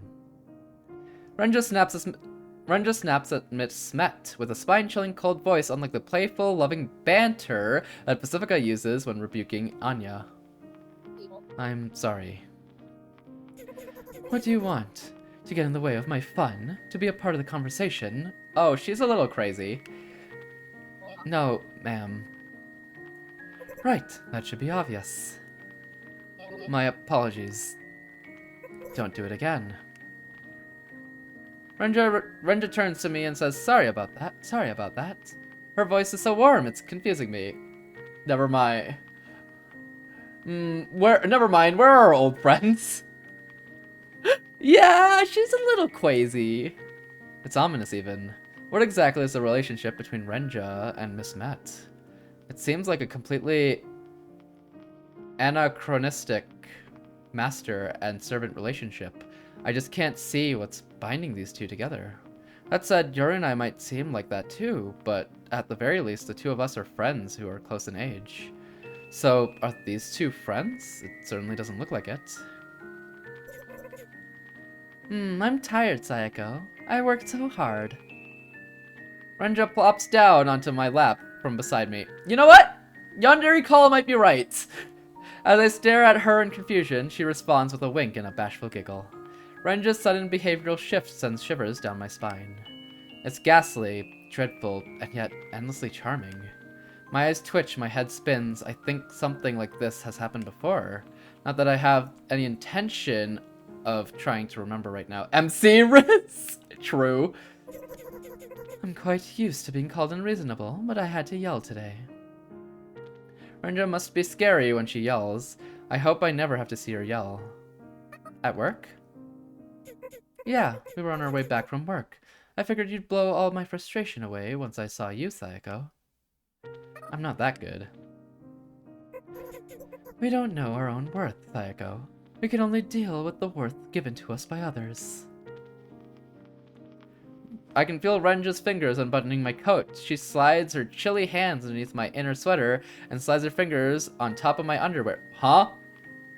Hold on. Hold on. Renja? Maybe we walk home. Renja? I want to become bigger and stronger. You can see the yandere flag by the I want to smell like you line. No. The line was that she could use the shampoo that we could use the shampoo she uses so that we can smell like her. She's in. I want to become bigger and stronger. I've been holding myself back for so long. I've been trying to get myself free. I've been trying so hard, you know. That tickles. You want me to stop? No, I don't think you... I don't want to do as I'm told. Renja even removes my underwear and traces her fingers against my sides. Her cold skin makes me shiver. What is happening? Same difference. A normal person would say that. Wouldn't say that. True. Why would I want to listen to people who don't listen to me? Renja pinches my side hard. Ow. Stop that. Oh god. Oh, uh-oh, uh-oh. She's a little crazy. No, not until you do as I say. Wait, how? She's a magician. Magic! Houdini! Renja peers into my eyes. There's a discerning glint in her eyes that seem to peer into the depths of my thoughts. And beyond the glint burns the flames of hatred. Crazy girl. She's a little crazy. Houdini? No, it's Houdini? No, it's Hoopant.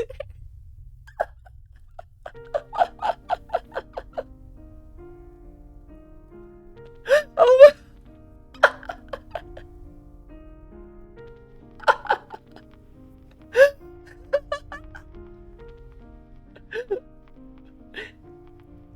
You're too good at these. You're too good at these jokes. My. At least that's the impression I get. I don't get it.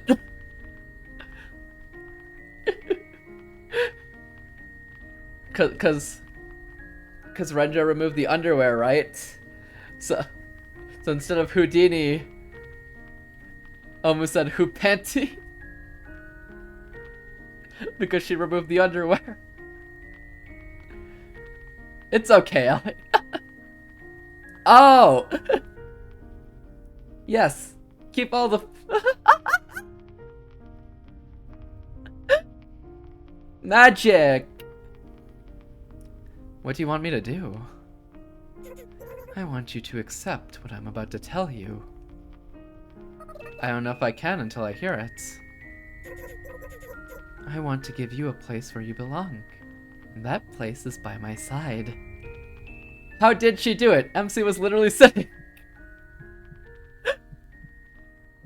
What if it was the top underwear and not the bottom underwear, though?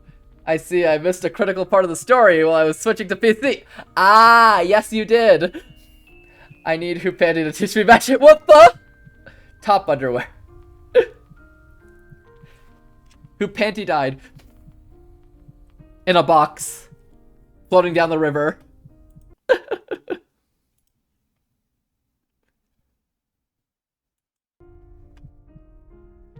Very important detail indeed. Yeah, there was a whole section, and she's a little quasi now. I do have a place where I belong, you know. Well, I normally wouldn't say that. That's at least what I think. I don't know why I can't say it. It seems like such an important thing. This girl's dangerous. The heartbeat in the background is not good. But I knew that from the beginning, didn't I? I knew that from the very beginning, didn't I? The whirring winds outside the window sound so much louder. Neither of us say a word. But for completely different reasons. Renja's silent because she's confident she's got the upper hand. And I'm the exact opposite. Oh god, we're zooming in. Okay. Do you know how long I've been holding myself back? Don't you feel like it's time for something to change? I should probably decline. My sense of reasoning barely manages to hold out. But I have to ask Yoru. I don't think that she's so important. Makes you wonder why the priest is so worked up about her. I don't get what you're saying. I know you do. Ow! She tightens her grip on my side. All I can do is wince and try to endure it. Must everyone belittle me? Even you? No, that's not it. Ahem. I snap back to reality when I hear Miss Metz clear her throat. Someone's banging on the window. Someone's banging on the window. It would seem they have business with us. Just do the usual. You love doing things by the book, don't you? What's wrong? What makes you think there's some sort of exception this time? If you want to interrupt me, just say so. But it's someone from the church. The church. Renja gasps and looks up. Sure enough, it would seem someone from the church is indeed on the other side of the rear seat window behind me. I've got a bad feeling about this. Our text box kind of moved. Kinda. Hamster looking sus- What's up? What's wrong? I twist my neck a little past its comfort zone. Clara! Do you know her, Sayako? If so, I have doubts about who you choose to associate with. Wait, hold on. Wrong voice. Wrong person. Do you know her, Sayako? If so, I have doubts about who you choose to associate with. I thought that was Clara. I'm like, what the? That is so not Clara. Okay. Oh. No, I swear to God. We rolled up the window. Very well, keep driving. I've had enough of this discussion. Oh, it's not Clara. No, it was Renja. The car resumes driving without a sound. I wonder where we're going. Wait, what about Clara? Did we just drive off? Did we just roll up the window and just drive away? The entire world is empty, save for the sound of the tires pushing through the snow. As I shrink back in my seat, I feel like I have no right to autonomy whatsoever. You can take your time to think. We've got all the time in the world, don't we, Sayako? Renja's right, we do have all the time in the world. The window's going up, and town was hilarious. I love the way they just bully Clara. Wait, does this mean that we're pantyless now? Huh. Surely we put it back on at some point in between, right? Are you asking if I'd like to work at your sweet shop? Renja has an advantage here. She's confident that I'll cave in eventually. I sure am, Sayako. Why don't we work together? I am concerned. It's fine, we'll be out of this car soon. Renja seems to have given up. For now. I like to imagine the other girl is just holding on to it.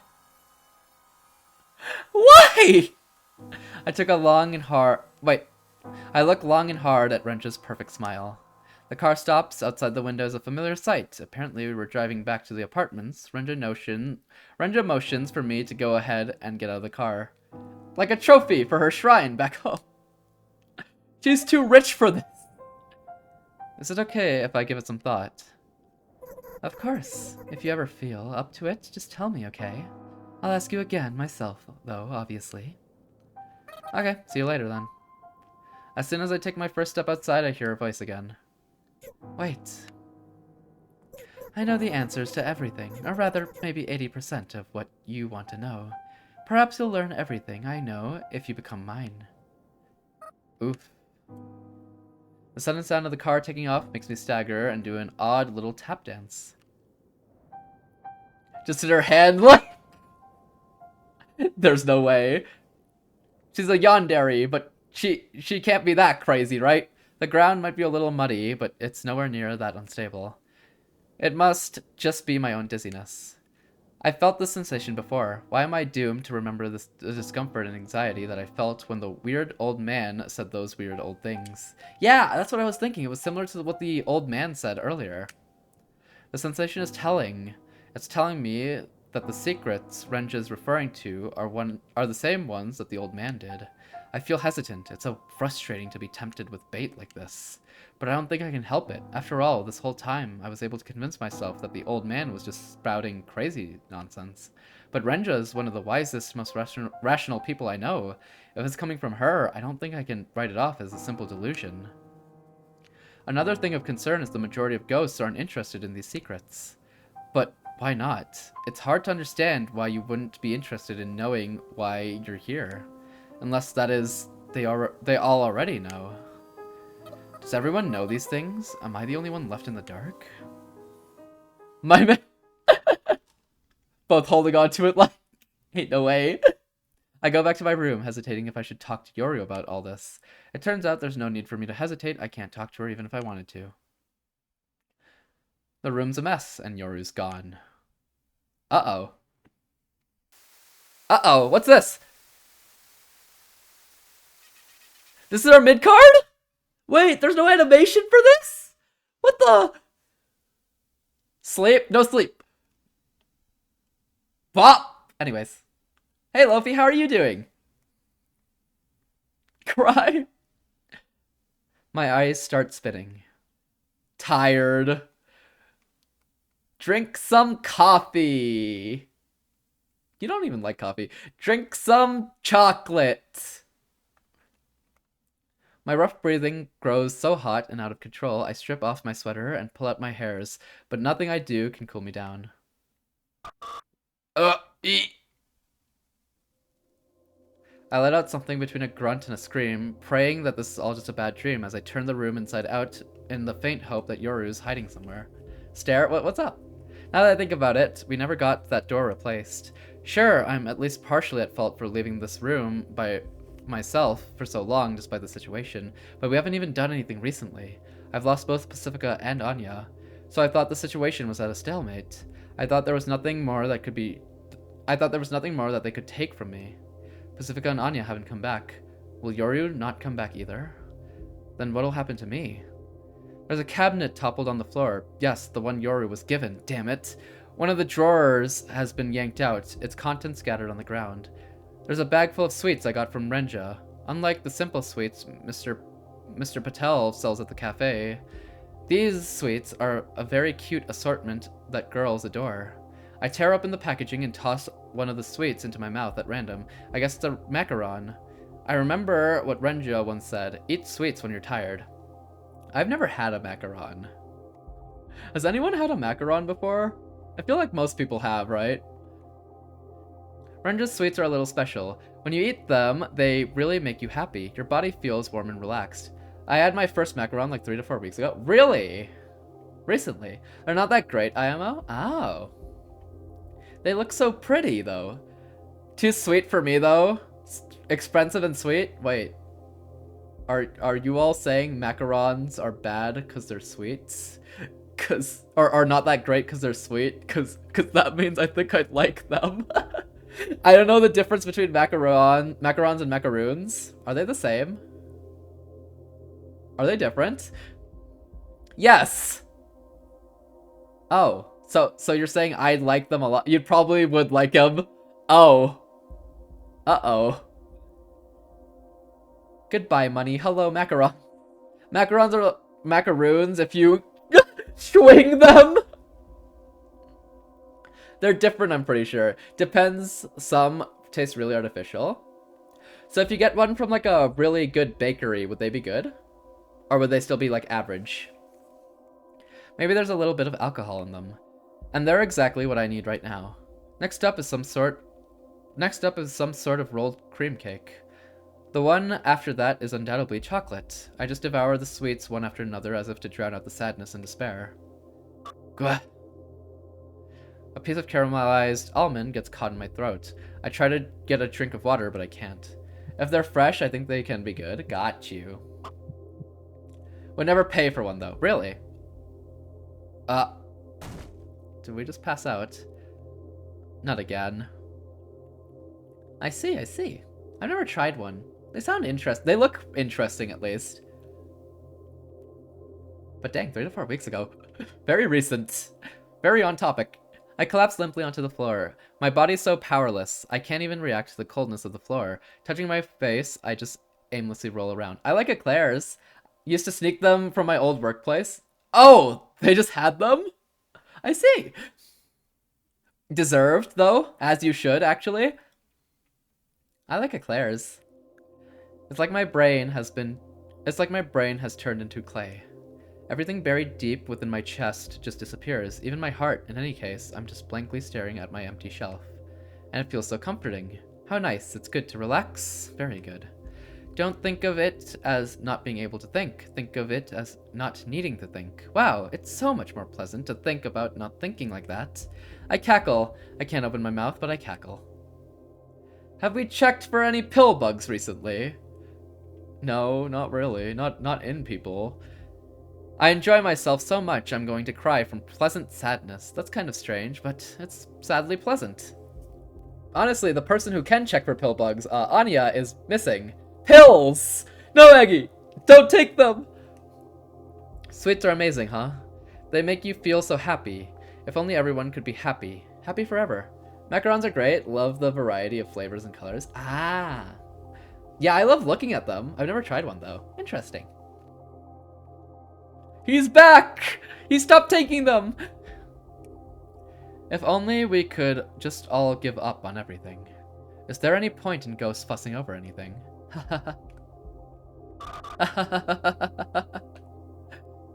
Strange. Everything fades into darkness. Uh-oh. Miss Ninja? Miss Ninja? Yoru? What? I jump up as if a switch had just been flipped, and right before me is Clara. Oh, it's just you. I feel like I was dealt the worst card out of a deck made only of bad cards. I even considered just going back to sleep. Leave. The sweets had cast a temporary shadow over all my problems, but now it feels like their magic has faded away. My conscience is clear. The mad frustration that took over me is coming back. My palms are suddenly sweaty. In the span of 1 second, I cursed myself 9,999 times. I asked myself what I think I'm doing. I answer myself, how should I know, dumbass? And I cried to myself 9,999 times. As she watches me, a confused yet confident Clara points her index finger at me. The nerve of her. Eep! There's no way we just broke her finger. So I break that finger. Can you blame me? I said leave, don't you get it? Clara flinches at my threatening shout. She even takes a step backwards. But then she stops. Frustratingly, her eyes are shining with a sense of duty. It doesn't hurt as bad as getting shot, so I'm fine. My finger will heal. Just tell me why you're hanging out with the sweet seller. I'm just friends with her now, that's all. Hanging out with the sweet seller is like admitting you're a bad person, you know. What's so bad about her? I mean, she's a sweet seller, you know? There can't be anything good about her. What's wrong with making sweets? What does the god of your church prohibit cookies or something? Cookies and bad drugs are two completely different things. Wait, I feel like you just said something weird. You're the weird one. Ow, that really hurts. By sweet seller, you do mean Renja, right? Yes, her. Yes, her. She's well known. She's kind of a bigwig with lots of subordinates. A sweet seller is someone who makes sweets and sells them for a profit, right? Yeah, but people who sell bad drugs are also called sweet sellers, aren't they? Wait, I didn't know that. You're a bad person, Fade. 'Cause you like macarons. It sounds like there's more than just macarons. The world is so safe for work. They've sweared. People use sweets to refer to bad drugs, don't they? Using kid-friendly words as a stand-in for something else. What's that called again? I didn't know that. Did you take her at face value when she said she was a sweet seller? Yeah. Her finger is so gone. Oh god, her finger.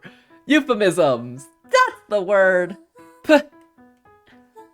Don't laugh at. Don't laugh. You want me to break another finger? Tee, I just didn't know you had such a cute, childish side to you, Miss Ninja. How can you expect a foreigner to know such local euphemisms? Tee, I can kind of relate. Clara's finger is starting to swell and turn an odd color, but she keeps laughing anyway. Her finger is so doomed. Thanks to that, I'm able to process some of my thoughts. So is Renja like the sweet seller boss of this town or something? The finger? Actually, though. Yes. Yes. Oh, but I don't mean she bakes the most cookies in town or anything, okay? Teehee. I can understand why they find her fun. Why they find her so fun to bully. She's too nice. Damn it. I recall the time I raided the church. I was able to bribe the guard with candy. He was looking forward to enjoying them. The reason it worked was because I somehow instinctively knew that sweets had spread throughout the town, even among people who guard the church. I probably knew about it before I lost my memory. The sweet seller and the church share some common ground, but they've kept even a devout believer like Clara in the dark about it. I suddenly smell something suspicious here. Looks like I'll have to pay Renja a visit. I'm going to take a nap. I think you should clean up the room first. Clean up for me. Just don't touch anything under the bed. You can have some of my saved up sweets when you're done. I toss myself into bed without waiting for Clara to respond. I quickly slip into genuine, full-blown sleep. We just went to sleep after all that? Dang. That's crazy. That's terrible. Even Yoru? Renja looks deeply concerned. Looks. Taking a nap was the right choice. I'm calm enough to hide my impatience and irritation. I heard everything. Everything about what, exactly? Everything about your work. You have a real interesting job, Renja. Tee, I guess the cat's out of the bag. Yes, I'm more of a bad girl than my appearance suggests. Renja speaks with a smile as if nothing has changed. It's almost chillingly eerie how normal she's acting, but it's not enough to break me. I'm no saint. I'm no saint. I'm in no position to lecture anyone on their life choices, but I cannot support yours, so... You're saying you can't work with me, is that correct? Sorry. I made sure not to let you see them, but I have many subordinates. I'm sure they can help you find your roommate, so won't you let us help you? No thanks, I'll search for Yori myself. Is it because I'm a bad girl? I can't say that has nothing to do with it. There are two types of ghosts in this town. The first are honestly trash. They can't question any abnormalities this town has, and obviously I don't mean it's against their philosophy or religion, I mean they're genuinely unable to notice that anything's abnormal. You could explain it to them, but they wouldn't really understand. To them, they would just be empty words. The other type are the ghosts who recognize the chaotic state this town is in, those who know exactly what this town is. For ages, every ghost has been either one or the other, but you're special, Sayako. You notice the town's abnormalities, yet you know nothing. Instead, you compensate your lack of knowledge with an excess of power. You're incomplete, but that's what's fascinating about you. Synchro! Thank you for contributing. Shut! What the? Welcome in, Synchro. How you doing? Turn them off, Fade. Hit the goal, Synchro. And it's only for Dead Space. Gee, thanks. Lofi! Sleep? You think that'll let you sleep? You're getting horror movies in the dark. I want to make you complete, and together we need to dethrone the authority of the priest and his church. Ellie! Stop contributing! Stop trying to turn the lights off! Cry. Badge, no sleeping for you either. Peer pressure got me. Shiki! Why? Why do we want the lights off? The lights are so nice on. And to do it properly, we need to turn this humiliating situation on its head. You shouldn't have all the power. You shouldn't have all that power. The two of us should. And to achieve this goal, I need peace of mind that you won't ever betray me. Pop. There's no way. Why? Why me?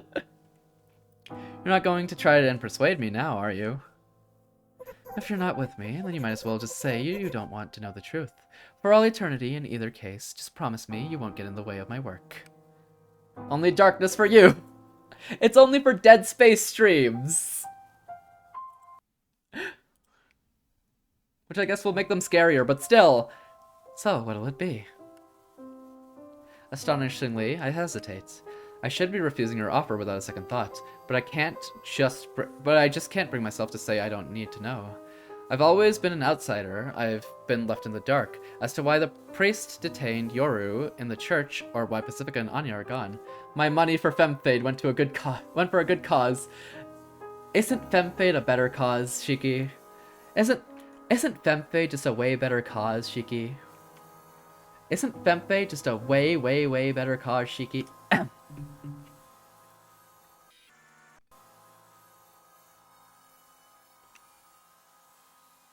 Ain't no way you too, Eggy. Badge? You wish. Swing!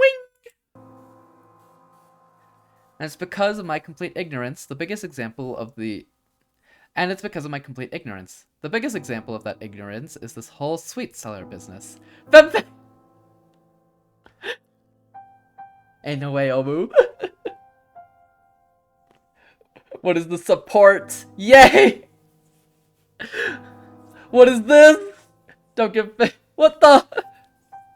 Thank you for the redeem, Omu. Ain't no way we're all supporting each other to reach the community goal. If only I had proper knowledge, I could recognize so many things by myself. My greed for knowledge has dulled my judgment. Kiss the homie! I realize I've broken into a cold sweat. My eyes are wandering around pathetically.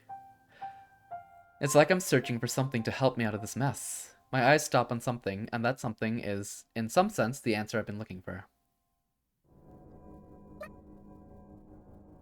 Uh-oh. This music isn't very friendly. Kiss the homie. I can't believe this. Liar. And I only catch sight of that something by complete coincidence. There's a dresser in the corner of Renja's room.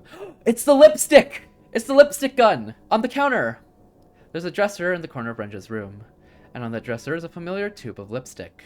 Or rather, the lipstick-shaped ultra-small gun straight out of a spy movie that Pacifica ordered from Anya. Oh no! A super cool weapon for the super cool Pacifica. Even Yoru was ecstatic when she saw it in action. If I'm not mistaken, Anya was in the process of mass-producing them. If Renja has one, then who exactly is she? Come to think of it, one of the assassins who broke into my room also had a gun that was identical to one in Pacifica's possession. I don't want to think any further than that, but my brain calmly connects the dots on its own, forming a disturbing outline. Oh, what's wrong? That lipstick over there. You're interested in makeup? We have more pressing things to talk about than makeup, don't we, Sayako? Popcorn? Renja looks at me incredulously, as if she has no idea why I would bring up the lipstick right now. She's playing dumb. If I had come here without getting a wink of sleep first, I probably wouldn't have had the confidence to do anything about it, or even notice it. Her acting looks quite natural. That's right, her acting looks quite natural indeed. Mind if I take a closer look at it? Be my guest. I pick up the lipstick with slow, wide movements. It's unused. The seal is intact. I see. So the one Pacifica used back then was a prototype, huh? Perhaps this is a production unit from the first manufactured lot. Mind if I try using the lipstick? You sure can be stubborn sometimes. Fine. Keep wasting time then. I'm moderately surprised. If Renja doesn't know what this thing actually is, if she did, she wouldn't be keeping up this farce. Even if she were playing dumb, she gains nothing by allowing me to pick this thing up. Is she confident that if I suddenly shot her with this thing, I'd miss? Is she confident that even if I did hit her, she'd be fine? No, wait. What if I'm just a big idiot and this isn't a lipstick-shaped gun, but it's just a plain old lipstick? Suddenly a short and sweet thought, sweeter than any sweet sold by a sweet seller, flashes into the back of my head. The three fingers are throwing me off. We lack a little fingers here. They're ghosts. They're ghosts. They don't need a pinky. Wait, actually, would that be the pinky? They don't need the fourth finger. Ghost anatomy. Exactly. Whoa. They're ghosts, you know, they're different. It's so short and sweet and stupid, it makes me want to smile to myself. Renja lets out a displeased Wait, but why? They're different. Never mind. You're right, Fade. The pinky is just taking up space. Exactly. It's extra. You don't need a pinky. You can survive without it. Stare. What's on? I decided to take a gamble on the thought. I think I'm starting to get it. There was a fundamental flaw in my deduction. This isn't proof that Pacifica is colluding with her. In fact, I'd say it's proof that there's no collusion at all.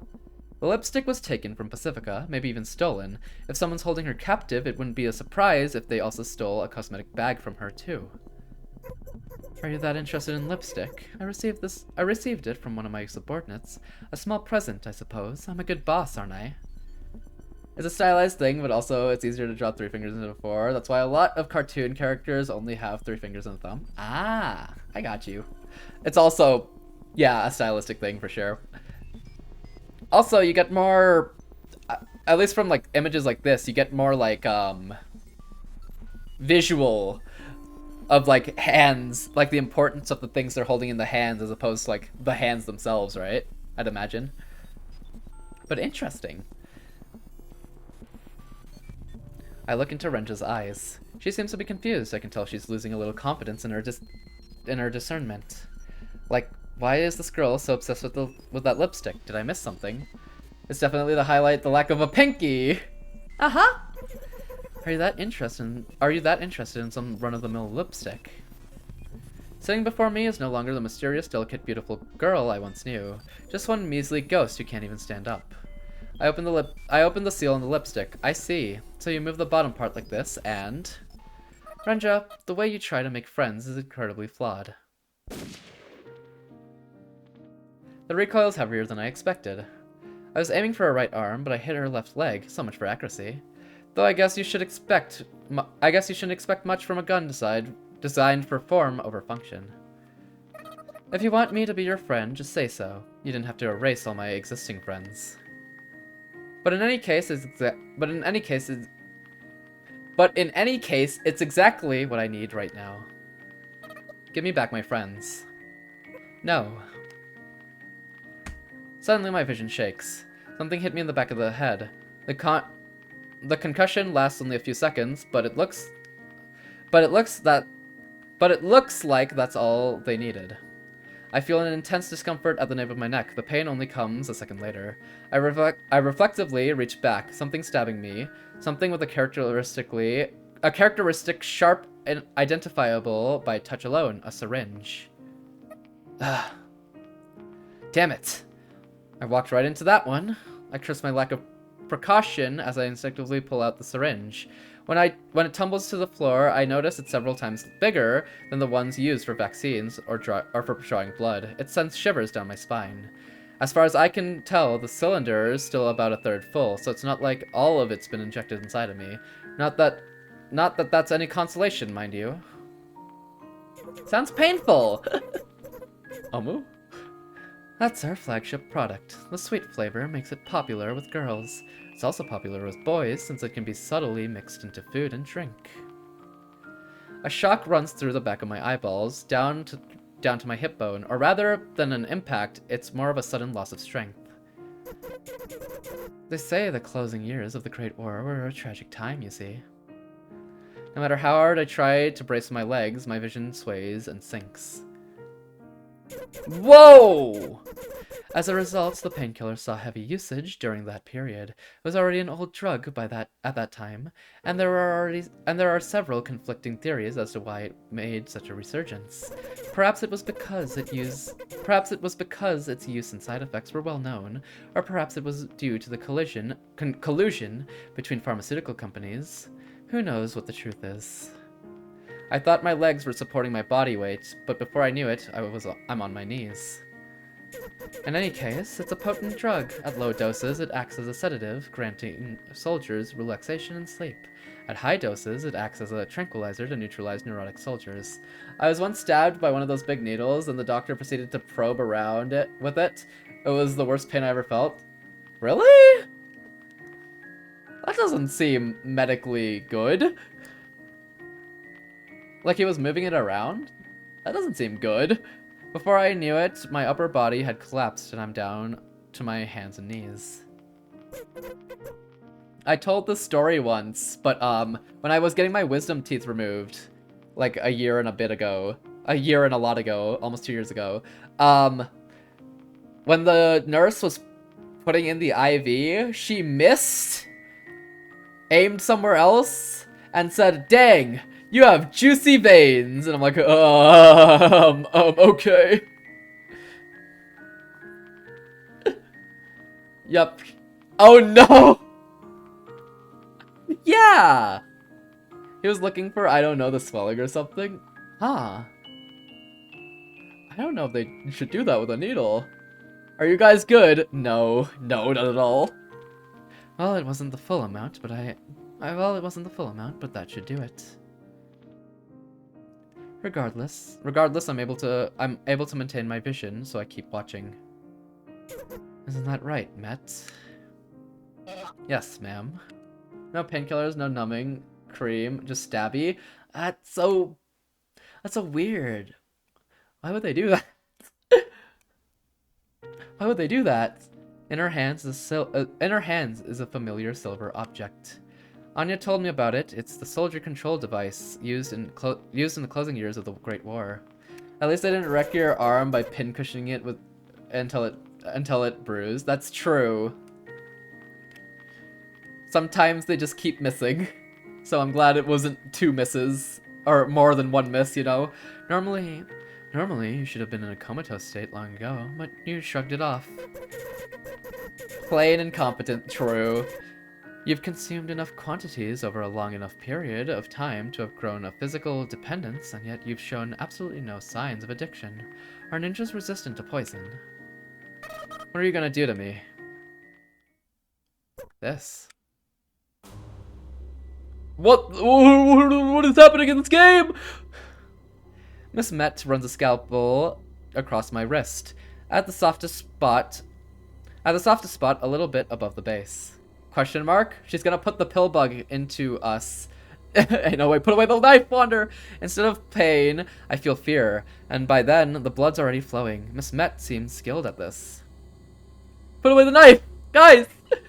This is fine. This is fine. He must have done this many times before. I try to shake off my arm. I shouldn't have done that. It only causes the blood to overflow even more. My body's limp from fear, despair, and helplessness. Luffy, no!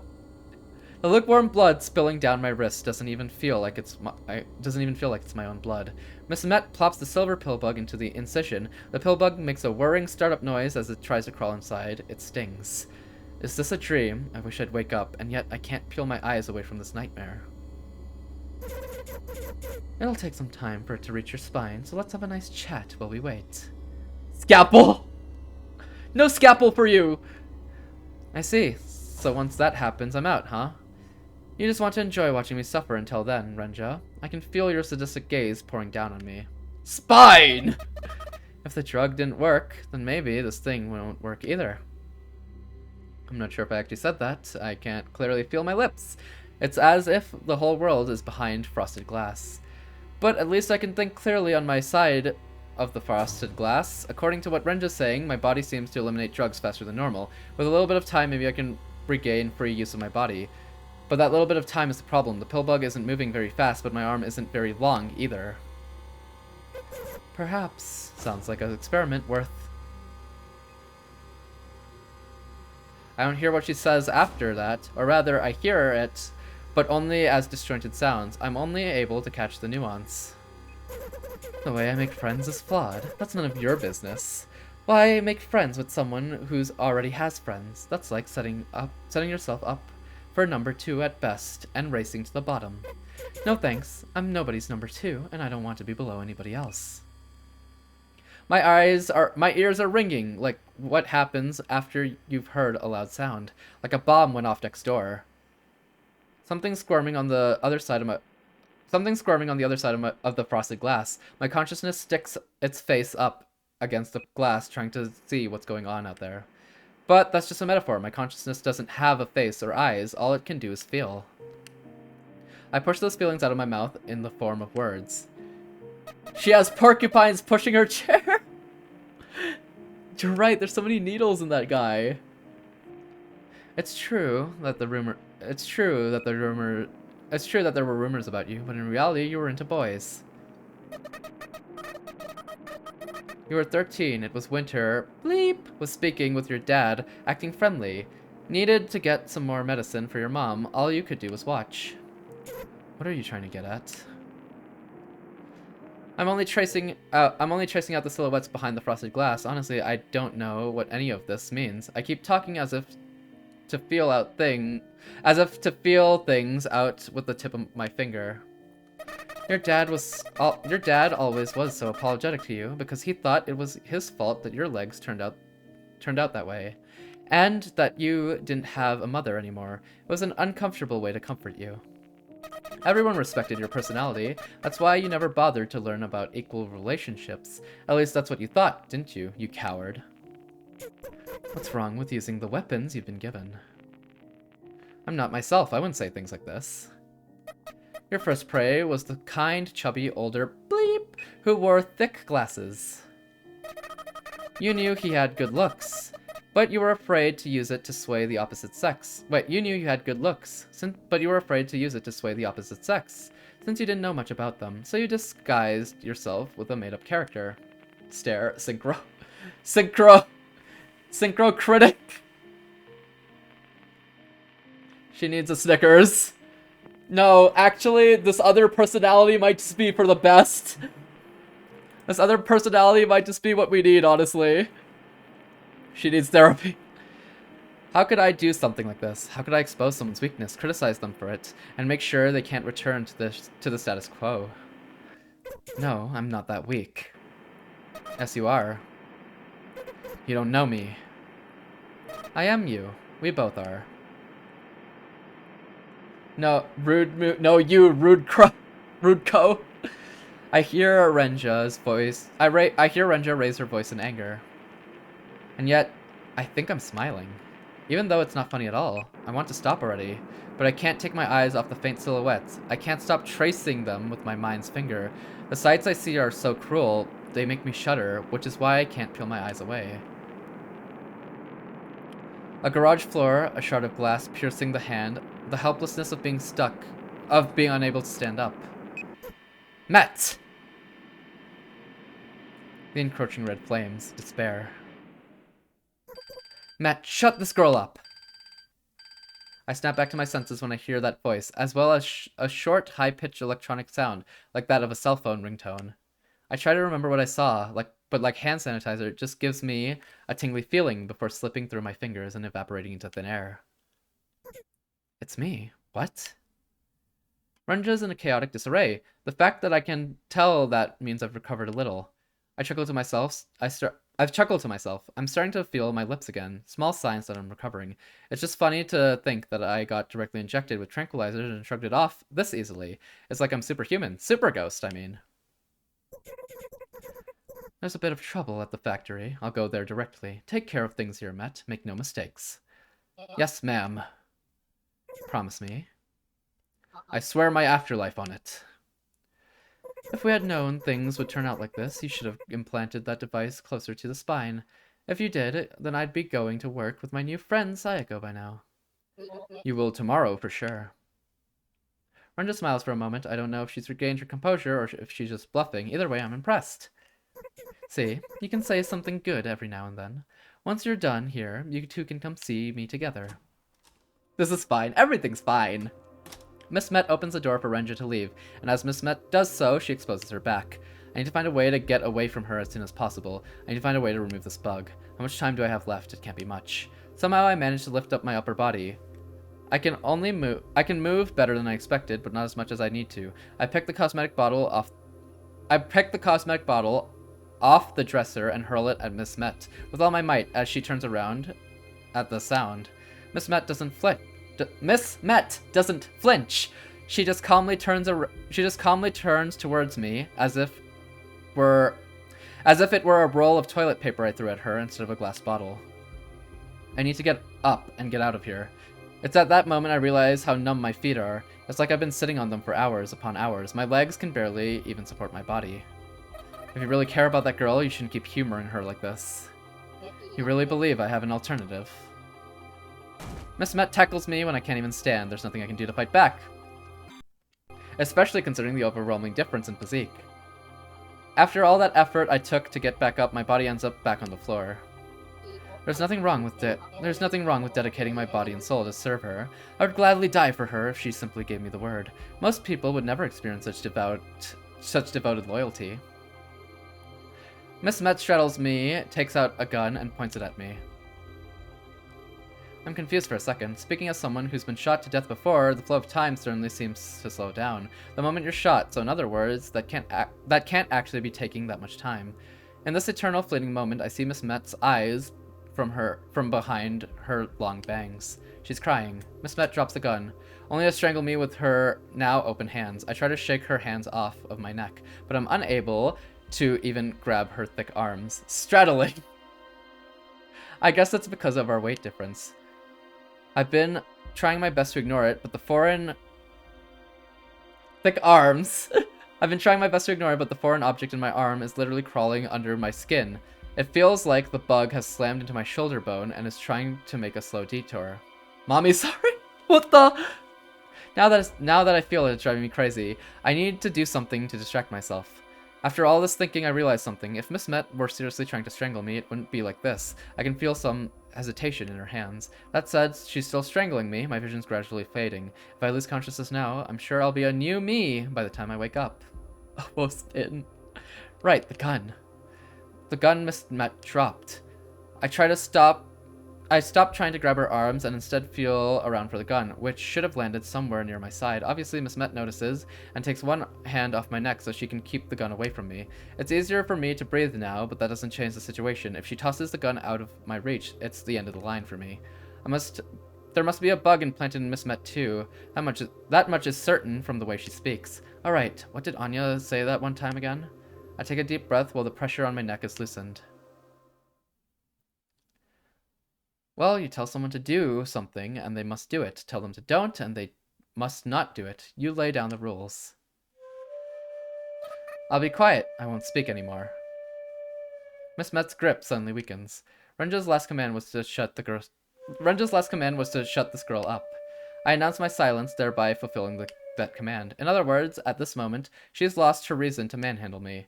After checking to see if I can move my pinned lower body, I quickly pull out a leg and kick Miss Met in the gut as hard as I can. Great, I can move my body now.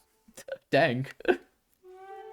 Miss Met falls backwards with the gun in her hand and is pointed at me. Unlike a robot or a cyborg, these soldiers can think about various aspects of their mission and can thus violate parts of their orders as long as they uphold the order overall.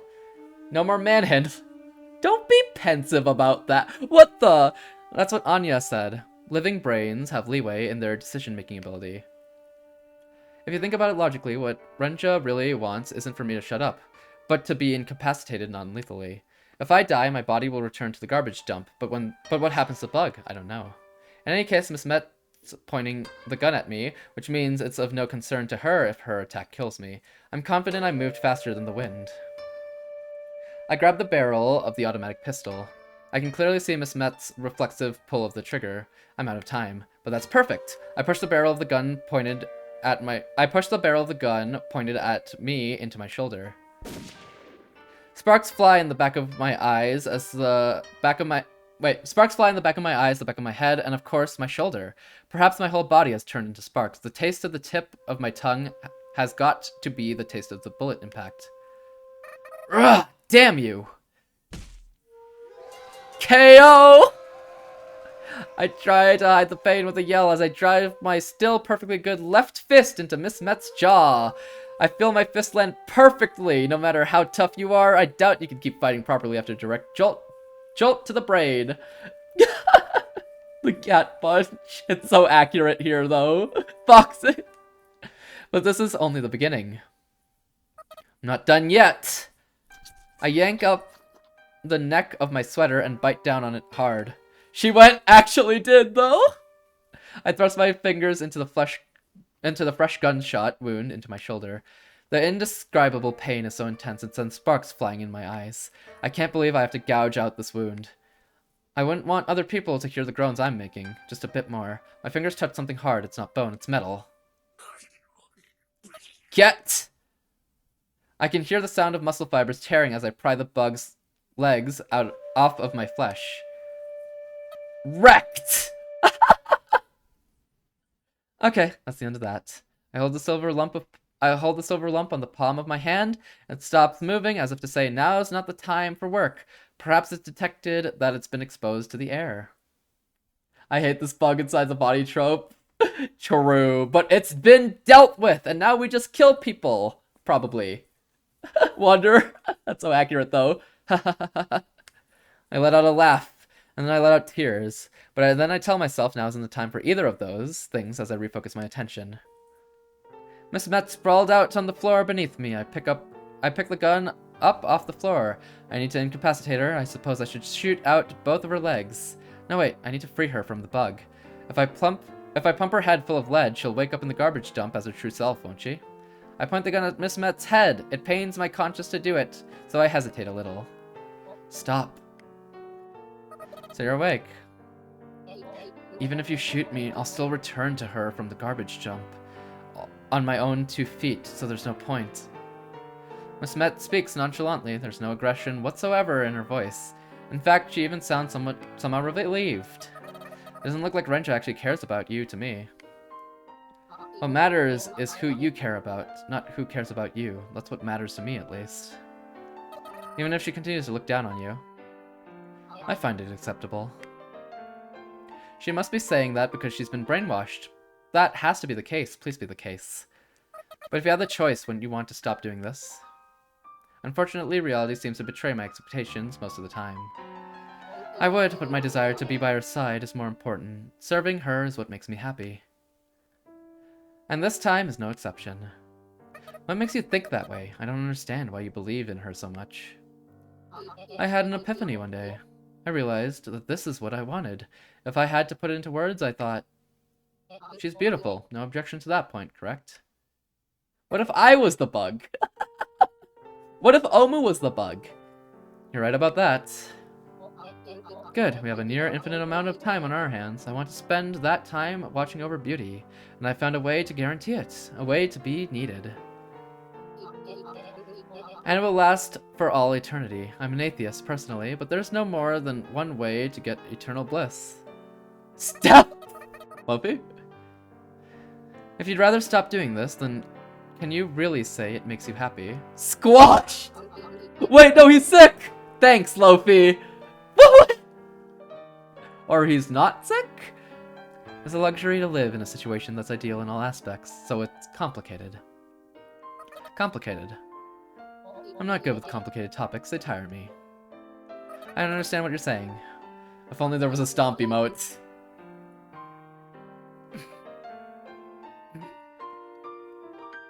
What was it called again? What was its name? I actually forgot. Man.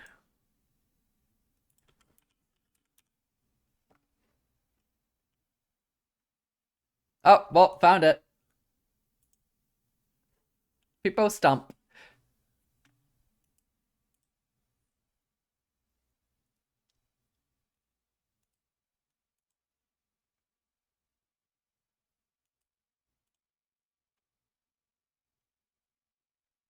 Okay, those are good.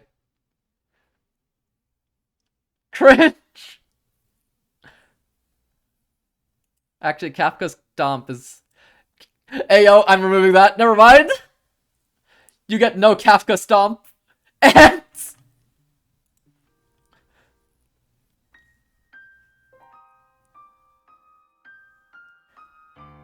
You get no Kafka. Dream shattered, heartbroken. In the way you put the anthem. Oh, no, no, no, no, no. Never come back, filthy leak. What the? Shiki, look at Luffy. Look at how unwholesome he is. At least I got to use it once. So true. You know what? You can have your Kafka stomps.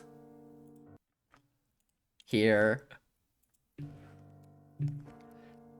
Pa! Cry! I want a simple life. I can't suffer for an eternity like you. So I have no regrets making some sacrifices. Even if it means making others unhappy. Are you unaware of how comfortable it is to live a simple life, earnest life, pouring out love to someone without hesitation? I'm not crying! Don't worry, Shiki. I respect you as a League player. Kind of. I wouldn't stomp you like a summer ant. That Estelle streamer kinda whack. Don't tell him. Ain't no way.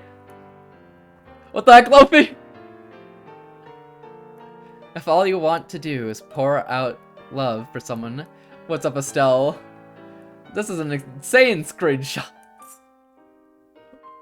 Estelle? What are you doing? Go back to your stream! Meme template just dropped. Wait, for what? The gun? I can't hear you, haha, I'm just passing by. You're sick.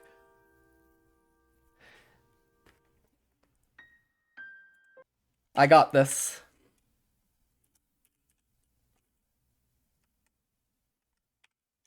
Anyways. I wonder if my chat will work if I refresh it. Someone try stomping. Someone use a stomp emote. I don't know if it'll work. Okay, no, it's an extreme type of thing. Got you. If all you want to do is pour out love for someone, then you'll tire yourself out one day for sure, especially when that someone abuses you. But I've lived like this for all eternity. Pouring out my love is my happiness. It's so fulfilling. I find it way more valuable to love than to be loved. It's okay, I can see it. She doesn't know what it means to be loved. She doesn't know what it means to love someone. She's only ever been loved, even though she's so beautiful, so perfect. Her greed gives her the desire to be loved, using any means necessary. That's all she lives for. It's so tragic. It's lovely. I find myself unpleasant. I know my mind is warped and repulsive, but I want to keep doing what I'm doing as long as I can. I don't understand you. But I might be jealous to have someone precious enough to you that you'd sacrifice your own existence. It must feel like arriving at a terminal station, the end of a long journey, a happy ending. When I think about it like that, I guess I can kind of understand. I'm glad it turned out like this. Miss Met let out a sigh. I felt threatened. No, scared of you. Why is she holding a gun? Why is she holding that gun like it's personal? Because it is personal! She tried to put a parasite in us! She wanted you to replace me as her right-hand woman. If she were successful, I would lose my place by her side. I can't spend my eternity as a factory guard like the others. That's the opposite of what I want. The factory? Oh right, the factory. Tell me where it is. I need to hurry. You plan on going with your body in a shape like that. That said, I can't tell you. I've been ordered not to. More importantly, what? I know I've said this already, but please don't kill me. I don't want to lose what she's given me. At the very least, I know that this is what I truly desire. Miss Met says that with a smile that's too dazzling for me since it's brimming with confidence in her conviction. It's such a beautiful smile. For just a moment, she's just as beautiful as Renja. Has Renja ever seen this smile? I'm going. I shoot Miss Met in the right leg. This way, at the very least, she probably won't be chasing after me anymore. Since I shot with my left hand, the recoil feels stronger than I expected, causing me to stumble a few steps. I try to think of what exactly I can do with only one arm as I rush out of Renja's luxurious room to chase after her. Talk about a neighborhood dispute. As I go down the stairs, I touch the bug in my pocket. This thing was a curse for me, but a blessing for Miss Met. It's her bond with Renja. Maybe I could approach Renja pretending to be brainwashed. But then again, since there's a main control unit somewhere, it wouldn't surprise me if there were some sort of indicators showing which receivers are working. Which means I'd be found out instantly. I feel so stupid. Clara's still in my room. When she sees my bloody left hand, she lets out a sickeningly cute shriek. Eep! Like that. When she asks what happened, I consider smacking her, but I manage to hold back the impulse. Instead, I grab her by the shoulder and tell her this. I consider smacking her! Okay. It's a good thing we're friends, huh? It sure is. We're precious friends. In my country, there's a cultural tidbit we call a Yakuza Kachikomi. Alright, Fade, it's late. How late? Night? You wish! Bop! Why? Wow, that sounds so lovely. Wow, that sounds so lovely. Yes, it is lovely. So, what do you say the two of us do a little Yakuza Kachikomi? Right now. By the way, have you ever shot a pistol? I know you've been shot by one. Suddenly, I've got a bad feeling about this. I know, but I want your help, please. I'll help as long as I don't have to hurt anyone. Okay then. I suddenly get curious about what time it is, so I rip the duct tape curtain off the wall. There's a thin line of white starting to form on the sky already. We probably have about an hour left of live time. I set my sights on our goal. Kachikomi is the Yakuza term which has the meaning of raiding enemy gangs, turf/HQ. Really? That's good to know. I can't help but laugh when I see something unusual. I can't help but laugh when I see something unusual in the view. When I see something unusual in the usual view outside my window. Or to be more accurate, there's something unfamiliar inside of something familiar. What's so funny? I tell the confused Clara it's nothing as I picked up the rope that Yoru brought, but never used. Huh? What? I tie up Clara's slender body, as you might expect. Clara's got a few questions. Please explain. What exactly are you planning to do? By the way, random topic, go on. Just trust me. I look out the window again. Poor Clara. Actually, though, poor Clara. There's an electric bulletin board that was set there way back when the three of us got together again. I watched Loki and the Marvels. Okay. But there's a new message scrolled across it. It was Renja the sweet seller. Pacifica and I are trapped in the factory basement. Please help. How can you expect me not to laugh at that? I promise that I'll exceed your expectations. Dang, Fade really hit you with the okay. Both interesting in different ways. Oh, wait, Loki and the Marvels, as in the Marvels being like a different thing? Okay. I haven't seen them. What makes them interesting in different ways? Do they cover different themes? Do they cover the same themes, but like cover like them differently? You see, one was good. Oh, I know where this is going. And the other must have been bad, right? I wouldn't do this. And the other one got you. All right. I wouldn't do that to you, Synchro. I love Loki and the Marvels. They are so good. Oh, Lofi, you seem to be wrong. But. I promise that I'll exceed your expectations.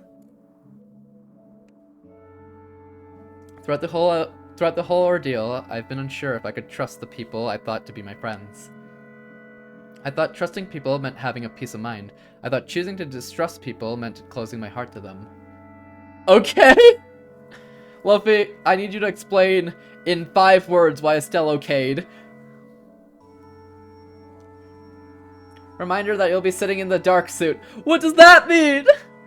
Oh, because of the lights? That's only for Dead Space streams, you know? You know what I'm saying? Well, that's too naive. That's such a self-centered way of thinking. I'm aware. Yeah, and Dead Space streams won't be coming back. Ever. It was very easy for Loki to be a big nothing burger and lean into lazy writing, but it didn't. Wasn't the first Loki also good? They're keeping that with like Spider-Man too, right? Like this first Spider-Man was good and then they've just kept making good Spider-Mans, right? Never mind, Synchro JK, I didn't watch it either. Rigged! Not rigged, just a loophole, some may say. My friends are wonderful, lovable, and also dangerous. If they knew I were applying such a naive thought process on them, I'm sure they'd make fun of me. First, there's Pacifica, who earned herself fame and power in this town all by herself. And I don't know about Estelle, I only forced them to turn off their stream so I could watch you instead. I see, Luffy. Thank you, you can come trick-or-treating here any day you want. We'll even have pumpkin carving. And then there's Anya, who's got the courage and the skills to send a unique SOS signal even when captured by the enemy. They're both such excellent, reassuring people. It'd be rude for someone like me to even have considered whether or not to trust them. Well, the Marvel has nothing to justify why the first one was bad, yet they just tumbled down on the bad writing. Oh no, they never recovered? Man. You're so sick, Luffy. Estelle, did you actually on stream? Those two constantly exceed my expectation using everything they've got. They always have. I don't even know if you can hear me, actually. Now that I think about it, I may have exceeded their expectations as well. That's the definitive thing that ties us together. The fact that we give each other everything we've got. The bickering, the conflicts of interest, the deductions that make my trust in them falter. All a bunch of poop. I need to show you, Fade. You know, you can one day. I actually did. The game is verifying files and it's taking ages. Oh, I hate when it verifies files. Not my fault your PC cables were so delectable. What the? He's hungry. I'll see you after stream. Oh, not anytime soon though. I mean like next week maybe, maybe like next week, maybe like next year, you know what I'm saying? I casually sling an assault rifle on my shoulder and suddenly notice something. Hey Faye, can you check the image channel on your Discord? Oh no, what's there? What's on my Discord? I'm scared. What'd you put? Turn off the lights. I'll turn off the right. What are you doing with this Photoshop? How did you even Photoshop this? Wait, no, you just inspected them. You just inspect elements, didn't you? You're sick. You're ill. That nasty wound has already healed considerably. It's almost as if it was never there. Ghosts can't keep many things, and I've got a particularly strict limit in that regard. I know for that from experience. Perhaps fatal wounds count toward the limit, and all of the guns I keep under the bed have bumped it past the threshold. It'd be really convenient if that were the case, but is that true? Well, I can just think about it later. Clara, why? Clara, do you know where the factory is? Just the general direction, at least. Oops. I forgot I gagged her. I remove the gag and apologize to Clara for getting carried away as I chuckle merrily to myself. Clara knows the factory is a big place, but it seems she doesn't know any specifics, like which street it's on, or if the walls are green or yellow or whatever. Well, we just gotta find it with our guts. Guts and lots of running. There will probably be a guard on watch, which will actually help us because it'll give away their position. That's where Clara comes in. Renja has a cooperative relationship with the priests, and therefore the church in general. A devout follower of the church like Clara should be a useful bargaining material, even if it's just a bluff. An underling stuck on guard duty is unlikely to hold much influence. I should be able to at least buy some time with some smooth talking. As a crude plan, the voice of reason says I should really plan out more of the details. I ignore that voice and cross through the apartment courtyard when suddenly I quickly close my eyes, but it's too late. The intense light scorches my eyes and leaves me unable to move for a moment. Well, I guess someone's got an even cruder plan than mine. I let out a dry cackle. Is that the way to the factory? Yes, that's right. Was that? You see that? Everyone really does exceed my expectations, and I mean that in the best way possible. My vision gradually clears up thanks to all the dust particles gathered around the center of town. It looks like the entire town's in the middle of a sandstorm. Huh? What is that? An explosion! By the time I realize that the dust cloud must mark the epicenter of the explosion, out from the ashes comes the silhouette of an approaching car. No, this? I haven't seen this. It's been there for a while, actually. It's but you have the 4 Teenage Mutant Ninja Turtles. Explosion! Also, the happy music. Since Halloween? Before Halloween, I think. I've had it for a little bit. I think midway through October. It's twice the size of a standard passenger vehicle. Its simple exterior resembles that of a business-class station wagon. As it approaches, its details become more distinct, the most important detail being who's in it. The moment I recognize who's in the driver's seat, I feel a joy so intense I don't even have the words to properly describe it. Anya! I wave my hand as hard as I can. It seems like Anya's looking at me, but she won't wave back. Is she mad that I didn't come to save her? The station wagon stops in front of me. Sayako! Pacifica! I embrace Pacifica as she stumbles out of the car. Her warmth makes me so happy I cry a little. I'm so sorry, Sayako. No, don't be sorry. You did nothing wrong. It's all my fault. I knew Renja was bad news from the start. She's on the top of my wiretap list, so I even overheard her every time she orders pizza. Tee, you never cease to amaze me. I did have the work, though, just saying. You were friends with her, weren't you? That's why I was a little hesitant to intervene until it was a little too late.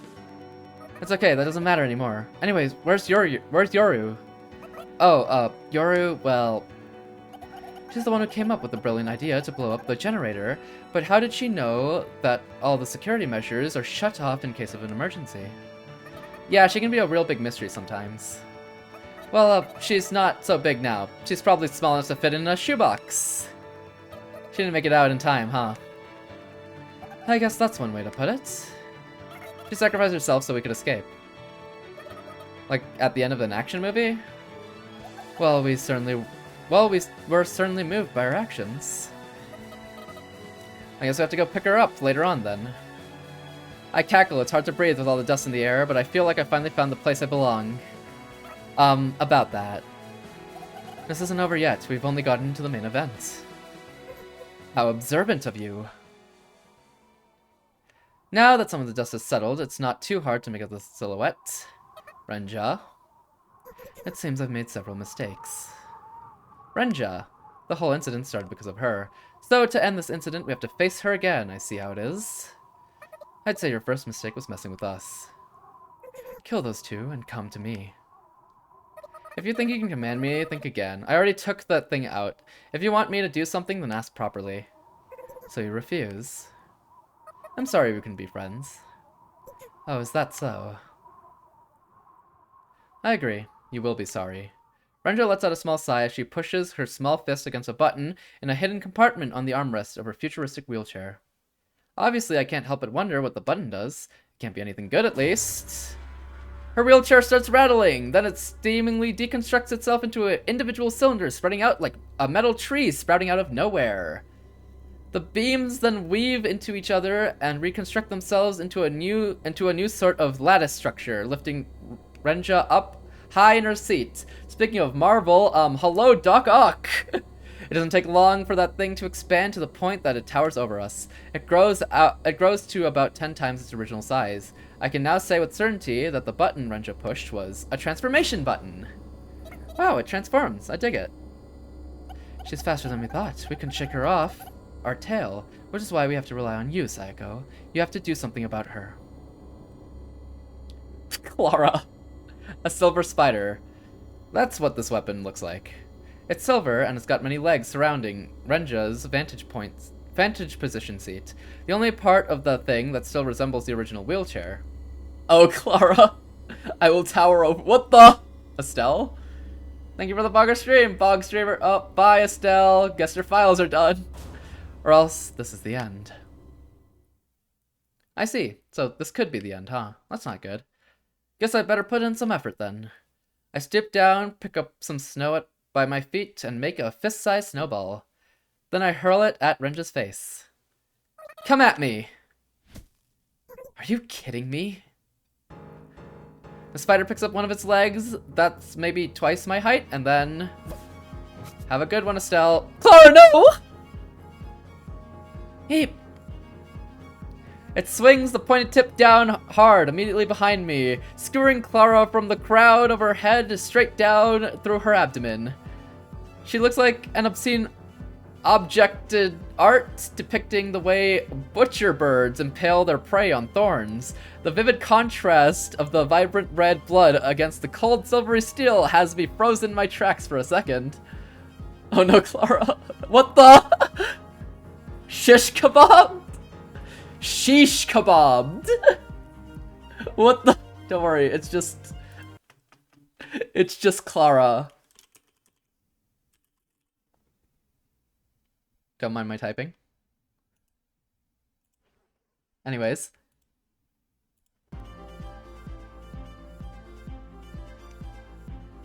Shish kebab. Stare, don't worry about it. Shish kebab. Get in. Pacifica yanks me by the collar and drags me into the station wagon. I end up biting my tongue a little due to the whiplash of the car suddenly taking off. So that's what we're up against here. Any ideas? Shishko. I love this emote. Sorry, nothing jumping out at me. Even if we don't know what we can do, we have to do something. Pacifica flings the rear door open, reaches behind the rear seat, and picks up what looks like that old painless minigun from those action movies. She proceeds to spray bullets at the spider. Honestly, her aim's not bad, but it's a wasted effort. Several shorter legs, located closer to Renja, move with unbelievable speed and precision to deflect any bullets that threaten their master while ignoring the rest. Anya suddenly swerves to dodge a longer leg that pierces the ground way too close to the car for comfort. What's wrong, Synchro? I support Pacifica's body when the abrupt turn threatens to knock her off balance. Pacifica curses as she loads the next magazine and fires again. The spider seems to slow down as a whole whenever Pacifica fires at it, so I bet she feels obligated to keep shooting at it, lest the car be turned into a shish car bob. How's she piloting that thing so well? Why is this so animated? What is happening? Renja, the girl in the wheelchair, her wheelchair turned into the spider thing, and now she's trying to kill us. Yeah, scary. A little. She's a little creepy. I shout as hard as I can so that gunfire doesn't drown me out. There's no way she's driving manually, not with movements like that. There's gotta be a camera or a sensor or something hooked up to a real-time image processor to detect and neutralize any threats like guns and whatnot. So we're up against a genuine war machine? Like hell it's genuine. Normally you'd expect it to have guns and more armor and stuff on it. Lucky us. Not lucky enough that we have a chance against it though. So you're saying we just have to shoot it at... So you're saying we just have to shoot it from where the camera can't see us, right? You got the right idea, and I bet you could make that shot too. But there's no way we can gain enough distance for that thing, from that thing. Maybe if we hit a gun inside a plush toy. That'd make for a funny joke, but I don't think we've got any plush toys here. Echo, switch places for a second. Okay. This is what I imagine when Chase says he'd pull up to my house. There's no way.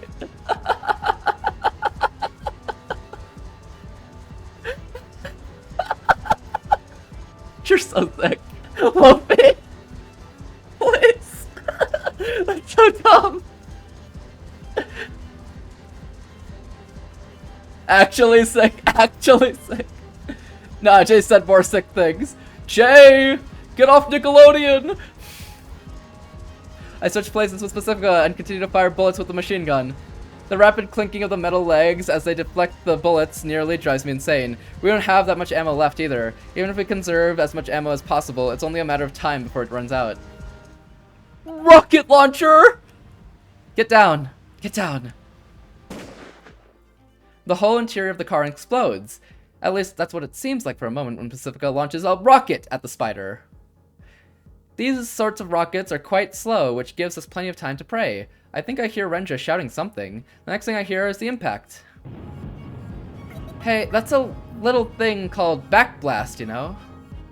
There's a little thing called backblast, you know? I just figured if that thing can deflect bullets, then maybe explosives would do the trick. It's incredibly hard to see, thanks to the fumes from the explosion. I can't even see the spider's silhouette. Did it work? My vision starts to spin, and at the same time my whole body feels intense G-forces. A few seconds later, I realize that one of the legs pierced the station wagon and swung it around. My body gets flung onto the snow. I blank out for just a moment before I realize that now isn't the time, so I get up. The spider's legs had gathered in one place to form a simple protective wall in front of Renja. It seems several of the legs have been damaged, exposing the joints, but that's all the damage there is. Our nearly suicidal rocket launcher attack had an effect, but it wasn't enough. Well, I guess it figures that this thing would have all sorts of weapon data stored in its database. Anya speaks as she struggles to crawl out of the driver's seat of the overturned car. I must admit, you caught me a little off guard, but this is the end. Renja speaks calmly with a sadistic glint in her eyes. I didn't miss the flustered expression she had on her face for a split second, though. Unfortunately, I can't even manage to stand up. The only thing keeping me from being skewered right now is Renja's desire to satiate her sadistic urges. It's like I'm already dead. I mean, I'm always dead, but you get the idea. You bleep! I call Renja something you definitely can't say on TV. I can clearly see Renja's calm, collected face distort with rage. I can also see the spider lift up one of its legs. Machine gun fire nearly ruptures my eardrum. Pacifica's unloading every last bullet at Renja, slowing the speed of the leg's movements. The attack barely grazes me as I desperately dodge it. I then borrow a warhead from the box that tumbled out of the car.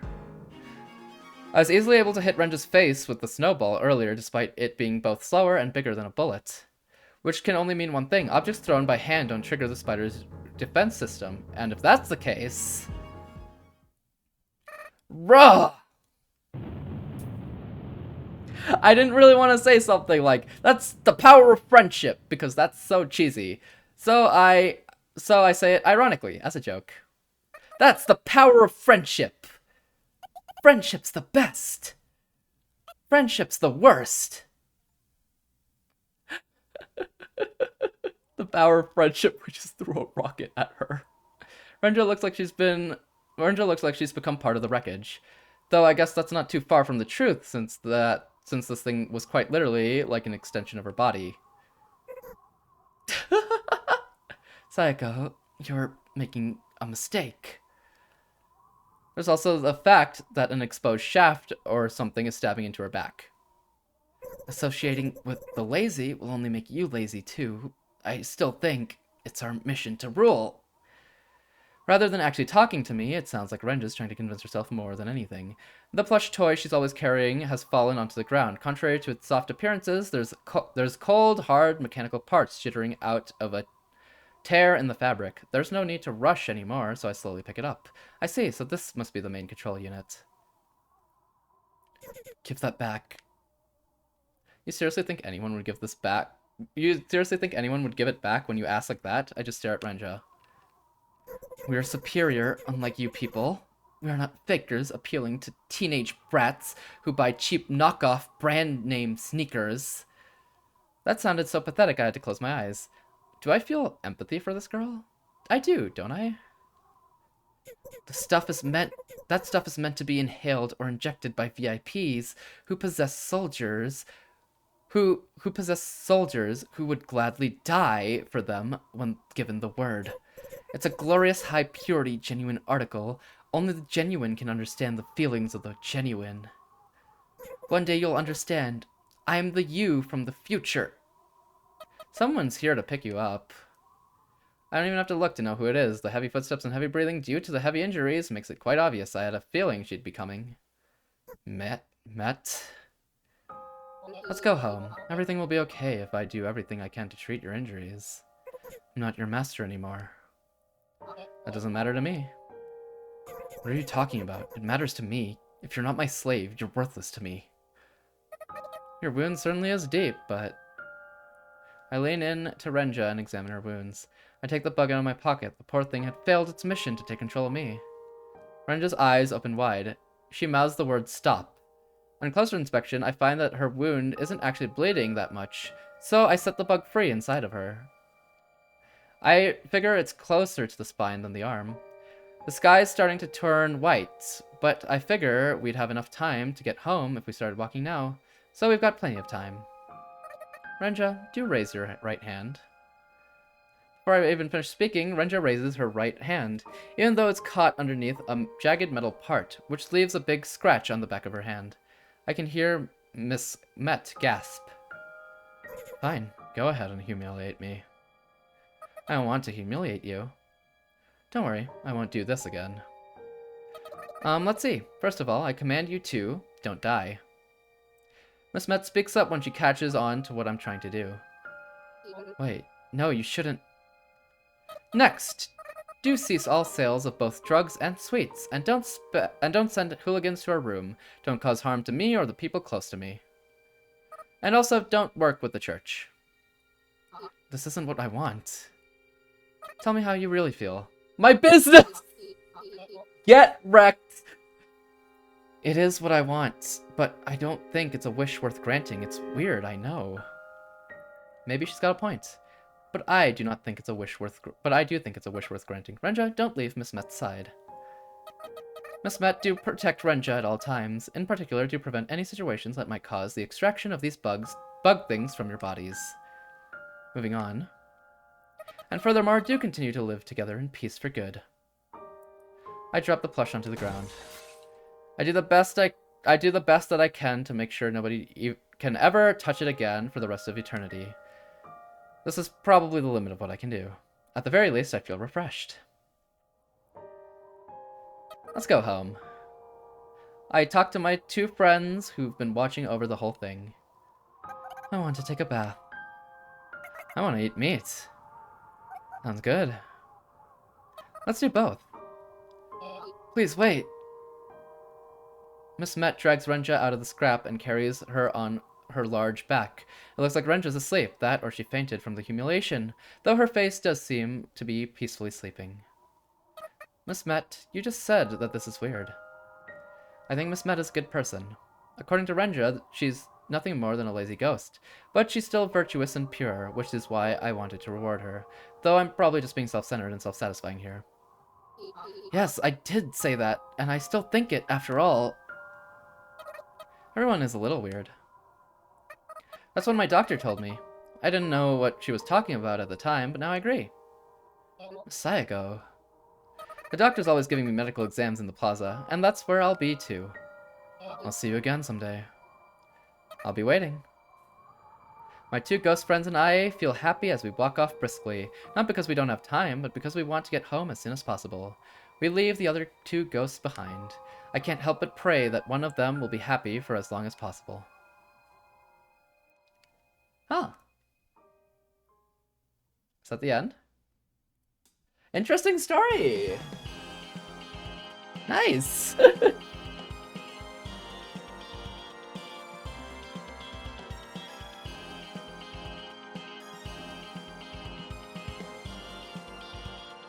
Good stuff. What even happened this stream? Well, we're not done yet! It's Jover, one more episode to go. But we found a sweets dealer who mind controls people, and we dealt with them. So really, the only big bad we really know about left is the church. What's wrong, Wonder? We have one more episode to go. Hopefully no more mind control bugs either. Hold on, there's always end credits, aren't there? One summer evening when the air is hot enough to make you gradually break out in sweat. It's my first summer in this town. It's got a different sort of heat than the city, but just as I'd do in the city, I'd make myself as small as possible as I get down from the single car train and head toward the unmanned turnstiles. Need that Zon? Yes, I do. What happened with the deal between Pacifica and the priest? It might have not been Pacifica. We don't know yet. We don't know who the priest was talking to. She's waiting behind the turnstiles. She's got a small, slender body and a cute face with a small, upturned nose. The slight humidity isn't doing her fluffy hair any favors, but even with that in mind, she's still several times more attractive than other girls her age. She notices me. Her face is in a paperback book, but I notice her eyes twitch a little. However, she still pretends not to have noticed me. I hold my card against the turnstiles and pass through them.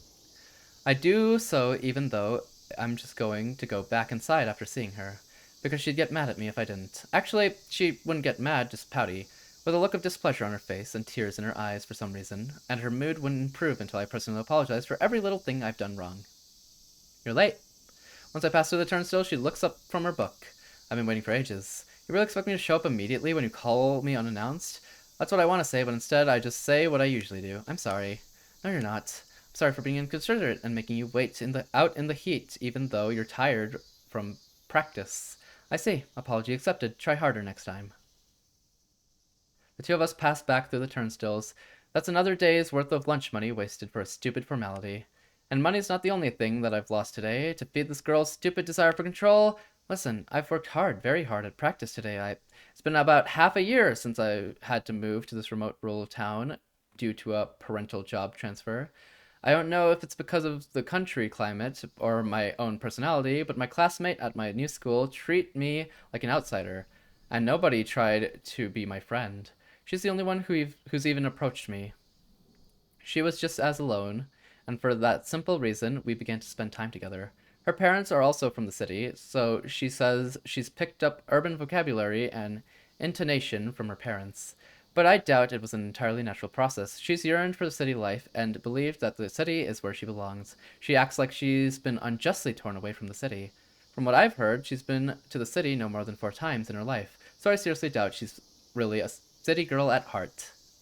Well, justified or not, that's how she acts. So I guess I can't blame the locals for treating her like an outsider. As a result, she had nowhere to belong. That's when I, actual city folk, moved in. And she set her sights on me. She believes that if she can control me, she can control her delusion of the city. By the time I realized that, it was too late. Nearly half a year had passed.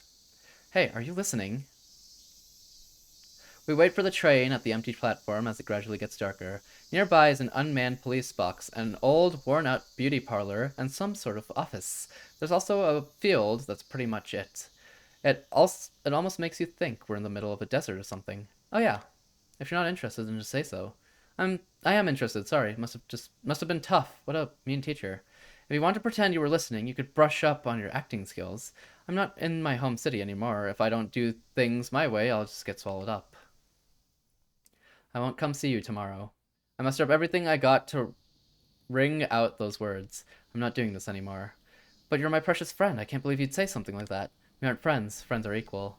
You've got a lot of nerve to say that when you don't even have any friends besides me. I have friends back in the city. I talked to them about you, and they all said you were mean. They were worried about me, so I worked up the courage to put my foot down. That's a lie. I'm as emotionally distant from my city friends as I am physically distant from the city. I was only ever in a friend group with fellow outcasts, so it's not like those relationships were ever going to last anyway. But I figure it's a lie I need to tell to show her just how firmly I'm putting my foot down. I'm not a good liar, but she has no way of finding out the truth. The rest is just a question of how bold I can be. What an obvious lie, as if you've got any friends. Her voice is as cold as a window pane in the dead of winter. It seems like she's seen through my entire bluff, but that's all just for show. She's just as weak of a girl as I am. So I mimic her and speak as coldly as I can. Fine, you're free to believe whatever you want. The train's getting closer to the platform, so I can't hear what she mutters underneath her breath. You... She takes a step toward me, her face twisting with rage, but I still kind of think she's cute. Not exactly the best time to space out. By the time I snap back to my senses, I realize there's no more ground underneath my left foot. I've been thrust away. I'm falling helplessly from the platform onto the railroad track below. What? The sound of the train sliding onto the platform grows nearer and nearer. Eep. It's a 3-point fall. First my left foot, then my butt, and finally my shoulders. I'm in agonizing pain. Oh. Uh-oh. She's a little quasi. The train slides onto the platform on the opposite side as the ears pick up the distorted, grating sound of its brakes. In any case, I'm alive. That's kind of a relief since I was ready to die, but the relief subsides seconds later when I see the girl who shoved me and the flames of rage ignite. Hey, were you trying to kill me? Are you out of your mind? As she looks down at me from the platform, instead of speaking timidly, she yells at me in a low voice I've never heard her use before. Are you trying to say I'm the same as the other crappy kids in this crappy town in the crappy middle of nowhere? I guess it's easy to crap talk when you're crap, too. You think you're hot crap just because you were born in the city. Well, my parents graduated from a proper university unlike yours. What's wrong, Shiki Lovey? Just a casual murder. University? Why the hell are you talking about university? You're no city girl. You're a crappy bumpkin born in the crappy sticks. The exchange of words is completely pointless. I can't stand staying here. I want to fly away. What city friends? As if you're obviously lying. There's nothing charming about you at all. What's the point in associating with you? There's no kids who would ever want to be your friend. Not here, not in the city, not in this entire world. 5 centimeter per second alternate ending. When the girl couldn't accept the rejection. Yes, there are. There definitely are. There definitely are. This may be just a meaningless yelling competition, but now that I've put it to words, I feel like that's exactly what I want to be true. There has to be someone out there in this world who wants to be my friend, and who I would want to be friends with. There has to be. When I think about it like that, I start to tear up for some reason. Maybe it's just a way to cope with reality, but as long as I believe it's true, I'm sure I can grow stronger in my own way. There must be someone waiting to meet me out there, somewhere far away from this stupid place, and I can't meet them unless I look for them. In the meantime, I'll have to make myself someone worth meeting. I'll come see you someday. That's why I can't rot and die in a place like this. I look up at the pitiful girl with a defiant smile.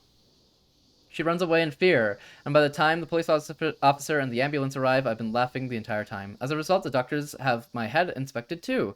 Well, at least I got a funny memory out of it. Huh. Neat. I mean, not neat. I mean, kind of neat. That leads us into episode 5.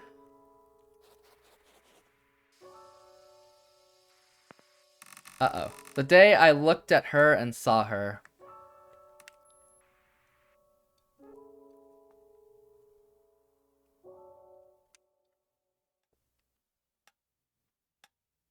I've been waiting in this empty town, always waiting. Waiting for that certain someone. I've got work again today. I have to earn money. Money is absolutely necessary for any journey. Money is an absolute necessity for any journey, but even without travel expenses, it's hard for ordinary citizens to survive, so I work in order to prevent myself from doing something stupid like dying of starvation or as I wait. The day I looked at her and saw her... The spy Dussie.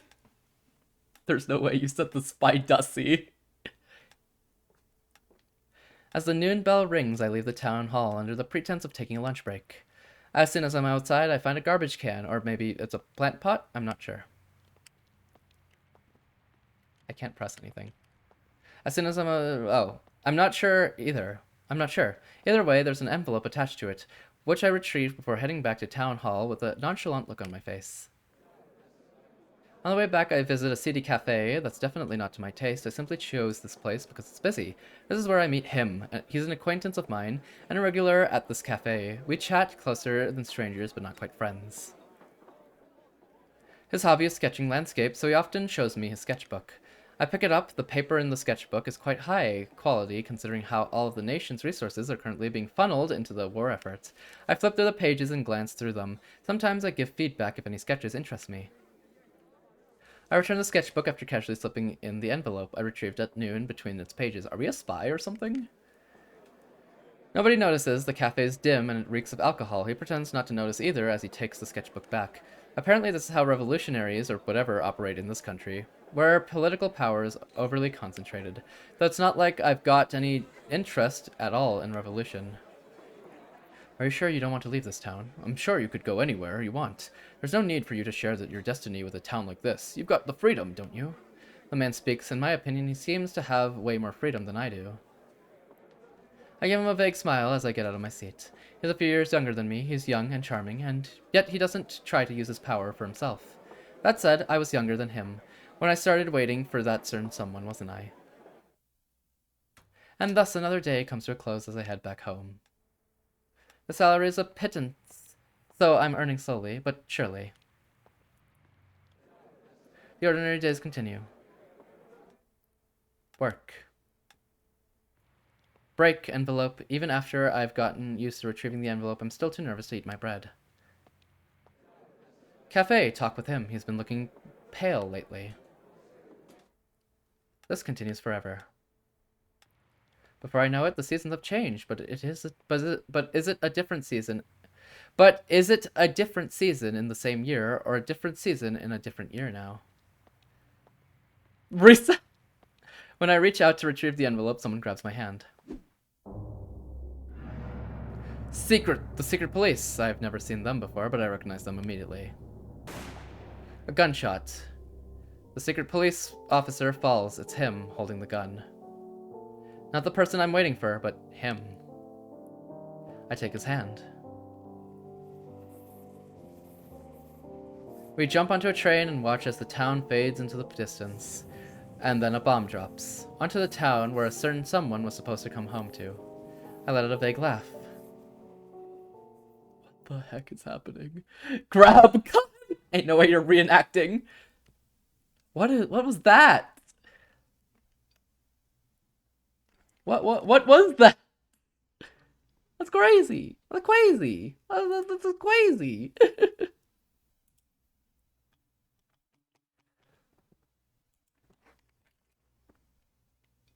Oh, movie? When the image fades out and the credits start rolling, I remember that this was a movie. My man! A buzzer rings and we slowly get up from our seats. My brain still feels numb. That was a straightforward plot, huh? The actors were fairly good, so it was worth a watch. The cinematography was beautiful too. They chose good filming locations. I think I get what they were trying to say. What? Time! Thanks for the raid. Welcome in, raiders, if you don't know me.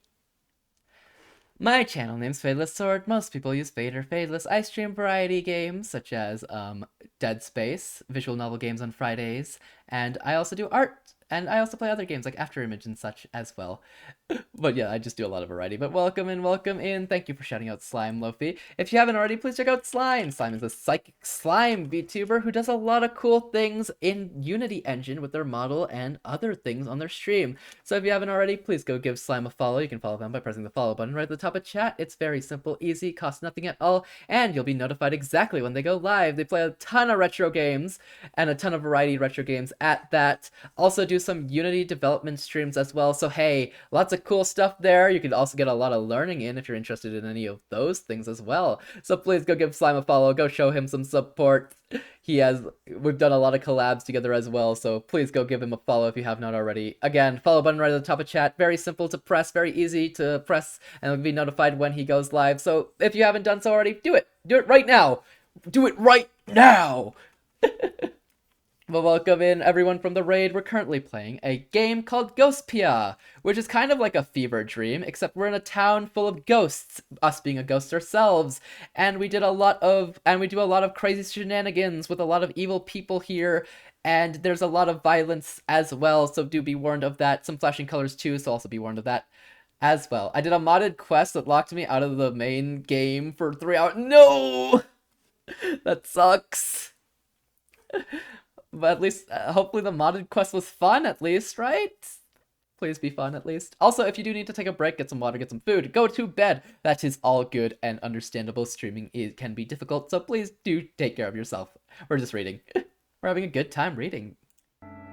Gonna take my break? Oh, you don't get one of those. You're not allowed one of those.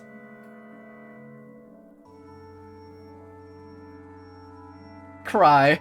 I didn't even get anything good, and no, it would have been longer if I hadn't skipped the dialogue. It would have been longer? That's crazy. I see. Well, at least you're done with it now, and you can get back to the main quest, right? Break time! No break for you. None. But I will shake your hand. For real, for real? Yeah, now you can just get back to the main quest at least. Oh, no. I hate side quests that just lock you out of the main quest. But yeah, we're just reading. We're on the final episode. I think we'll finish today, but we'll see how late it gets. I think I get what you're trying to say. I think I get what you're trying to say, but it's still boring as a movie. What do you think, Sayako? Well, I kind of spaced out, so I'm so faded right now. No, you're not. I mean, you probably are, because your time zone didn't shift. Well, I kind of spaced out, so... What? Wait, where's Yoru? Oh my, she's asleep. That girl, she must have been that bored, and I agree with her. Hey, don't say that. Hey, don't say it that bluntly. It wasn't an interesting movie, was it? I absentmindedly watch as Pacifica tries to wake up Yoru. There's an old movie theater on the edge There's an old movie theater on the edge of an amusement park on the outskirts of town. That's where we are right now. Inside a dim box lined with dense carpet, drenched in the smell of popcorn. Theater. Movie theater. Alligator. It's the kind of place I just forget about until someone mentions it, but it looks like it still gets some business. Theatre. Theatre? Theatre? What is a theatre? Music theater. It's the last screening of the day, and yet half of the seats were full. It's mostly elderly ghosts, but there are a few young ghosts too. There's no way that's how you pronounce it. You're trolling. You're memeing. There's a group of girls around our age. They cheerfully leave their seats as they share their opinions on the movie. The noisiness would normally disrupt the pleasant aftertaste you feel after watching a movie, but it also reminds me that there are girls like that even among the ghosts in this town. I guess you can find girls like that everywhere. I don't really mind since I wasn't too invested in the movie anyway, but if I were invested in it, I'd want to grab them by the backs of their necks and hurl them out of the theater. I start to think about how I'd catch them all without letting any of them escape, but I stop myself. That's not what we're here for today. We didn't come here to watch the movie. We came here to see a certain someone. As for why we watched the movie anyway, I guess it was to kill time, as we wait for this person's shift to end. In any case, the movie's not the main reason why we're here. We're here to see the movie Projectionist. The Projectionist is, according to Anya, the most lit engineer in town. Since they're both engineers, it makes sense they know each other. I think it's weird for the most lit engineer in town to work as a movie projectionist, but I guess there's not necessarily a correlation between what you're good at and what you do for a living. In any case, Anya suggested that this lit engineer could help us achieve our dearest wish of breaking through the snow desert and searching beyond, and maybe even discovering my home country, which may or may not exist. Ever since Yoru arrived, we've been a little distracted with job searching and fighting against the church, but now that things seem to be calming down, we've decided to resume our activities. You could probably say we're at peace.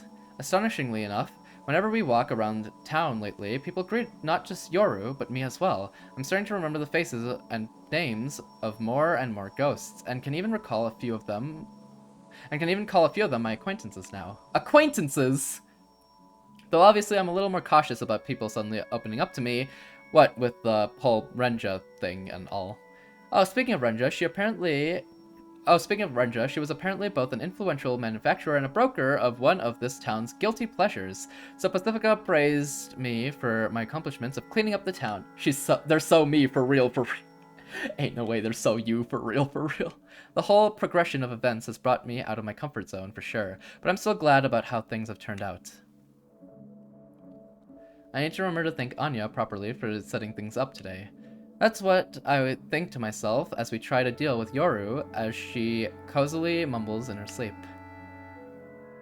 By the time we head into the movie theater lobby, it's deathly quiet. There's not a soul talking, and the carpet even muffles the sound of footsteps. It feels like my ears have been plugged, as if all sounds have been bolted out.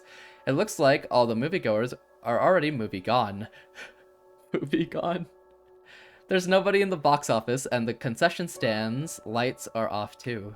We're the only ones in the movie theater. Actually, scratch that. There's probably still people behind the scenes, but it's an odd feeling being alone in a place that's usually bustling with people. It feels both exciting and dangerous. It gives the place a fresh charm. It's like a school building at night. I take a deep breath and let my imagination run wild. Behind the shut doors to the theater, at our backs, they're showing a real movie to their real clients. Whenever we're not around, they do something real that we don't get to see. Our idea of common sense is a sham. The real world happens behind these walls, while we go out about our days, blissfully unaware. I feel my nose prick up as shivers rise up my spine. My palm breaks out into a cold sweat. Fade's hair got me scratching my forehead. What does that even mean? Welcome in, Ithra. How you doing? I've been entranced by the charm of the movie theater. Psycho. Anya's voice snaps me back to my senses. We're gonna meet up at the rear entrance. That's where the employees leave from. Oh, okay. Let's go. When we leave the lobby, I look over my shoulder one more time. Pacifica asks if I've forgotten anything, but I frantically shake my head. Why did I look back? Do I just like movie theaters? Hair like that IRL is scratchy? What do you mean scratchy? What do you mean? Still coping, but I'm Gucci. What are you coping for? What are you coping for? Oh, the thing? Her? Ah. Well, as long as you're doing good. Do I have some sort of special memory at the movie theater? Anyways, yeah, I'm good. Well, I'm glad you're doing good. We wait outside the theater in front of what appears to be the staff entrance. As we wait, the lights shut off on the movie theater signboard and the employees start leaving at intervals. They all look startled when they see us. I mean, I guess it might look out of place for a group of girls to wait by the staff entrance of a movie theater after hours. Each time a new ghost comes out of the door, the three of us look at Anya, and each time Anya wordlessly shakes her head. Is that the one? Nope. This must have happened at least 10 times. A smallish man appears from behind the door. He's short, thin, and has the same red hair as Anya, but his skin is literally pure white, which only makes his hair seem all the more vivid. He's a delicate young man who looks like he's never won a single arm wrestling match. None of the other employees have had this much trouble opening the door. He makes it look like it's as heavy and sturdy as the door to the bank vault. I can't help but hope it's not him. I don't know what it is about him, but he just seems obnoxious. The three of us look at Anya at the same time. I can't speak for anyone else, but my eyes say something like, "It's not him, is it?" Instead of answering us, Anya calls out to the man with a somewhat surprisingly cheerful voice. Meanwhile, me standing outside the bakery at 3 a.m. even though they open at 5:30. Gotta be there early! You gotta get the fresh food! Yo, Alec. Yo, Alec. You're as huge as ever today. Maybe twice as big as yesterday. Lol, nice one. I'm bigger than... Lol, nice one. I'm bigger than you, though. I can hear Pacifica taking deep breaths beside me. When I turn her way, I see her taking a step forward. I speak up with a customer service smile plastered onto her face. I see her taking a step forward and speak up with a customer service plastered smile onto her face. You gotta wait like a few minutes for the bread to go cold a bit. Yeah, that's how hot food works. Nice to meet you. Nice to meet you. You must be Alec. I'm Pacifica. We've heard about you from Anya, so we came here to meet you. Thank you for sparing us your precious time after work. I brought you some sweets from my friend's store. They're delicious, so try some if you'd like. Wait, I was cooking something, but got lost in the sauce. He's lost!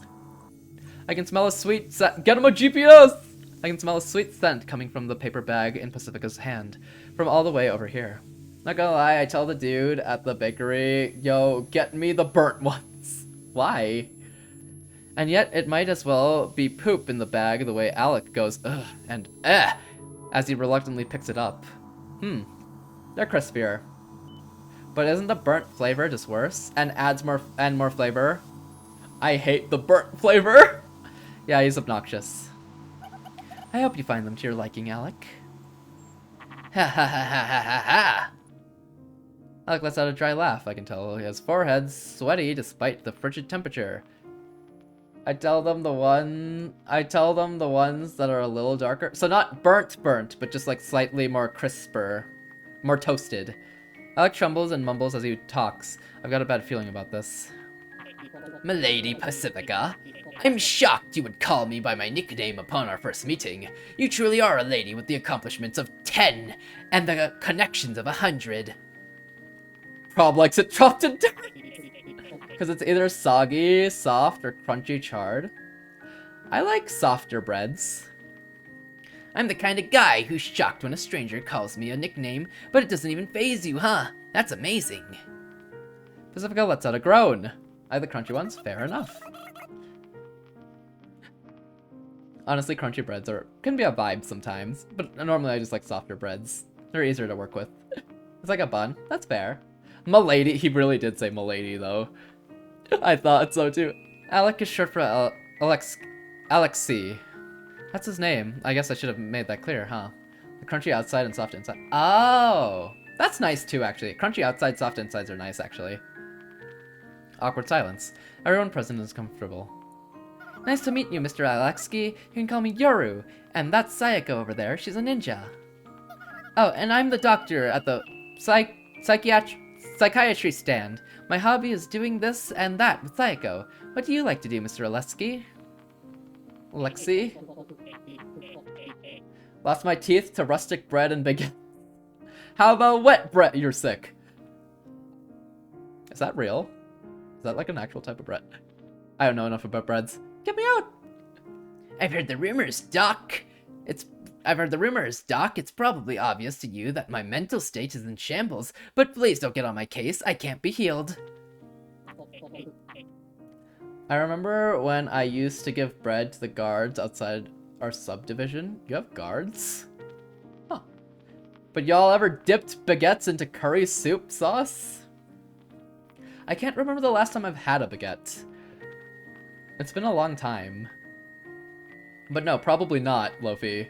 It might be a Vietnamese thing, though. Ah, I see. What? Does it grow? Does a bowl of baked beans count? It's been a while since... Heck yeah, it does! Wait, you're sick. I was hit on the head with a stale baguette. I thought it was a 2x2 plank.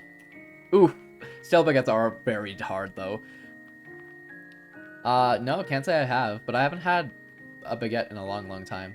It's like a gated community. Ah, I got you. Ah, as for hobbies, I've got none. I'm just a boring man. Heh. That's how gang wars happen in France. He's sick. He's cooking your shrieks. I hear you excel at engineering, isn't that right, Anya? This guy's a genius, I guarantee it. That's a lie. There's tons of randos out there as good as me. I'm just the closest one within your reach, right, Anya? Whenever I look at this Alexei guy, I get a strange, irritable feeling. Yeah, the way he speaks is obnoxious, but somehow even his looks are the visual equivalent of nails on a chalkboard. Ah, that's so funny, Luffy. Let me go get everyone so they can all hear that joke. Damn. Psycho, this guy seems like he's in serious need of counseling. I completely agree with you. Yuri deals with a lot of patients like this. They all look older than their age, but act younger than their age. And the dissonance between their appearances and their behaviors irritates everyone around them. These people fuss over even the most trivial of mistakes, and even if you do something good for them, they don't appreciate it. In fact, they even find some way to berate you. They can't control their own nature, so the ones that come to Yoru for help are the ones that at least recognize that they can't control themselves. Yeah, whatever. Whatever, you rated the marbles. You're beneath it. Never mind, that was toxic. Haha. There's no way he deleted his own message.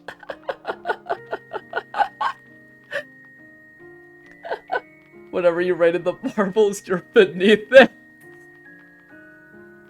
That's insane. He's cooking. When I see them, it makes me wonder if I'm like that too. I mean, they don't even notice their own accursed disposition. Dang, who would say that? They don't understand themselves. If you're lucky, you might find one who thinks something's weird about themselves, but that's it.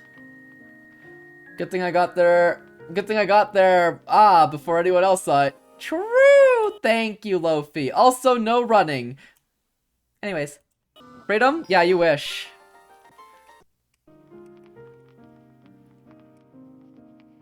They don't understand themselves. If they're lucky, you might find one. If you're lucky, you might find one who thinks something's weird about themselves, but that's it. In other words, I might be like them and just not know it. That would suck. I wouldn't want others to think of me like that. Even thinking like that makes me feel like I'm putting myself a step above them. Even thinking about thinking like that feels disgusting. I'm just not good with these sorts of people, and I haven't even spoken a word to him. Damn it. It always ends up like this. Everyone's disgusted whenever I talk. I'm trying to be a nice guy here, but I just don't get it. This sucks. Damn it. Let's just get to business already. Say, why don't we go to a cafe to talk, instead of talking outside?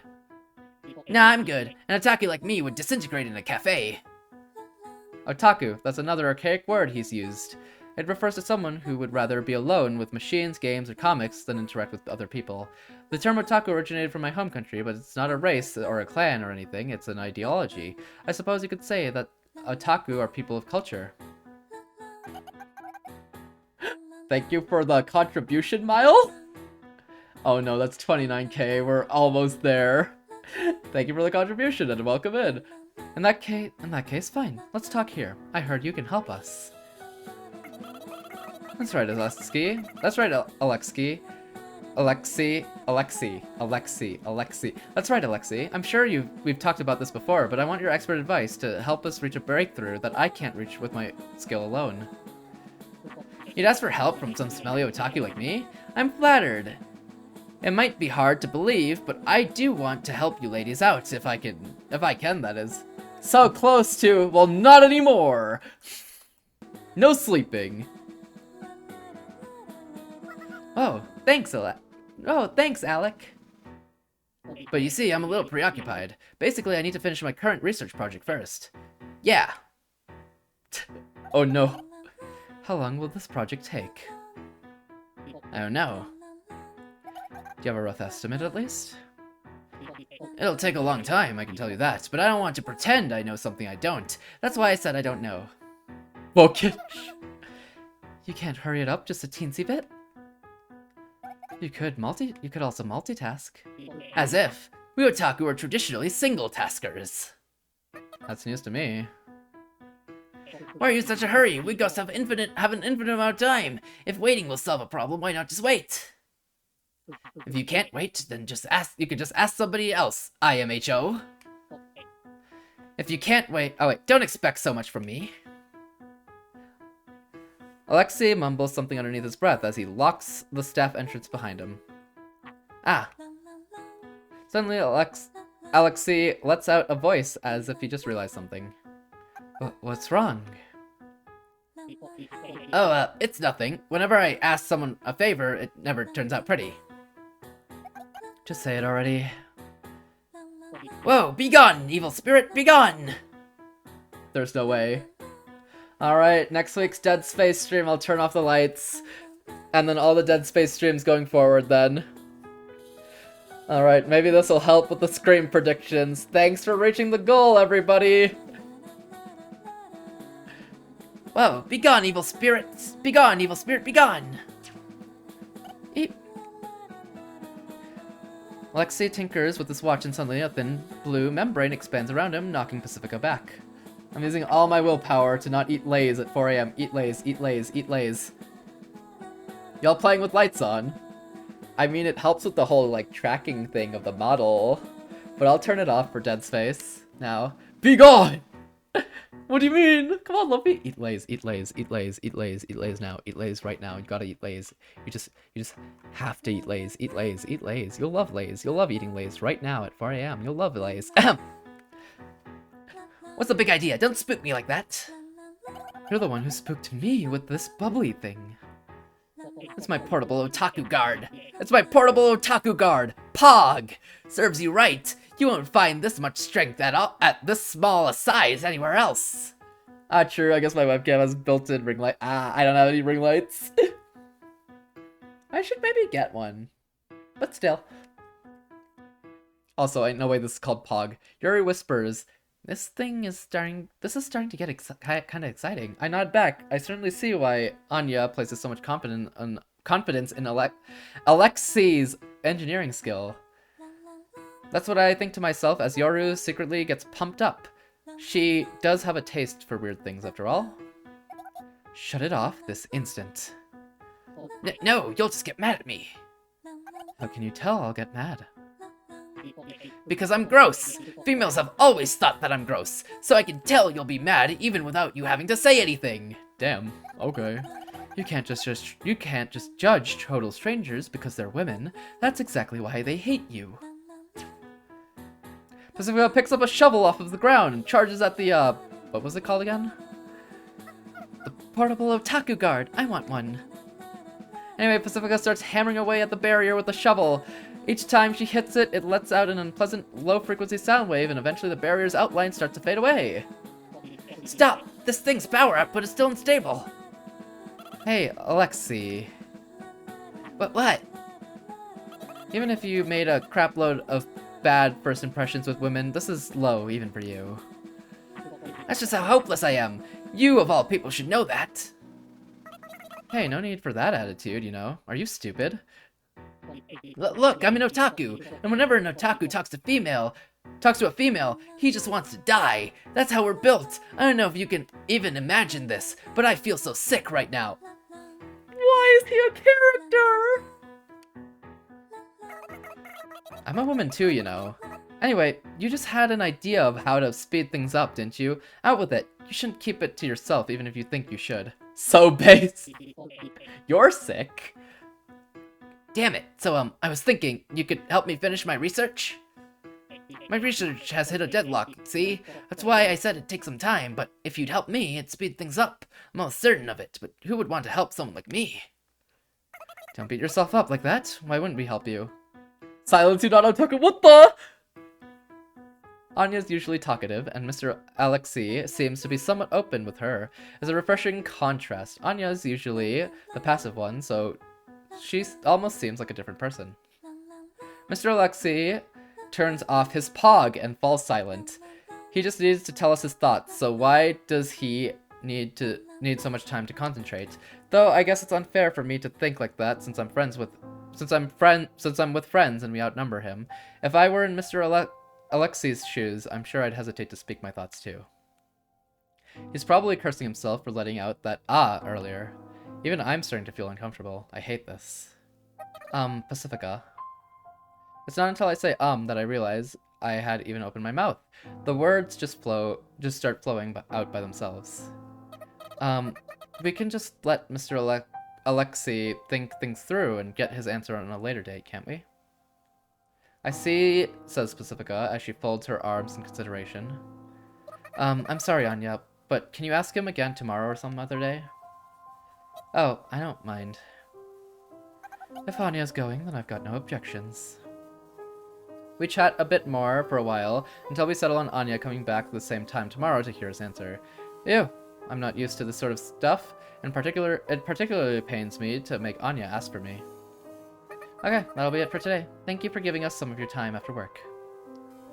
And with that, I turn around and take a step back toward town.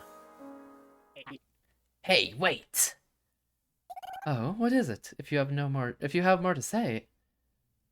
Mr. Alexei firmly interrupts the fed-up Pacifica. Not you, the ninja! Can I help you? Were you trying to patronize me? There's no way. When I turn around, Mr. Alexei takes a step towards me. Sensing the unrest in the air, Anya clicks her tongue. Not at all. When people patronize me like that, it just makes me feel all the more ridiculed. There's no way. There's no way he's real. I think so too, which is why I'm not trying to look out for you. I'm just cold and want to go home. You're just saying that as an excuse so that your friends will praise you later and you can feel good about yourself, aren't you? That disgusts me. Mr. Alexei's face is fully flushed. He's taking heavy breaths in and out, wheezing hard. Your next line is, I totally get how you feel, isn't it? Yeah, I do get how you feel. I also kind of get why you get aggressive about it too. It's exactly because I get it that I shouldn't say it. It's exactly because I get it that I shouldn't say I get it. Were there any good guys in the story? Us! Sayako! Pacifica! So if we flip things around, you're saying that you get how I feel then, right? Please stop. If you think you know anything about me, disgusting. Oof. Mr. Alexei lets out a weird sort of groan, but he's smiling. Savage AF. Oh, so no good guy. What do you mean? I'm right here. I don't know what Savage AF means, but Alexei chuckles after he says it. You don't have many friends, do you? Maybe not. Anyone without many friends is a friend in my book. What? That's my personal theory. Fine, I'll show you the goods. Come with me to my lab. This time, Mr. Alexei turns his back to us and trots off. His shoulders shiver, and after a few steps, he stumbles. Yoru gives me a smile and a thumbs up. That guy's a pain. I agree with Pacifica's grumble in the silence of my heart as Anya helps Mr. Alexei get up and we follow behind. Opening!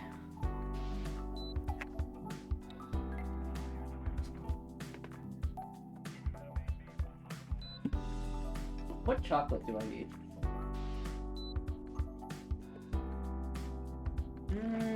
Maybe M&M's.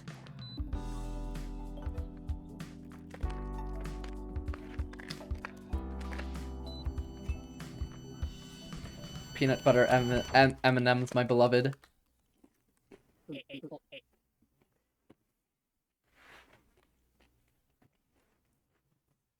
If you weren't expecting much from my lab, then... Hurry it up already. Hey. Oh, it's a really nice house. Jam, let's go. Nom nom nom nom nom nom. Nom nom nom.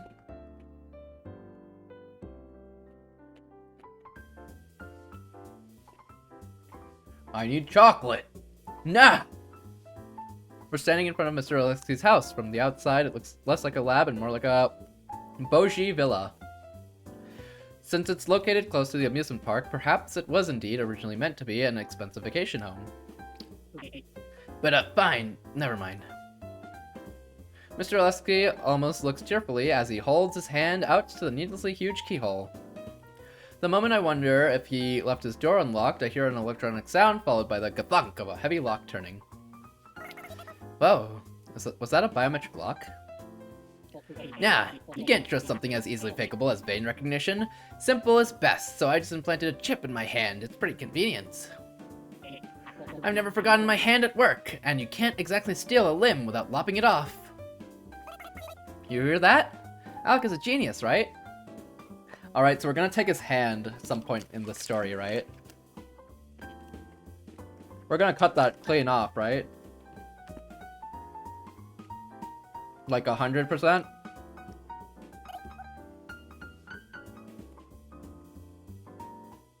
He's treading a fine line, though. Oh, they animated the door opening. The door opened and the lights turn on automatically, and a moment later, the air in the room gets pleasantly warm. I guess the heater turned on. We stand in the front entrance as we look at the interior of the room, which is just as showy as the exterior. This way. Sorry about the mess. What mess? This place is so clean and stylish, you'd expect a gentle housewife and boisterous children to come out and greet the man of the house. It's such a stark contrast to the image of the homeowner. What a nice house, huh, Saiko? If only our place had this much space. Do you live alone, Mr. Oleksy? You two are pretty much the only ghosts who live. Wait, you two are pretty much the only ghosts who live together. Wait, you two are pretty much the only ghosts who live together. Everyone else lives alone. Oh, I didn't know that. This is my workshop, and damn it, I knew it. Why must you do this to me, God? The workshop is what appears to be a remodeled kitchen and dining room. Unlike the rest of the house's beautiful interior, it's the only disorderly area. Mr. Oleksy quickly runs to what was most likely a dining table that's been remodeled into a large work desk. Just how much has gone back today? I'm left wondering what he's talking about as he starts screaming at the ceiling. It's 1 step forward and 3 steps back. Way too much has been disappearing lately. No, don't tell me. Not the bolts too, it's just a jumbled mess now. Mr. Oleksy laments as he rummages through what appears to be a pile of parts left on the work desk. The module looks okay. But where's the cable? Is that gone too? How could this happen? FML! So what exactly are you making? Isn't it obvious? How is any of it obvious? Oh, I can kind of feel his despair. Why? Oh, I mean, I guess just imagine you're working on something, and then it breaks as you're gone, and then the parts of that disappear as you're gone. I get it. I can't take him seriously, though. But that might just be a me thing. I'm gonna finish these M&Ms first.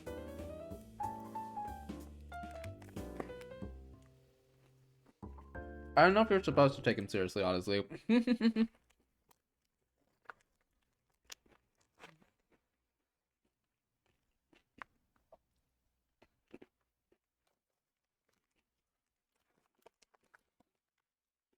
Not me just nomming.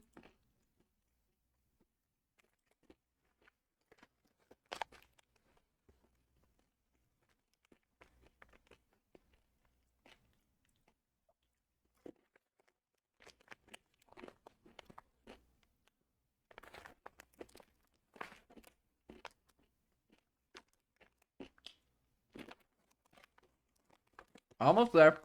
The back is almost done. This packet's so much bigger than I thought it was. I thought it would be over so much faster. And now there's just more and more M&Ms as I reach deeper in the bag. Like, where do they keep coming from, you know? It's like they're spawning. Anyways, I finish.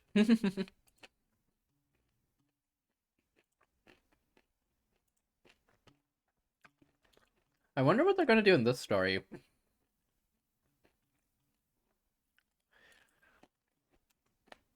I wonder if most of the story will be spent, like, helping the guy, or if it'll be spent, like, actually, like, leaving town.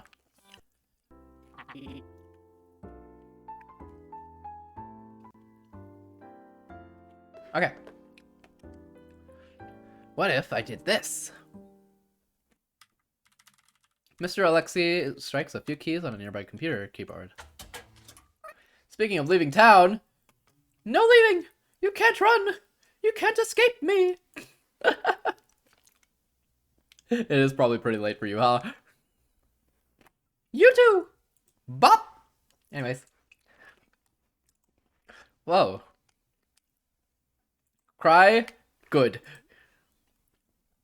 The translucent woman's head starts floating midair. The spectacle has so much impact, I unconsciously pull out a gun and just barely manage to stop myself from pulling the trigger.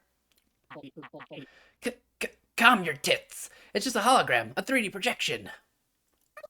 What is this? She's what I wanted to show you today. We all fall silent for a moment, as if to search through our memories. That head does seem familiar. Is it that girl from the movie? God! Slime? A girl with a faint smile. She's not fully grown up, but if you stare at her too long, you'll get glimpses of a mature woman. Something about her seems to hide some inner darkness. She girl movie, yes. I tuned out for a bit. What's happening? We started a new story. We watched a movie about, a spy-like movie, or like more like revolutionary movie, where this girl on the screen pretty much was like passing secret messages to another person, and then the secret police found her, and then some random guy shot the police officer, and then they took off from the city, and then the city blew up. So we started by watching that movie, and then we met up with you see that orange hair dude in the back right there? We met up with that guy because Anya said he was like a super genius, but he's a really cringe otaku. So we're trying to get his help to help us make a car to leave town. But we have to help him with his project first. You wouldn't understand. You aren't an otaku. Luffy, you're sick. Between you and me and her and Doki Doki, I don't trust. Why? Both of those games help you with trusting things, you know? Have I seen this ghost somewhere before? Stupid weep! What the? Ellie, no! I can't say, since I don't have many female friends. She's attractive, at the very least. She's pleasant to look at. Girls are scary! You know, I think I'm agreeing with Slime after that. What the? Oh, the movie. She was in the movie. That's correct. Those words permeate into my head the way the sweetness of rock candy permeates into your mouth when you're tired. It's like I've been waiting for it. I was kidding. Luffy, crush your skull.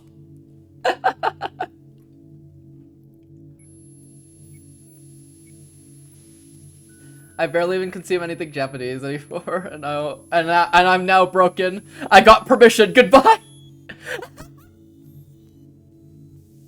He actually did it. Dang, that's crazy. I like my 2D anime people as much as the next person. Someone's trying to fit in. You both stare. I can't believe we actually did it. Here, take this. Japanese reg. Reg. But no, the guy on the back's like really, really bad, Ellie. He's like... He's made so many, like, women hate me comments. But on the other hand, I've got a bad feeling about this. Was the girl in the movie his project? I'm gonna drop that egg and stop Force of Habit from calling Reggie. Isn't she wonderful? I mean, I guess. But she's only in the movies, right? Indeed, she's nothing more than an image caught on film. She has no substance. There's no way they remade this. This is an Evangelion reference. In other words, she's just an illusion. But what if I could make her real? Should you chair? Wait, so Alec, you're trying to make this chick? No, that's not it at all, Anya. Good, I thought you'd gotten way off the deep end for a second. This is another form of freedom. I'm just deploying her into this crappy world. Oh boy. What do you mean by deploy? He means make, but with a fancier word. Not at all. I thought of all the crappy women in this town. At least you'd get me. To make her would be to simply create something in an image that would act like her. But what's the point in that? Yeah, what would be the point in that? What I want is to ascertain each and every one of her functions, either abstractly or concretely, and deploy her into this world. Not just in spirit, but in body too. That's what this project of mine entails. And then what? Live with her, obviously. You see it all the time in anime, don't you? Every day she'll wake up, eat meals with me, and welcome me home. Wait, I was silent! Ooh. Fade forced me all- No, I didn't! You did that all on your own! It hurts me more than it hurts you, so fragile. I just said the funniest crush her skull line. You did the crushing. I just said the funny crush the skull line. Fade. And sometimes we might argue, but I'm sure she'll enrich my life overall. Yes, Ellie? How may I help you? Arguably, Crusher Skull is even worse. Well, arguably, inarguably, you're wrong. Blame Luffy. Luffy did it. It was all Luffy. I even have... You know what? I have proof! I have proof, actually. I mean, I can get proof. Hold on. I'm cooking up a storm. Fade? Yes, Synchro? Can I help you? Ellie, please look, please direct your attention towards the screen. Here we have live evidence. Live evidence and live proof. Please examine the proof thoroughly. Right here, right there. It's right there. You see? Proof. Photoshop. What the? You're sick. Yes, Ellie? How can I help you? Oh god, why don't we go so far back? Blah, blah, blah, blah, blah. What would be the point? Fade told me to crush your skull. Didn't happen. No clip. No evidence. No proof. I'm hungry. No. If Fade never said that, I would never do that. He's lying. So I've heard. He's lying. He's lying. You see that man? He's a liar. And sometimes we might argue, and she'll enrich my life overall. Okay, that's where I was. Everyone gasps at Mr. Alexsky. No, let's just call him Alexsky's. He's lost my respect. I'm thinking she'll be like a maid living under my roof. I got godly taste, don't I? I will remember this. Wait! You can't even say anything! You've deleted my message before! Wait, Ellie, you can't even say anything! You've deleted my message before!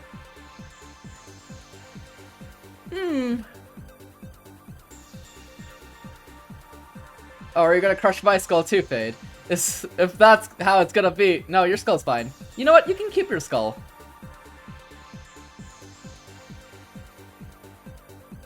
I've even drawn clothing designs. I'd love to get some females' opinions on them. Long skirts are the best, aren't they? I'll bring up the designs.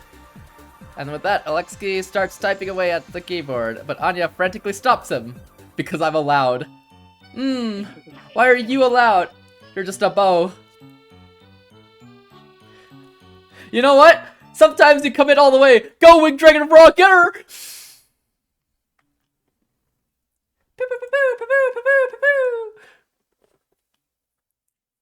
Anyways. Raw! Oh, I wish I had the coffee pasta! No! Someone make that a command. Mods, make that a command!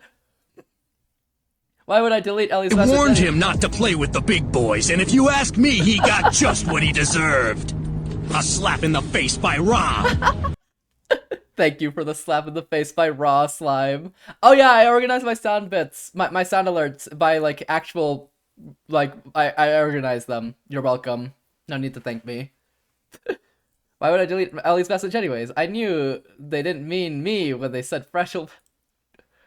Curse of Raw, someone make that a command, thank you.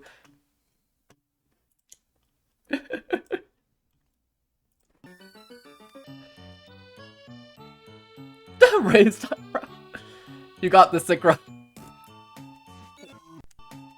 Well, whatever. I'm sure you've all come to understand the loftiness of this project's goals, but I'm sure we've all come to understand it was a mistake to come here. I can't. I only got one hand. ow. Ow, ow, ow. Alright, I got us.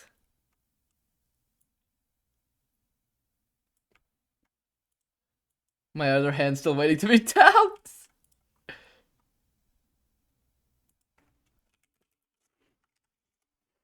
I got you. Oh, thanks, Synchro.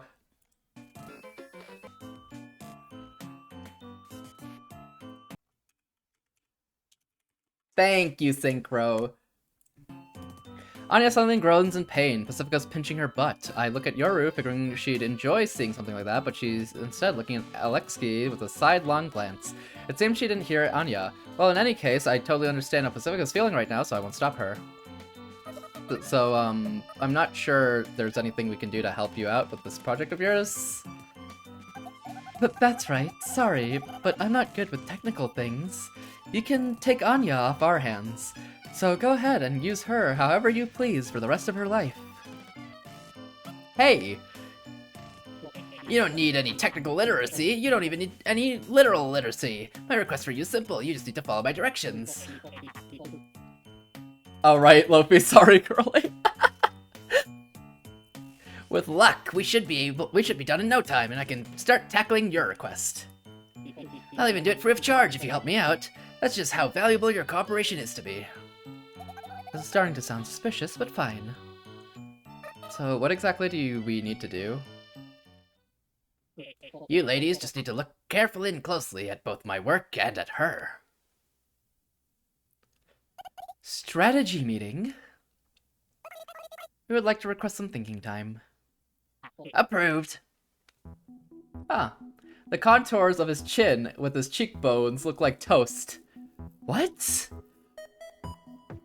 The contours of your chin and your cheekbones are perfect for holding these nuts. Not from this angle. Oh, I see. This angle? Oh, wait, I kind of see it. You're right. Oh, wait, you're right. I'm not taking back what I said, though. At Pacifica's command, we all gather in a corner of the room. I'm sorry, guys, for, like, everything. By that logic, everyone's chin can hold yours, considering how you're sick. Synchro, take him to the back alleys. That guy's messed up in the head. The back alley! But what he's doing is incredible. Yeah, he's always like that. Nobody can keep up with him in more ways than one. But his engineering skills are the toppest of the top notch. He could single-handedly do stuff that I couldn't do even if there were 9,999 of me. So you'd do something that gross if there were 9,999 of you, huh? No, I don't think I'd ever do anything that gross, no matter how many of me there were. He's certainly an eccentric, huh? He's certainly eccentric, huh? Just so you know, JSYK, I can't hear you. FML. Say, Alexei, what do you mean when you say you want us to watch you? It's not like you want us to make sure you don't fall asleep at work or anything, right?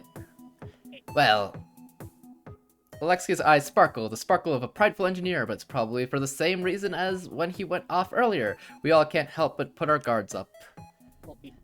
Ghost capacity. That's just what I like to call it, but you know what I'm talking about, right? There's a limit to how many things we ghosts can have. Once things go back to the garbage dump, we have to pick them up again. Yeah, of course we know that. The hole in the ghost pocket. Isn't it called the bottomless ghost bag? Isn't it called the bottomless ghost bag? Is it? Well, while things may disappear, they should last for a while, as long as they're placed within your territory, and you keep their existence in the back of your mind.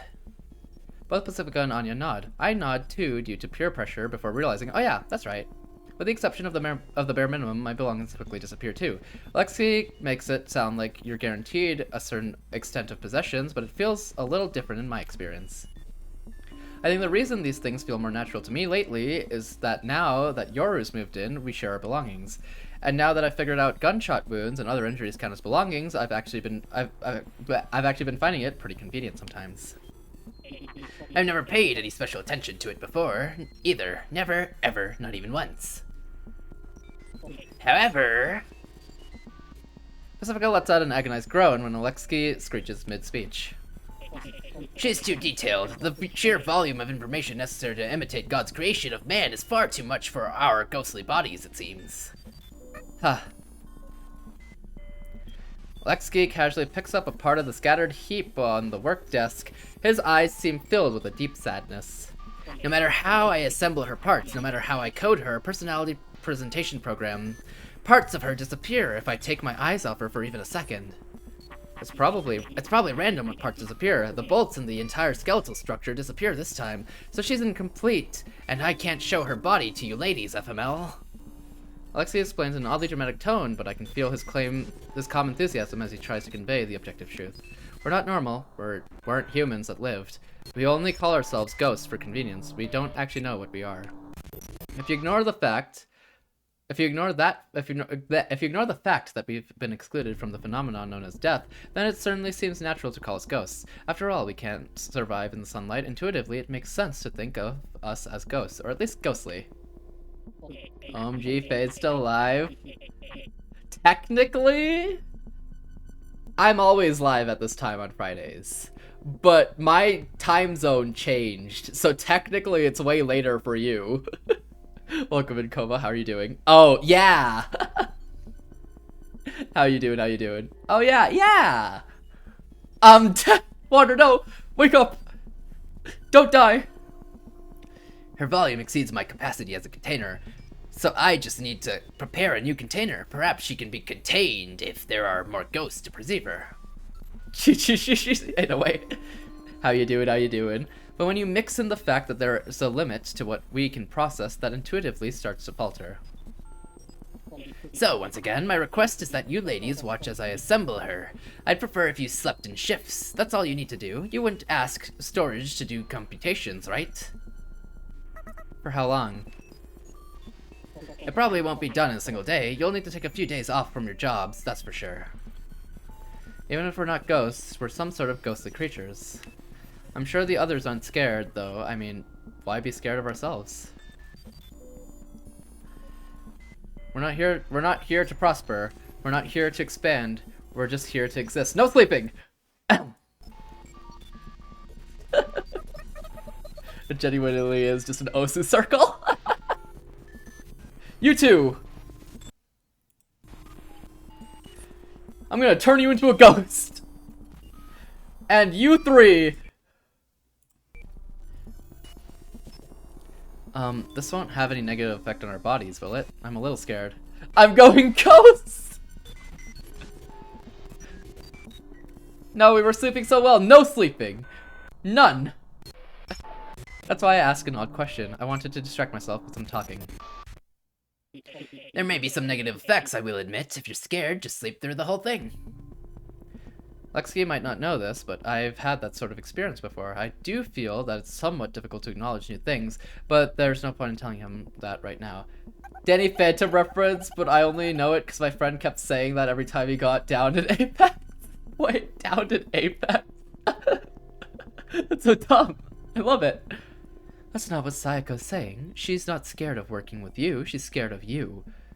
She's looking for a reason to decline. I'm just telling the truth as close as I see it. I'm going ghost! Even when you're telling the truth, the tone, attitude, and syntax you use to tell it make all the difference, you know. You must have failed your public speaking class. Just hearing the phrase public speaking classes feels like a punch to the gut. I'll do it. I don't know if I can do it well, but there's no harm in trying. Oh, you will? I'm in too. You've definitely gone off the deep end this time, Alec. But as a lowly engineer, I'm intrigued. See now? My presentation was flawless. These girls are just softies. I wouldn't pat myself on the back for that presentation if I were you. Anyway, since Anya trusts you, I intend to trust you too. But I don't trust you enough to take time off work.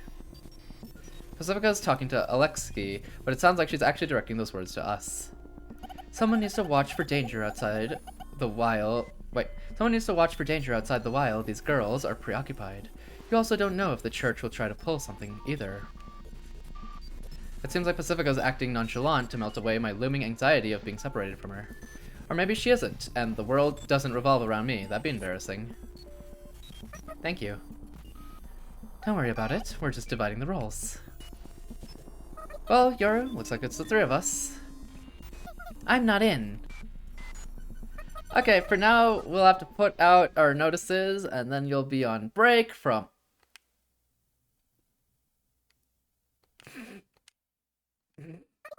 Wait, what did you just say? I feel a shock like being struck on the head. You'd think Yoru would be the first person to be excited by the sight of this stupid thing. At first, I think Yoru's messing with me, but then I look into her eyes. I see she's serious. I said I'm not in. Well, why not? Because I don't want to do this. I'm utterly confused by Yoru's calm rejection. She's usually overexpressive, so when I see her say that without a single change in her facial expression, it instantly throws my mental stability off balance. What's wrong, Yoru? Does your stomach hurt? My bowel movements are perfectly regular. I see. Good for you? Would you prefer us not to ask why? Well, yeah, I guess. When I notice Yoru's frown, it makes me feel a little bit of relief. And that's because it lets me know she's not making this decision lightly, and she does feel at least a little guilty. I know it's not healthy to be happy about Yoru feeling guilty, but I need to accept the fact that I'm the mean sort of person who would feel good about something like this. I think it'd be dangerous to set up shop by yourself. True, if you're not going to be around, then I'll take a break off of work. If you're gonna take a break, then why not stay here with me? No, I don't want to. Sorry. Yoru makes that face she makes every now and then. No, it's okay. It's your decision, Yoru. I'm not good with these sorts of situations. I really should press her some more. So what'll it be? Sayako and Anya will stand watch. Yoru and I will pass. By the way, I've been wondering why Yoru's hair is blue. Wonder? Wonder? What does that mean? Luffy, why is your hair blue? According to my calculations, 2 should be plenty. It's a deal. And thus, same, I'm also wondering. I don't know who Yoru is. Yes, you do. You just saw her. This is Yoru. Oh. No, but why is your hair blue? Because everyone seems to have realistic-ish hair colors. Me! Man, wondering is making me... Nope! Wrong! Incorrect. I guess everyone has realistic hair colors. But Yoru is also an anomaly. She shouldn't even be in this town. And thus Anya and I end up helping the strange man named Alexei with this challenge. Sayako. Good luck. Thanks.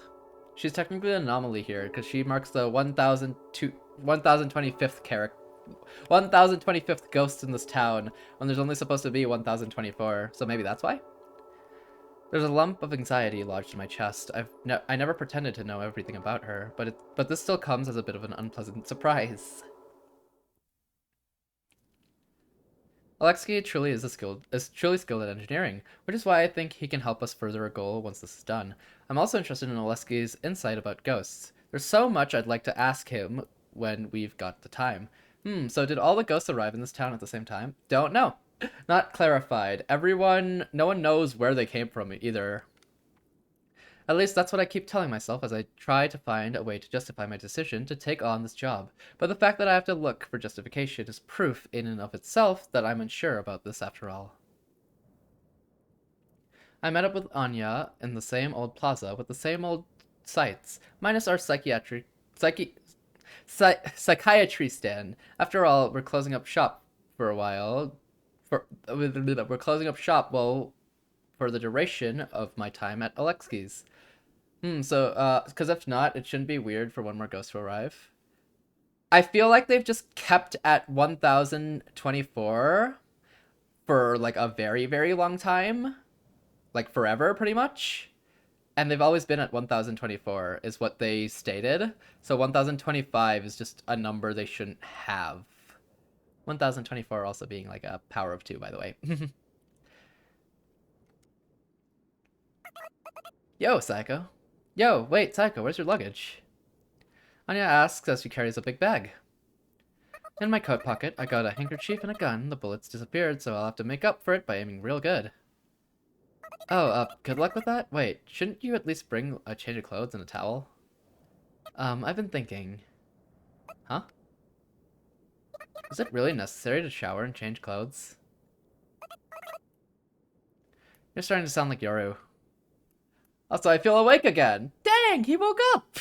What happened? What changed? You think so? Good thing Pacifica's not around. She'd be all like, Bargle, bargle, bargle, gargle. Bargle, gargle? Yeah, bargle, gargle. We talk as we walk. It feels weird since I'd usually be working around this time.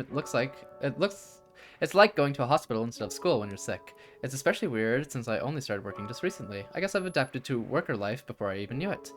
It was probably a gradual, day-by-day process. I recall my conversation with Alexei.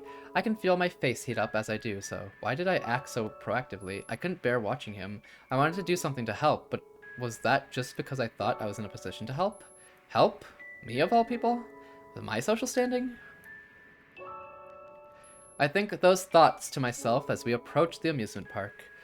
We were here late last time, but it's operating hours right now, so there's cheerful music playing with decorative lights shining in the night sky. It's kind of extravagant by this town's standards.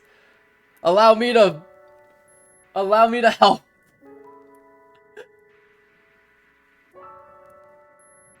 I got over the hump. Dang. And now he's dead. Anya, have you ever been to an amusement park? I ask. I've never been there myself. At least, I don't think I have. No, he's resting in peace. True! Good call. Well, I've been there a number of times, but I didn't have much fun, though. He's sleeping? Let me sleep! No. Denied. Why not? The amusement park itself is fine, but the problem is the customers. Do they have bad manners? Sorry, these fists are only for special peeps. Damn. Well, it just feels like they're at the amusement park more to look like they're enjoying themselves rather than to actually enjoy themselves. That's how it feels.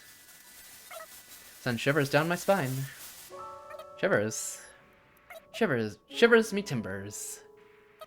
I see, I think I get you. It must be annoying to be surrounded by people like that, huh? The Eep is actually taking me. Ellie, no! Isn't it like the middle of the day? I mean, midday nap, pog. There's that one Vine where one fist is NyQuil and the other one is DayQuil. One fist knocks someone out and the other one wakes them back up. Oh, I've seen that! Isn't that Caleb City? I don't remember. Thanks for the bedtime story. It's 1:30 p.m. Yeah, middle of the day. Well, you have a good nap. Ain't no way. You have a good nap then. It just feels like people like them look down on people like me. I don't want to be in the same place as them, you know. Anya speaks bitterly. I never really thought about it, but I guess that sort of vague social hierarchy exists in this town too. Maybe as a foreigner, I'm just excluded from that pyramid entirely. Sorry if I asked something I shouldn't have. No, it's fine. Anyway, those people don't make sense when they talk. They're so damn boring, but I'm sure they find me so damn boring too. Anya gets her head back in the game and readjusts her bag that had just started to slip off her shoulders. I'm not good with the whole female bonding thing, like going to bathrooms in groups and gossiping and stuff. Girls who can't get into that sort of stuff end up with no choice but to join groups of guys, don't they?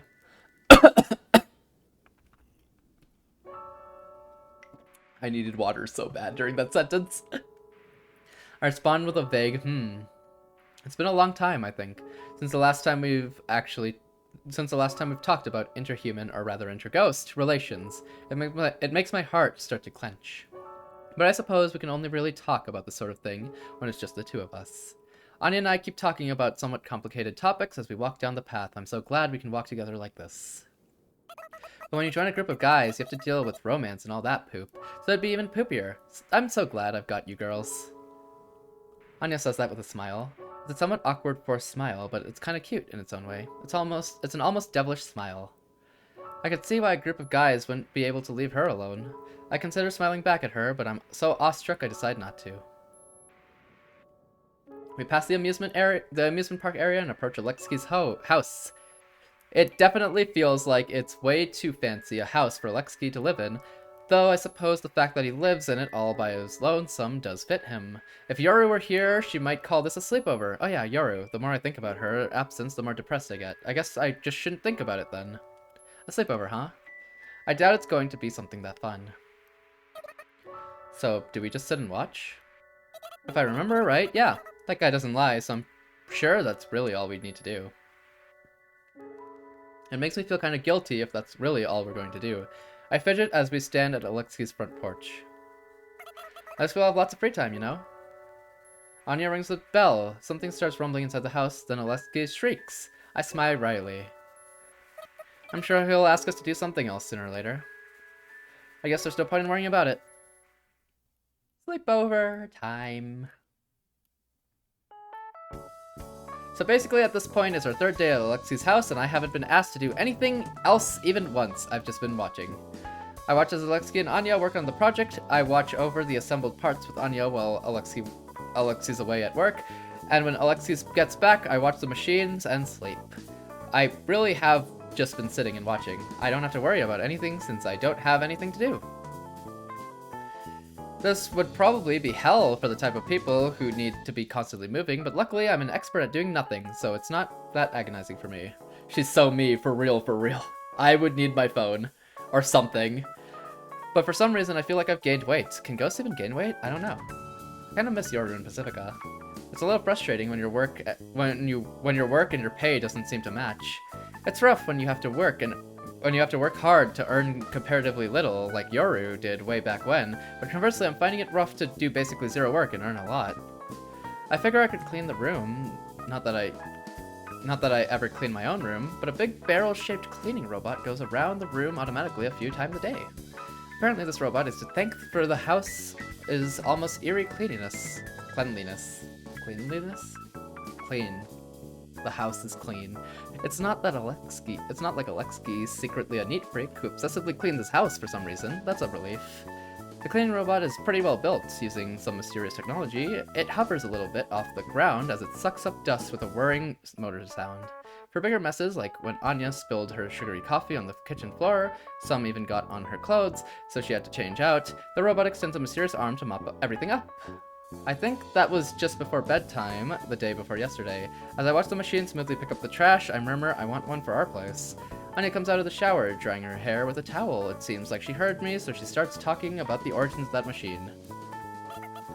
Alexei and I made this thing together. Due to an annoying customer request, it had to be made from the ground up, so Alexei asked for my help. Though it was mostly Alexei's work, and I just helped. Contrary to herself, derisive Contrary to her self-derisive words, Anya sounds pretty proud of herself as she talks about the cleaning robot's features. The incredibly powerful armored vehicle we tried to leave town in, apparently this cleaning robot uses the same power source. So unlike a battery-operated machine, there's no need to charge it, and it's more powerful too. Doesn't that mean it'll also explode?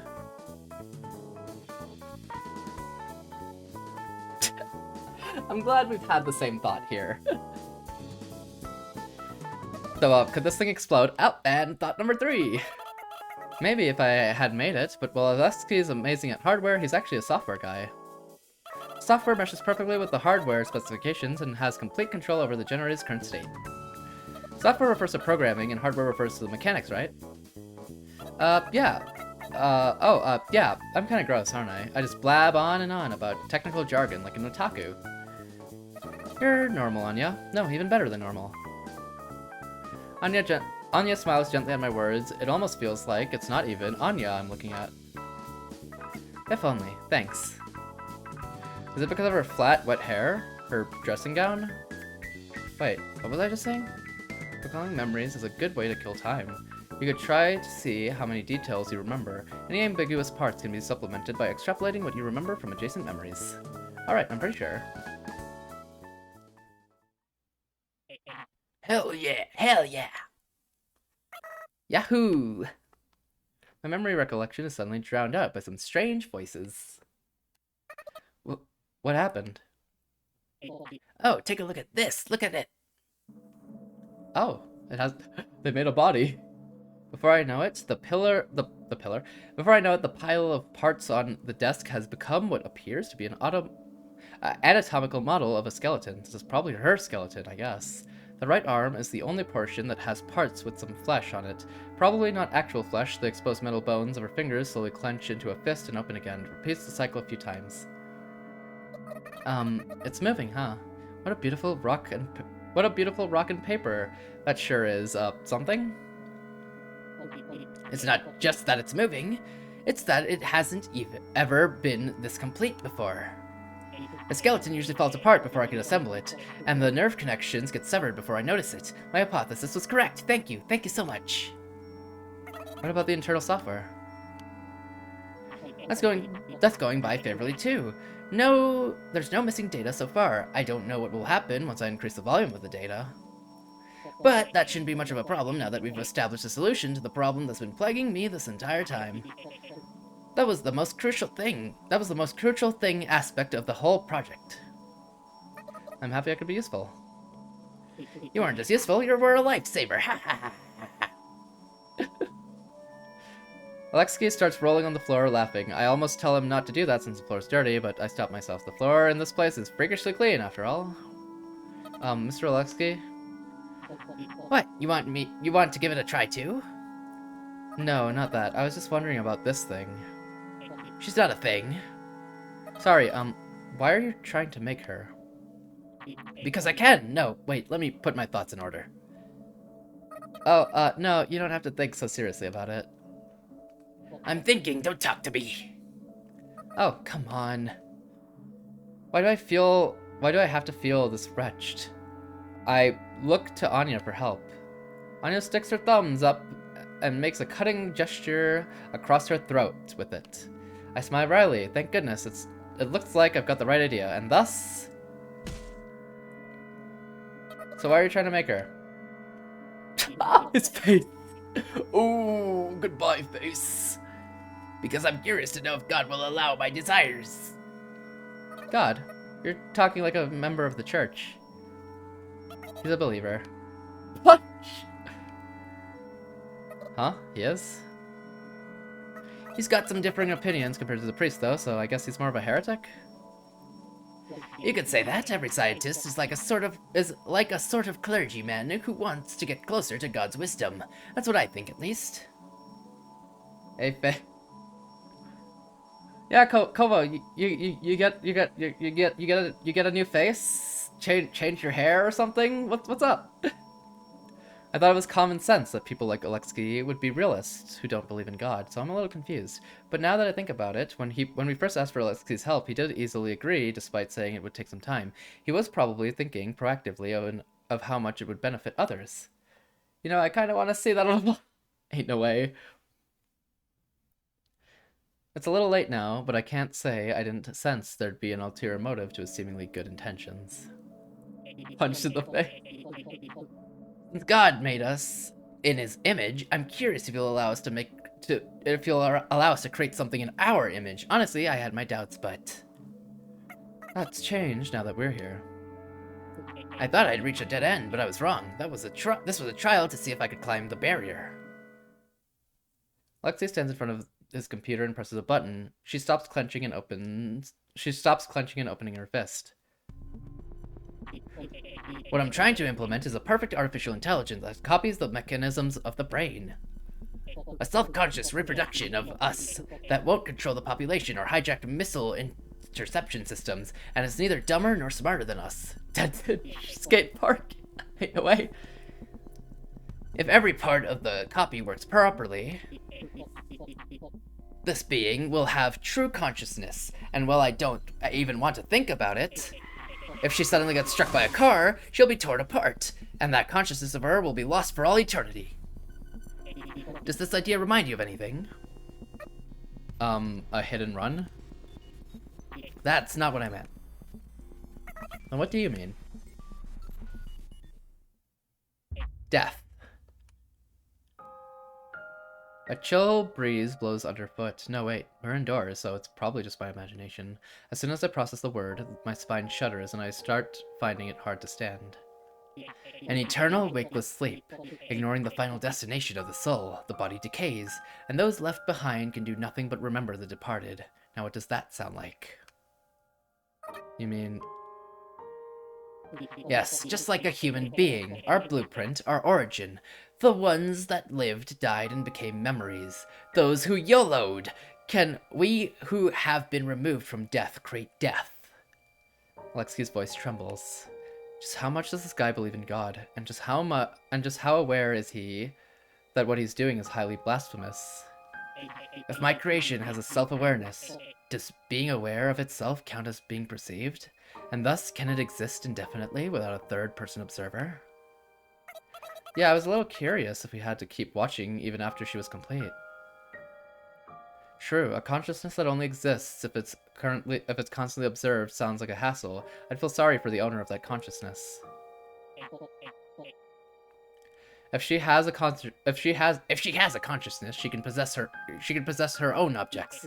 So if I can successfully mass produce her, they can be used as a town storage system for resources, knowledge, culture, and everything else you can give them, enabling major expansion of the town. Wait, Alexi's actually super based. He's coming around a little. It's more than just wants anime waifu. Oh. Assuming God will permit it, that is. We're here thinking about things because, of course, there's doubt that God will permit it. Are you aware of the theory that God has banished us into the night as punishment for our sins? For our sins? What sins? That's just what the church says, Psycho. Lots of people have differing opinions. Some of them are kind of interesting too. One time a customer came in wanting a chainsaw repaired, and as the boss worked, the customer said that this town is a prison. Prison? Yeah, the prisoners here are all nefarious scoundrels who can't be placed in ordinary cells, so they're hypnotized into thinking they're ghosts living in a snowy town who can't be awake in the day. The reason they never die is because their sense of time has been tampered with. No time has actually ever passed. You and I are actually old men who've committed heinous crimes, apparently. That's kind of a scary thought. I try to imagine myself as a giant man in a prison uniform who thinks he's me. There's a prisoner who thinks he's Anya, and a prisoner who thinks he's Alexei, and what he's actually making is just a mud ball. Wow, way to rip off the church sin theory, lol. He said there were several prison guards hiding among us for surveillance, and he was going to murder them with the chainsaw, I guess. What? That's some customer you got. Well, we did call the police on him, so that's that. Hiding what? Hiding among us. You're sick, though. Police? What's that? Ninja-ese? Anya laughs as if Alexei had said something funny. Alexei's shoulders shake up and down, too.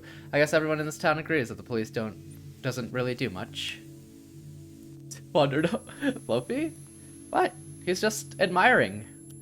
Anya says, well, I guess they work just about as much as I do, then continues. According to an old acquaintance of mine, this is a theme park. Oh, Floppy? There you go. A theme park, like an amusement park? Yeah, according to that acquaintance, there was a war in the country that lost their population almost entirely wiped out by a single missile, leaving no trace of their culture or language. Oh, so it's another scary theory, huh? A missile, huh? I see. Keep your hands away from me, Paul!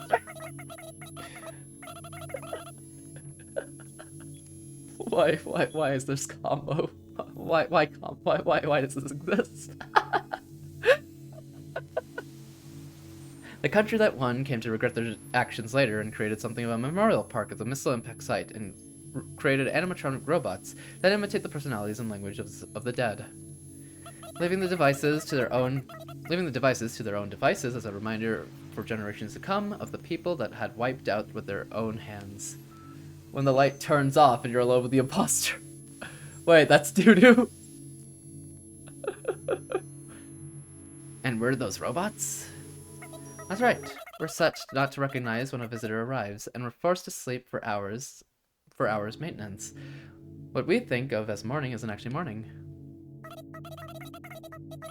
It's kind of protruding, but it's the right idea. And so the weird list of names written on the missile is meant as a memorial of the victims who died. Whoa. The screen just... The prisoners in my imagination turn into robots. I imagine Alexei with exposed, somewhat rusty metallic joints. Me on my way, try to find the best combination. As we talk, there are kids on social...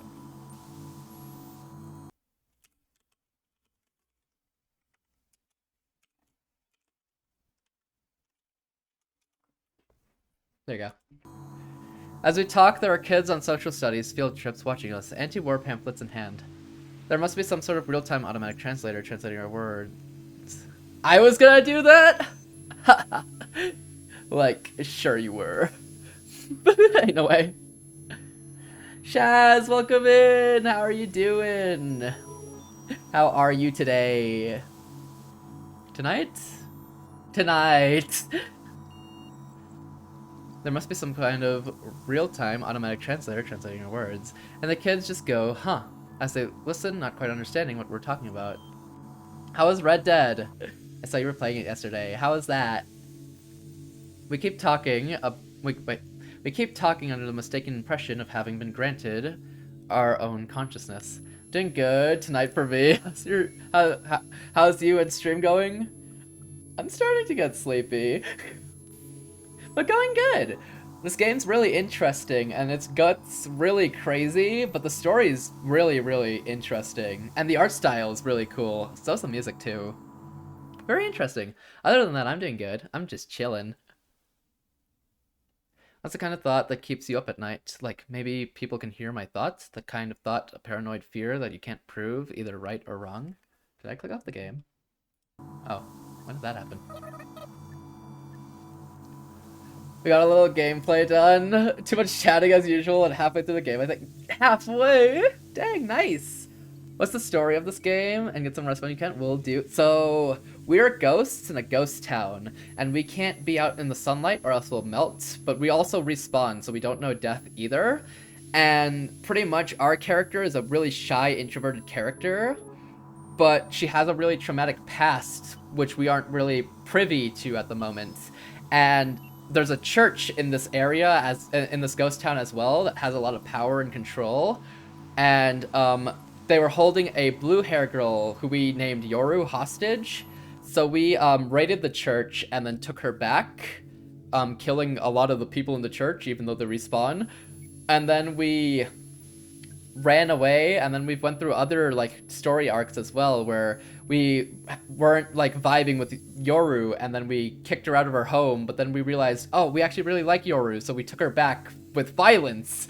And then we also had a section where we made friends with some sweet stealer, some sweets maker, who made a different type of sweets. And she also was brainwashing and mind controlling people with pill bugs, so we killed her. Well, we didn't kill her. We took one of the pill bugs and mind controlled her to make her stop, and with a big battle too. And now we're dealing with Alexei, who's a self-proclaimed otaku, who's trying to create AI life at the moment. And using AI life, he's trying to simulate the idea of death, because there isn't any actual death in this world. That sounds so interesting and chaotic. I love it. It's a really cool, and then there's a lot of animation stuff as well. It's really neat. Very cool story. But yeah, we're just reading through this game. But very chaotic. It's kind of like a fever dream. Petition to call it Yuru Lofi Punch. Chat, you're sick. But yes, I'm glad you're doing good. I'm glad you had a good stream as well. Whoever thought of that must be amazing. Actually, I'm the one who thought of that. Amazing. You might think I sound like the Chainsaw Man I mentioned, but it's a pretty solid theory, don't you think? You mean Schrodinger's? Wait, you're right. I made the same joke too. Lofi? I haven't tried to address why we have to sleep in the mornings and why certain things go back to their original state. I'd say you're more talented than you give yourself credit for, Anya. What was the Pavlov joke that the other day? I don't remember. It has to be some type of response to something, right? But yeah, this one's a really cool visual novel. I tend to play a lot of visual novels on Fridays, so we try to get through visual novels on Fridays. I've played through, I don't know what I've played through. What have I played through? Your Turn to Die, Corpse Factory, Fatal 12, Fata Morgana. Did I miss any? I don't think I missed any. Those have been so far what I've done for Fridays. But yeah, all good, all good. I'll be in and out of chatting while playing a game with my partner, but we'll have you up the whole time lurking in chat when I can. Look forward to hanging out more. All good, all good. Hope you have fun playing your game. Yes, love visual novels a lot. Need to do more of them. I love doing them. I love doing a Friday stream for them because I just stream a long time. Like, I've already been live for like 7 hours. And I just stream a long time to get through as much story as I can because it's so fun to get through as much story as you can. With Charlotte of Vienne, I didn't do it on Fridays, but Charlotte's more of an RPG. Hello Charlotte was such a fun experience, though. I loved Hello Charlotte. It was so dark, it was so twisted, but it was so good. But yes, all good. Hope you have fun. Imagine being able to read. It's a good skill, Koba. You should pick it up. Hello Charlotte was a walking simulator. Yeah, there was battles in like the second game. There was fighting in like the second game. But yeah, mostly a walking simulator. It's a fun walking simulator, a very deep walking simulator. Anya slaps me on the shoulders. I was just bored, but for that, I was just bored before. That's all. Thinking about things to talk about is a pretty fun pastime, you know. I mean, why not? I'm free to come up with my own theories, aren't I? My favorite part was the puzzles. No, they weren't. You're such a liar. You're so wrong. Why read when you can have bread? The puzzles were interesting, but very detached from the themes, mostly.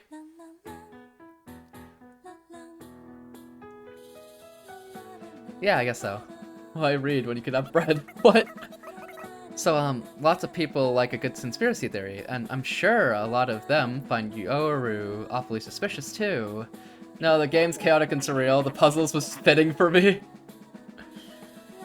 Are you saying you just found solace in the puzzles because they were the most chill part of the game? Read.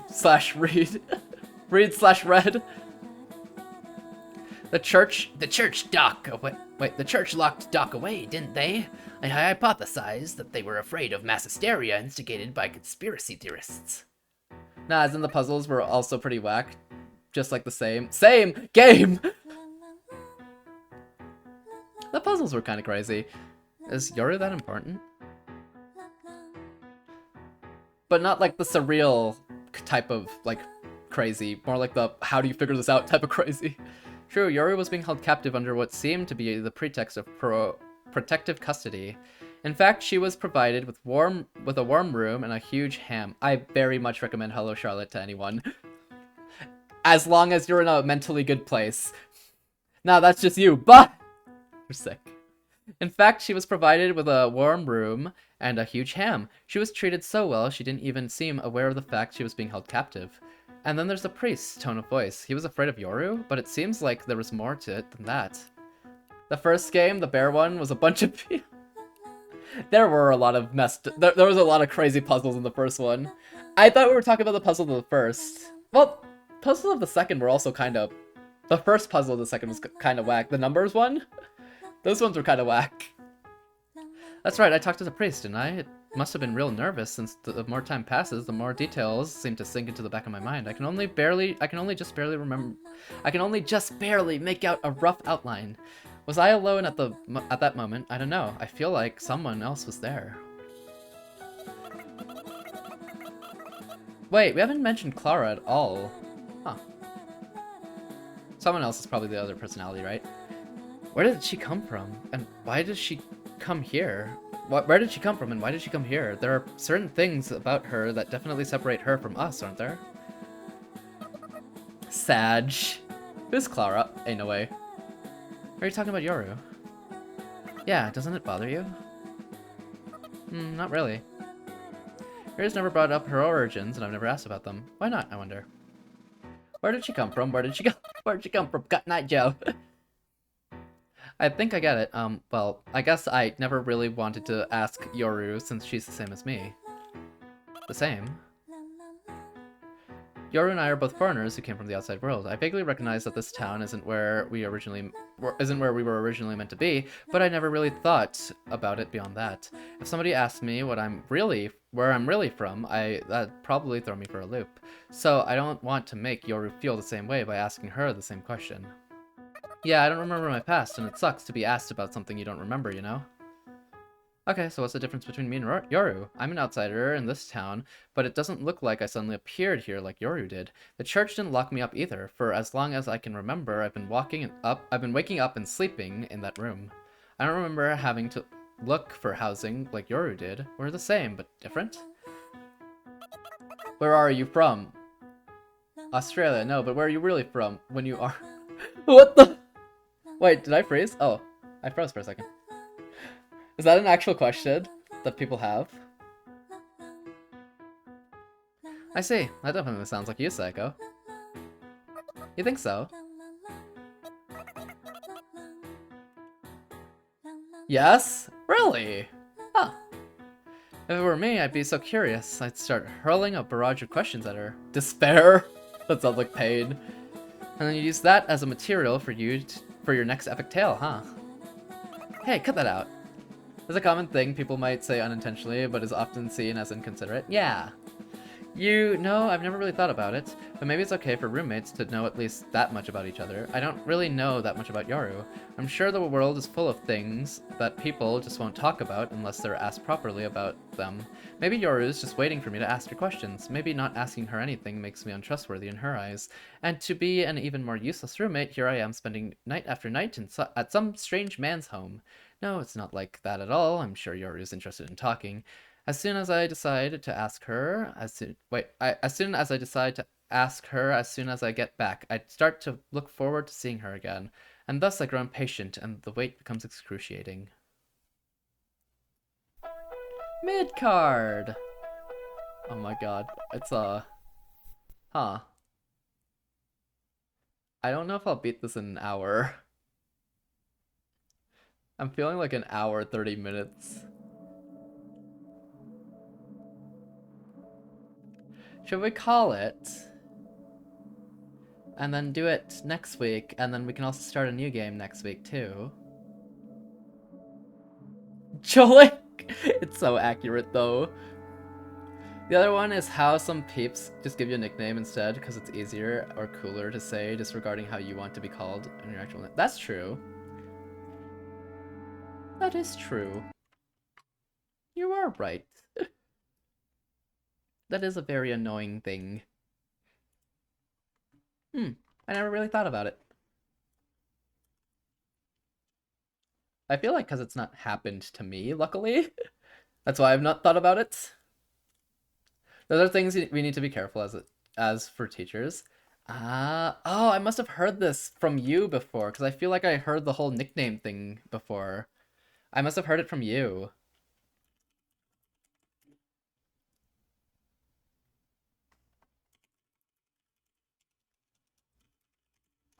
Oh boy, I have so many stories. Uh-oh. Yeah, I mentioned it before. Yeah, I thought so. One second, I'm checking something. Uh... Yeah, I have like 2 hours left of this game. I think we should call it. I'll finish this next week, and then we can... And we can also start, like, Paranorma site as well next week, I think. And that'll be good. Because I need to sleep. It's 6 a.m. So, you know, good bedtime. Time to meet sleepless nights. No, you're gonna meet no one. If anyone has raid suggestions, let me know. But let's see who we can raid. Yeah. We'll finish this game next week, and then we'll also start a new game next week, because that'll be cool. We'll start Paranorma site next week. If we finish this game, which I think we should. Badge, no sleeping. Um, erm, erm, erm, erm. Who to go to? This game's really cool. I love this game. I love the art style of this game so much. There's no one playing this game though. This game has like 25 followers.